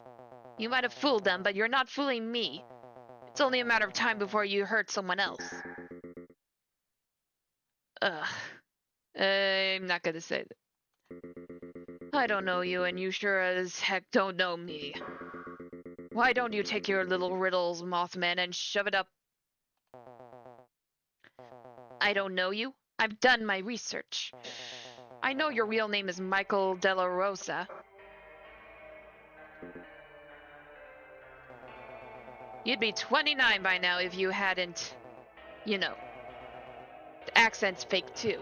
You're from Beaverton, not the Bronx. Okay, I get it. You and Debbie were an item. Once you were out of the picture, the forums turned on her. They started blaming her for what happened. Rumor has it Debbie meditates. Stop it! Research? You mean stalking your little chat rooms? You freaks took my sad, boring life and twisted it to fit your little ghost story. And I believed it. And I don't want to be a monster anymore. And you think haunting Eve will help save you? She's my only chance. Look, I'm sorry, okay? I'm sorry I hurt you, Atlas. Okay. I need some space. Yeah.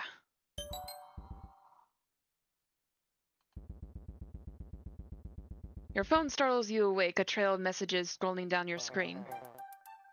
Hey, are you awake? What is this? It's time. Ghosty time. Oh, is this supposed to be a dream?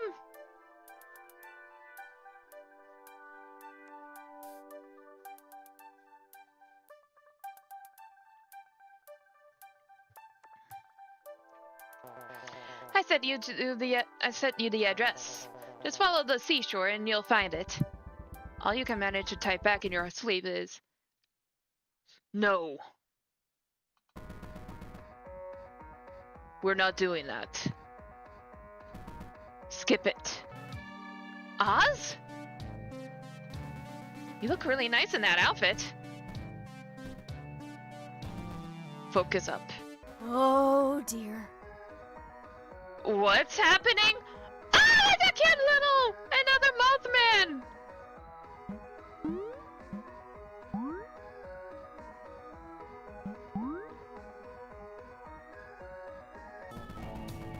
I threw off somebody's groove. And now he's panicking. Pulling into the radio station's overgrown parking lot, you park between the fading... The room is completely trashed. Loose... How are you here? Charm bracelet. The one Edith gave you. I have one too. There's nothing we can do now. They'll give up eventually. Staring awake, you blink. Okay. You okay? I'm gonna be sick. Where are we? I think this is nowhere. Edith said it's the space above Long Hope. I'm sorry, I made things worse. It's okay, Oz. I know you're just trying to help. Oz.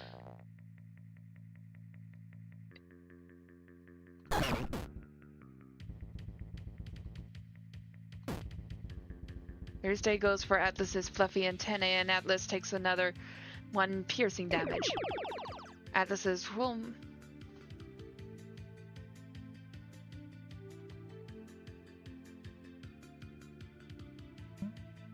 Away? Wait, what?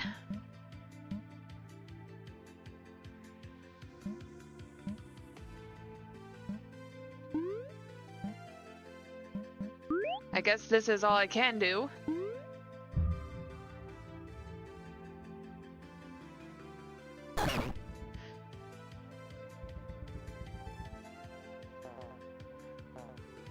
No, that's not right. I lost my... Hey, whatever you are, you can stop now. You feel sick with deja vu. Are you real? Tell me you're real. Taro? Listen, this Dream Eater thing is way worse than we thought. 'Cause it's not a nightmare, it's a Leviathan. And you woke it up with all your stupid dice rolls. Huh? Then do your freaking job and fix it. I'm trying!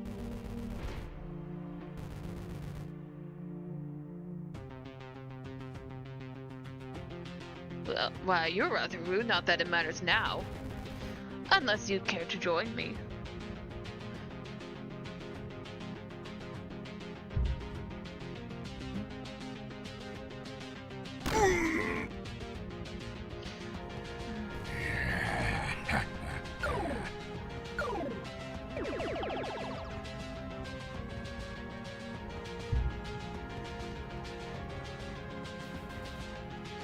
Don't hurt him!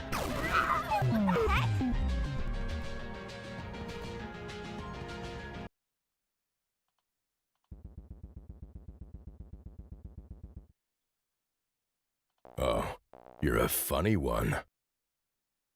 Eh? Too harsh? I mean, it's kind of funny. Hilarious. Okay, I get it. Shut up and let me fix it. Pause, truth, rewind. Sorry, that wasn't supposed to happen. I started to panic. You're pretty slick. Am I in heck? Are you the big G? I'm no god. I find their driveling needlessly obtuse if not overcompensating. Stars fade, and one day, even the sun will die. All power is finite. However, unlike them, I am the absence of that power. I'm Lex Uluthual, but you can call me Lex. Somebody's been practicing their monologuing. Why do you sound like my old band teacher? Ah! Poof. A strange antlered creature sculpted from a corner of a night sky appears before you. He's dressed in the purple graphic tee, fanny pack, and khaki capri. Greetings. My appearance reflects your intuition, dear daydreamer. Could So why be. don't you tell me? Well, you are a big, toothy, spiky thing. Wait, Lex? Atlas was looking for you. Atlas, yes, I know him. He's the one who invited you to Longhope. I reckon he'll be looking for you soon.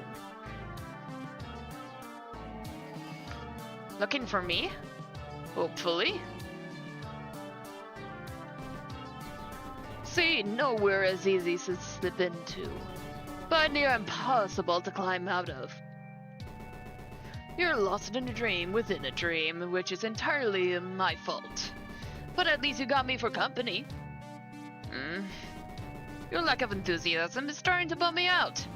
Lex, I'm confused. Between the time I'm in space warping, can you start over? Sure can do. Warning! This game is a work in progress. Some aspects are unfinished, and they're... Just kidding. Where's my bodyguard? I'm not talking without Oz. Your jet black ponytail, princess. Ta-da! Whoops. Stop messing around! Do you have any idea who you're talking to? Does my face not ring any bells? Think way back. Hours ago, depending on your words per minute. You're my landlord? No. No, I'm a lot of things. But for the next 30 lines, I'm your friend. Haven't you noticed it? You're an anomaly, little friend. Just like me. Perhaps you'll surpass me one day. Her? It's not happening, Pops. Where you see error, I see potential. Our daydreamer only needs the time and encouragement to grow. Daydreamer? It's a term of endearment, since your head's always in the clouds. Is this the dream-eating intruder who's been tormenting me all week? Afraid so. Permission to engage violently? Be my guest, but that'll do you no good. So I'm really trapped here until someone wakes me? You and Oz both.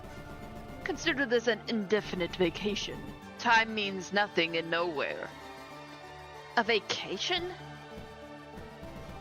Know which is giving me orders? Nope. You're in the freezer, kiddo. Do whatever you want. I quit. Okay, since nothing means anything anymore, I'm gonna go dig a hole in the sand and lie in it. Maybe the crabs will accept me as their own. Have fun! Later. Finally, an open space that feels lived in. The air is fresh, gulls cry in the distance, and a crisp ocean breeze tussles your curly hair. Never mind the sand in your shoes. You're gonna enjoy the daylight and reconnect with nature. You're suppose Oz wandered off again. That dude never seems to stick around. Not that you'd blame him. He was just doing his job. And you're a customer. Good riddance. Now you can enjoy some well-needed alone time. We've got an infinite amount of time. You can do whatever you want. Let's walk the beach. You love the beach. There's a fishing rod on the ground. You figured that was a good time as any for a fishing minigame.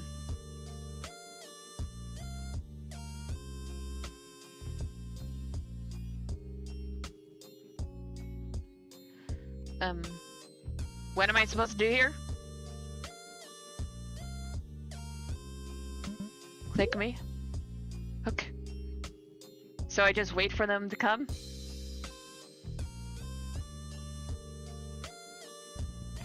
The fish got away.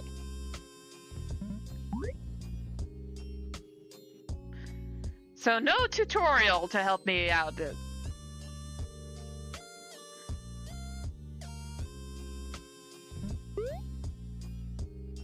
Stay in the gold.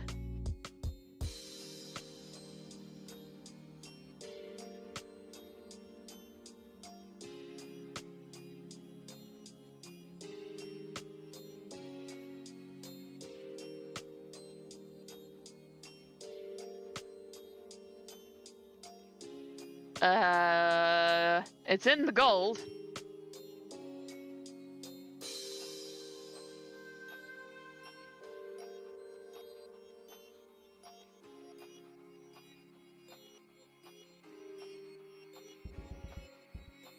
Okay.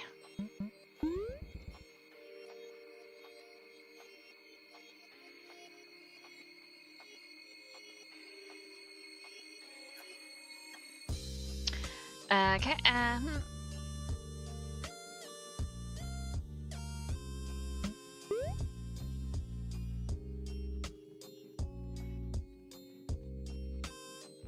oh wait, no. No.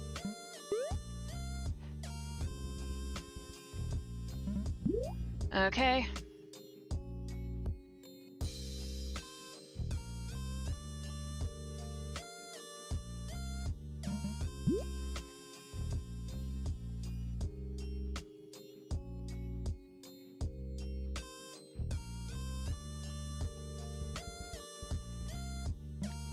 Okay, I'm done. You aren't fooled by this. There's nothing to think. Nothing to feel or describe. It's empty. You're trapped in a desolate expanse of nowhere. Alone. Do something. No, you can't give up yet. You have to think of something. What would the Mothman do? He's probably something cool, like, hey, kiddo, I know it's difficult, but you've got to try, or whatever. Hang on. You got the dice. That cosmic horror isn't the only one with world-shattering power. You got karma!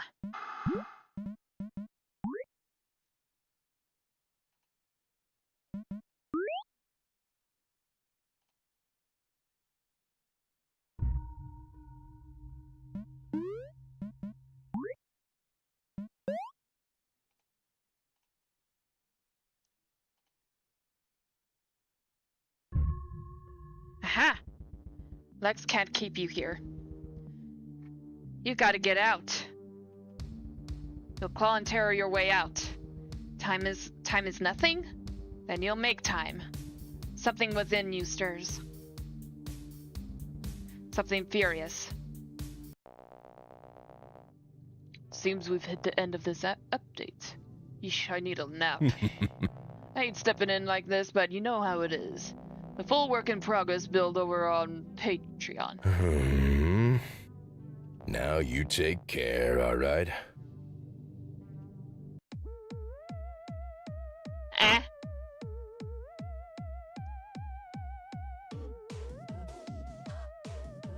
Well, I guess that's the end.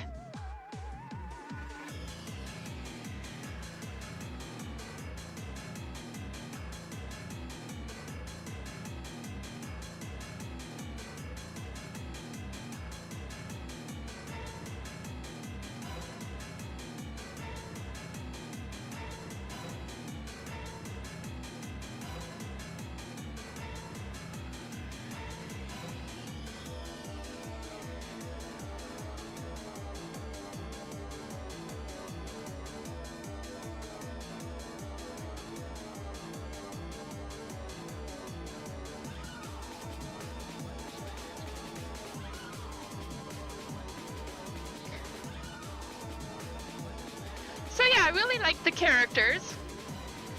And And if I have the option to pick one of the characters as a love interest, I think I'm leaning towards Oz. I know, I like the dark and mysterious types.